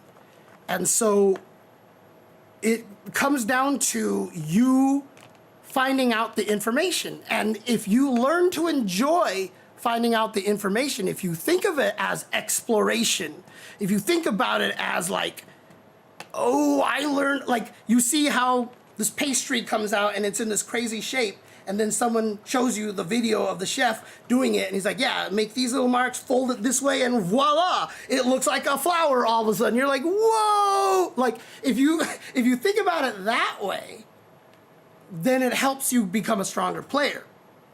It becomes you a stronger player that way. So, okay, this may be a silly question. We'll go to, but being an older fighting game player has its advantages, right? Because at some point, you know the move list of that one button that your opponent that doesn't know because they never played the older versions. Not necessarily, Eric Kaiba, because the games change a lot. So it harms me. So I was watching Punk play Street Fighter 6, and he kept whiff punishing everybody with Kami's sweep. And I was like, why is he doing sweep? Why wouldn't he just do crouching medium kick into drill instead of sweep? Because sweep has a shorter range than crouching medium kick. Because in the history of Kami, her sweep has always had less range than her crouching medium kick. Guess what is not true in Street Fighter 6? Her sweep has more range than her crouching medium kick. And I would have never, ever tried to whiff punish with Kami's sweep because of that. So the games are different enough. Now, if they're legacy games like Tekken and stuff, they could change the frame data. You don't know. You could think like, oh, well, I did this and it was +4, so I could do this. But then in Tekken N+1, all of a sudden it has like 2 less frames of advantage, and you try to autopilot, and now you can't do it anymore. So no, the games change so drastically enough that it doesn't necessarily help you to play the older games, unless the game just chooses to make it as similar as possible. That is a choice that some fighting games have made, but it is not always the case. When you approach a new game in the series, you have to learn it as something new. And that is why a lot of people go from Street Fighter 3 to 4 and hate 4's guts. And then people go from 4 to 5 and they hate 5's guts. And they go from 5 to 6 and they hate 6's guts. Because a character that you used before did something before and they took that away and it was one of your favorite things and you can't do it anymore. Now you hate the game because it doesn't let you play the way you used to play. So yeah, your characters change a lot. So don't make that assumption. The mentality, like I can go from Street Fighter 2 to Street Fighter 4 better than Third Strike players can go there, because in Street Fighter 2 you learn not to jump a lot. And so you go to 4 and you learn to not to jump a lot and you're fine. You play Third Strike players had a lot of trouble with that, because in Third Strike you jump a lot because you can parry. You can parry in the air, you could save yourself. And so a lot of people would jump if they were Third Strike players. And I still remember one of the first times I played Gutex in Street Fighter 4, he was like, you never jump. Because he would do headbutt into Ultra with Balrog and kill everybody because they kept jumping at him. Because he was fighting other Third Strike players. He's like, you never jump, that's so weird. And I was like, I didn't play Third Strike. I came from Super Turbo, right? So like certain mentalities can travel between games like that, but and then you could be like, oh, well, I know Chun-Li's crouching medium kick is always the long range poke. But then you think that, and then you go play CVS 2, and then you're like, what happened to Chun-Li's crouching medium kick, right? So again, like, it's never consistent. It's never consistent, and it changes a lot, honestly. Let's see here. So I asked what kind of fan question that is. JDP says, thank you for your insights earlier. If I may, I would ask for your thoughts I had for changes to the zoner and grappler archetypes on social media when you have time. Yeah, send me a DM on Twitter, and then I'll definitely I'll be able to ask you about it and stuff. So I know Madden had that one question. Okay. So what do you think about a country that tramples on human rights suddenly taking over the Evo, and hardly anyone in the modern West boycotting this sports washing? I talked about this earlier. We talked about the Qiddiya buying out the RTS. So they bought RTS, so they own RTS, and RTS runs Evo. I didn't get into it very politically, but I did get into a lot of the nuances with it. So it was a very long discussion. I didn't get as far into the politics as I'm sure that you would prefer, but I have intentionally not done that because I'm still, like, my brain is still processing a lot of this stuff. And there's a lot going on with every individual human, is the best way to put it, is kind of how I summed it up a little bit. It is definitely a topic that should be discussed, and more people should talk about it, and you know, it is something that we need to address. But right now, we do not have a good platform for that. I can tell you right now, if we start discussing it, it will not go well at all. So yeah, it's a tough one. It's a tough one to talk about, honestly. And again, every human is different, and every human's gonna prioritize different things. So it's hard to say that there's a blanket answer for everything.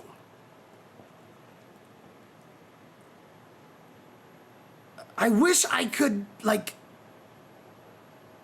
be more like, this is what should happen, but again, like, it's a tough situation, and no matter what anybody answers, I feel like they get put into a bad light, unfortunately. Like, you can't, it's like, it's just a weird, it's so annoying. I hate that. I do hate it. I'm not hiding behind it. I hate it. But, like, no matter what you say, you're the bad guy for it. You know what I mean? And it's just, it's hard to have a very nuanced conversation about it right now. I would really think it would be cool if we could get people in a room who are very important in the FGC to talk about it with no stream chat around, with nothing around. Like, it's just a recorded conversation that is not live streamed, and have people talk about it and really kind of dig into it, so that you don't have the peanut gallery offering their opinions and stuff, and having people get affected by people being like, you're an idiot, you're an idiot, you're an idiot, you're an idiot, right? Because like I said, every side is gonna get you're an idiot responses. It's just a really shitty situation. And like I said, the hardest part about it is everyone's suffering in different ways, right? Like, everybody's suffering in a different way. I know a lot of people aren't happy that I go to EWC to do that, right? But I can legit say that if I don't go to EWC, you're not watching my stream, because I'm not streaming anymore, right? Like, that's just absolutely the truth. But at the same time, when you go to Saudi Arabia and you see the community there and you talk to the players there, like, it's very different. It's very different than what you think. There are some aspects where you will see that it is what you think, but you will find a lot of things that are very contrary. The very first time I went to Kuwait, like, they have one of the biggest malls in the world. And the mall had Tim Hortons. It had a Sprinkles Cupcakes, which is an LA thing. It had a Victoria's Secret, right? You go to Kuwait and you're like, there's no way they would have a Victoria's Secret. There's a Victoria's Secret, like, at the very entrance, main part of the Saudi Arabian, of the Kuwaiti mall, right? Like, you're just like, what? Huh? Like, the one thing that I will always appreciate that this career path has given me is I have been able to visit a lot of different places. And one of the reasons why I have empathy and I want equality among everybody as much as possible is because you realize how human a lot of people are, you know? Like, in Saudi Arabia, you're not supposed to have public displays of affection. And when Xiaohai won the first year, he tried to kiss his wife, and his wife was like, nah, you know, like, not here, not here, right? And I talked to a lot of the Saudi Arabian FGC, and I was like, could Xiaohai get in trouble for that? And they're like, we don't care. Like, if he kissed her, like, who cares? We don't care, right? Like, it's interesting. Like, it's just, there's just, when you start seeing everybody around the world, you realize it's It's so much more complex. Yeah, obviously the FGC people won't, but a lot of people would. However, like, these FGC guys here, I mean, again, we had people in the audience who wanted to take pictures with me and Rob.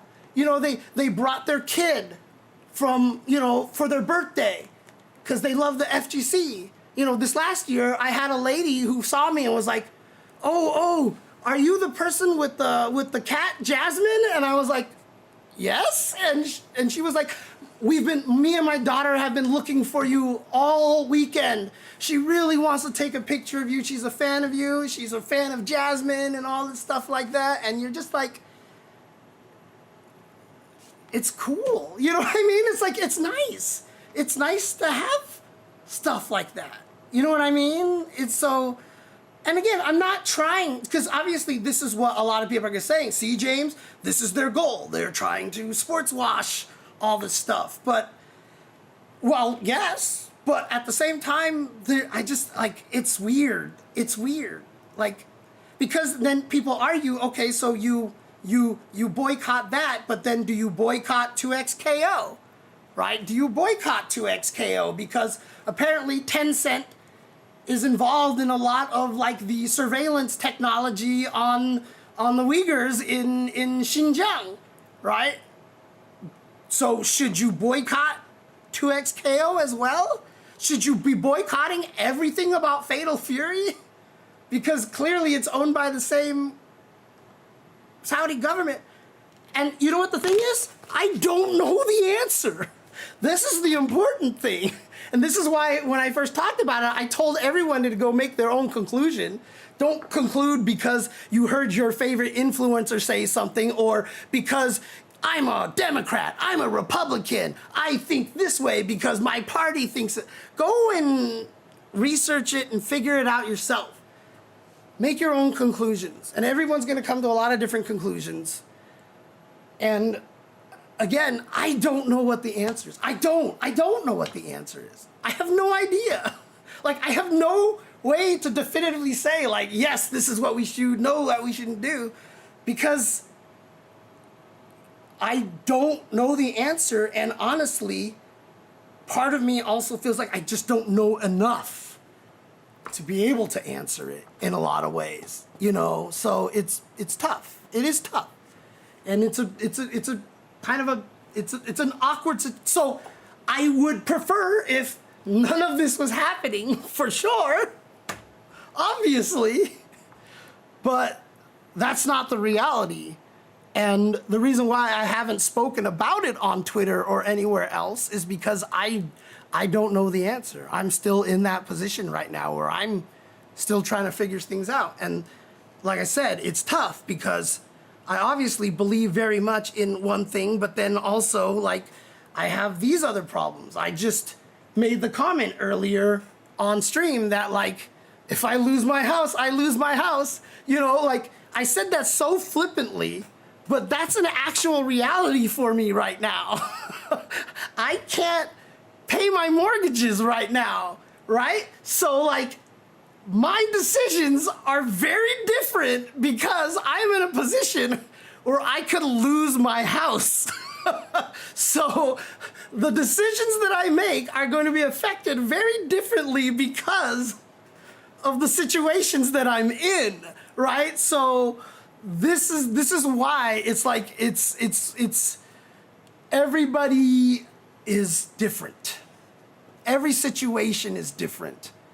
And unfortunately, there is no singular solution that works for everybody. And in fact, it's hard. It's hard. And like I said, I don't know what the actual solution is. I don't.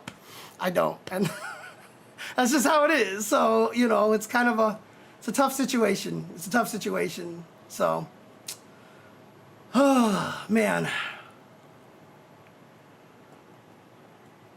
So, yeah, it is, I mean, Jesus Christ. Oh, God, man, you're talking about Germans as well. And I'm like, holy crap. Wow, I mean, I went to Germany, keep in mind, and I visited an abandoned concentration camp It was one of the big ones too. And it's horrifying, man. I'll tell you, you walk into one of those things and you're just like, holy shit. Like, you're just like, oh my God, you know, like it's, ooh, man. And, you know, I think that's great that Germany continues to make sure that they educate their future generations on these things to make sure that this stuff doesn't happen again. You know what I mean? And I mean, at least it doesn't happen again in Germany. Anyways, I don't want to get too much more into politics. Anyway, let's see here.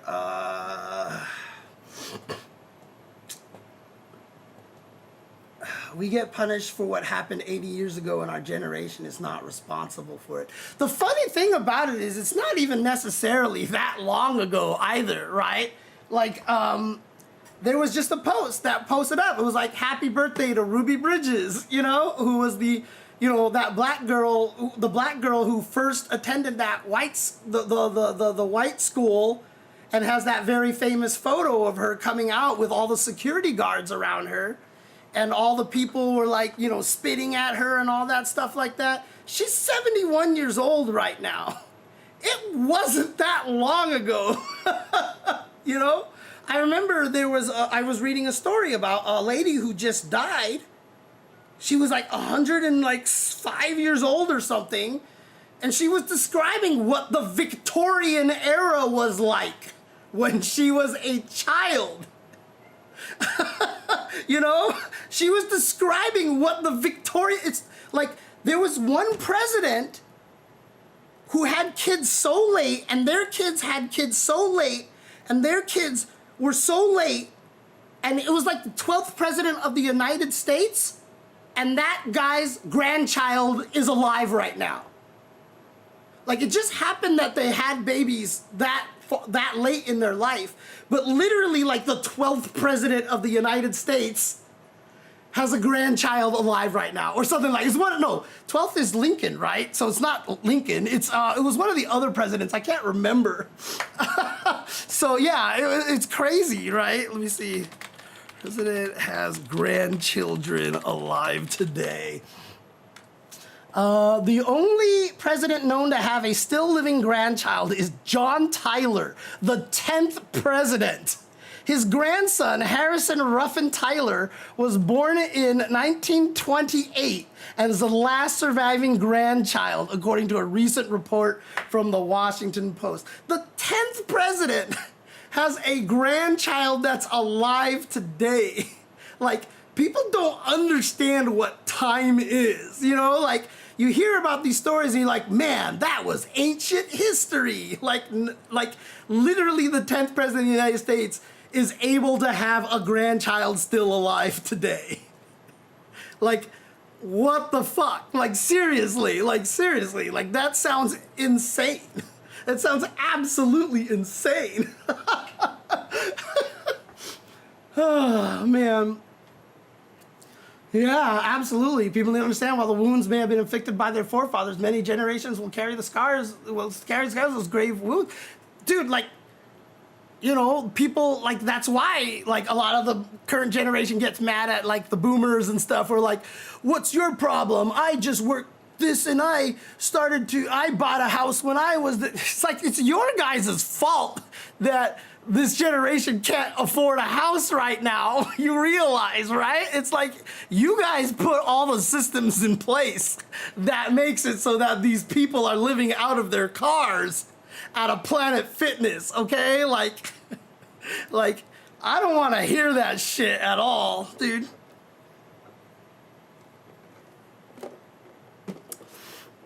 So yeah, you know,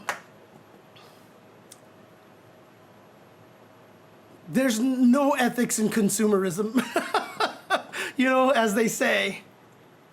And as like I said, one of my favorite lines from a TV show, I just wanted to eat a chicken sandwich and it means that I hate gay people, you know, like, It's awful right now, and that's why it's one of my favorite shows, because one of the things that it talks about is really, really, really important. But again, those of you who know, you know, but I'm not going to say any more than that. So,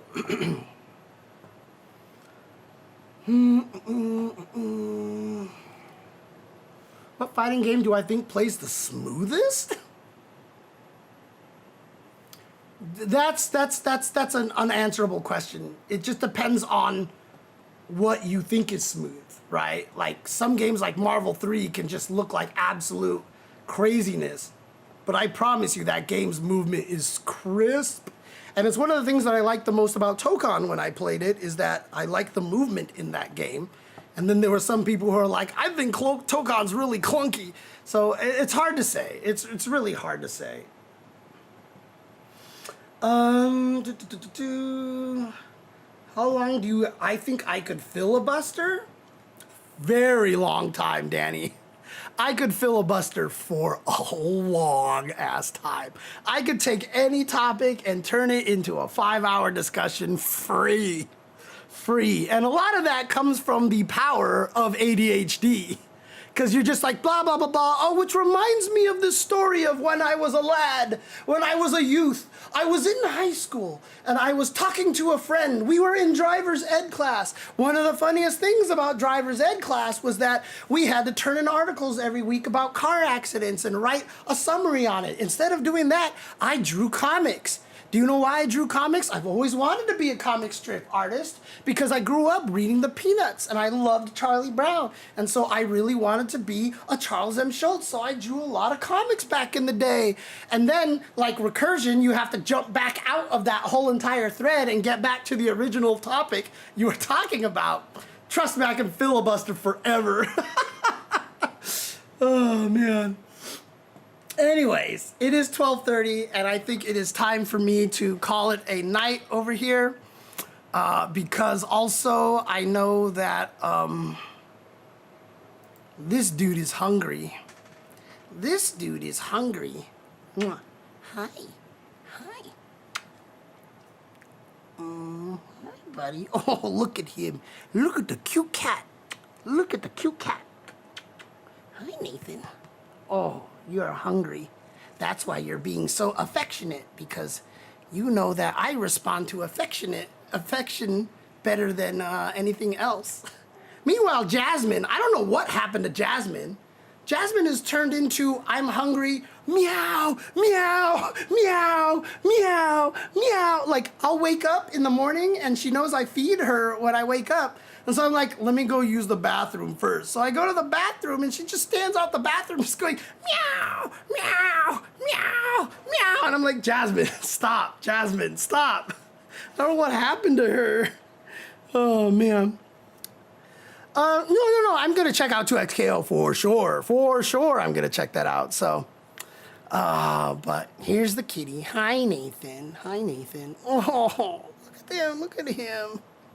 Oh, you're so cute and you're so nice. You're such a good cat, Nathan. You are such a good cat. You are such a good cat. What a good boy. What a good boy. Oh, God. Thank God for my cats, man. Thank God for my cats.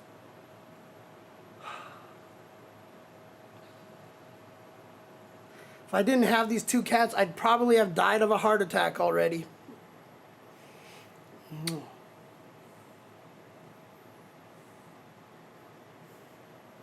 The amount of soothing comfort that these guys, these kitties can exude is just, you guys have, if you don't own a cat or a dog or a pet, you have no idea.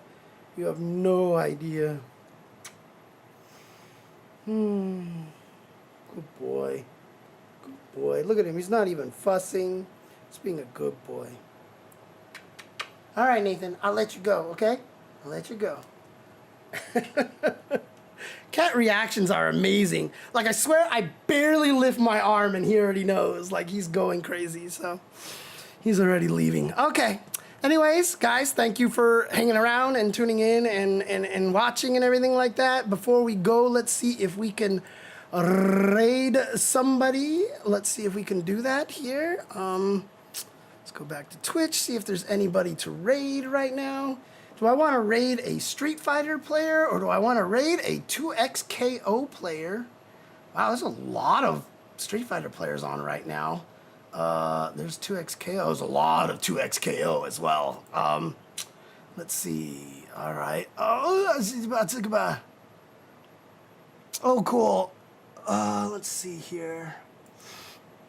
I haven't seen her on in a while, so I haven't rated her in a long time. I'm going to send you guys over to Sarah Zale's chat, and you guys can say hello to her over there. So I'll see you guys later. Take care. Have a good one. And Nathan is hitting my mouse with his head. I can't use my mouse properly. Nathan.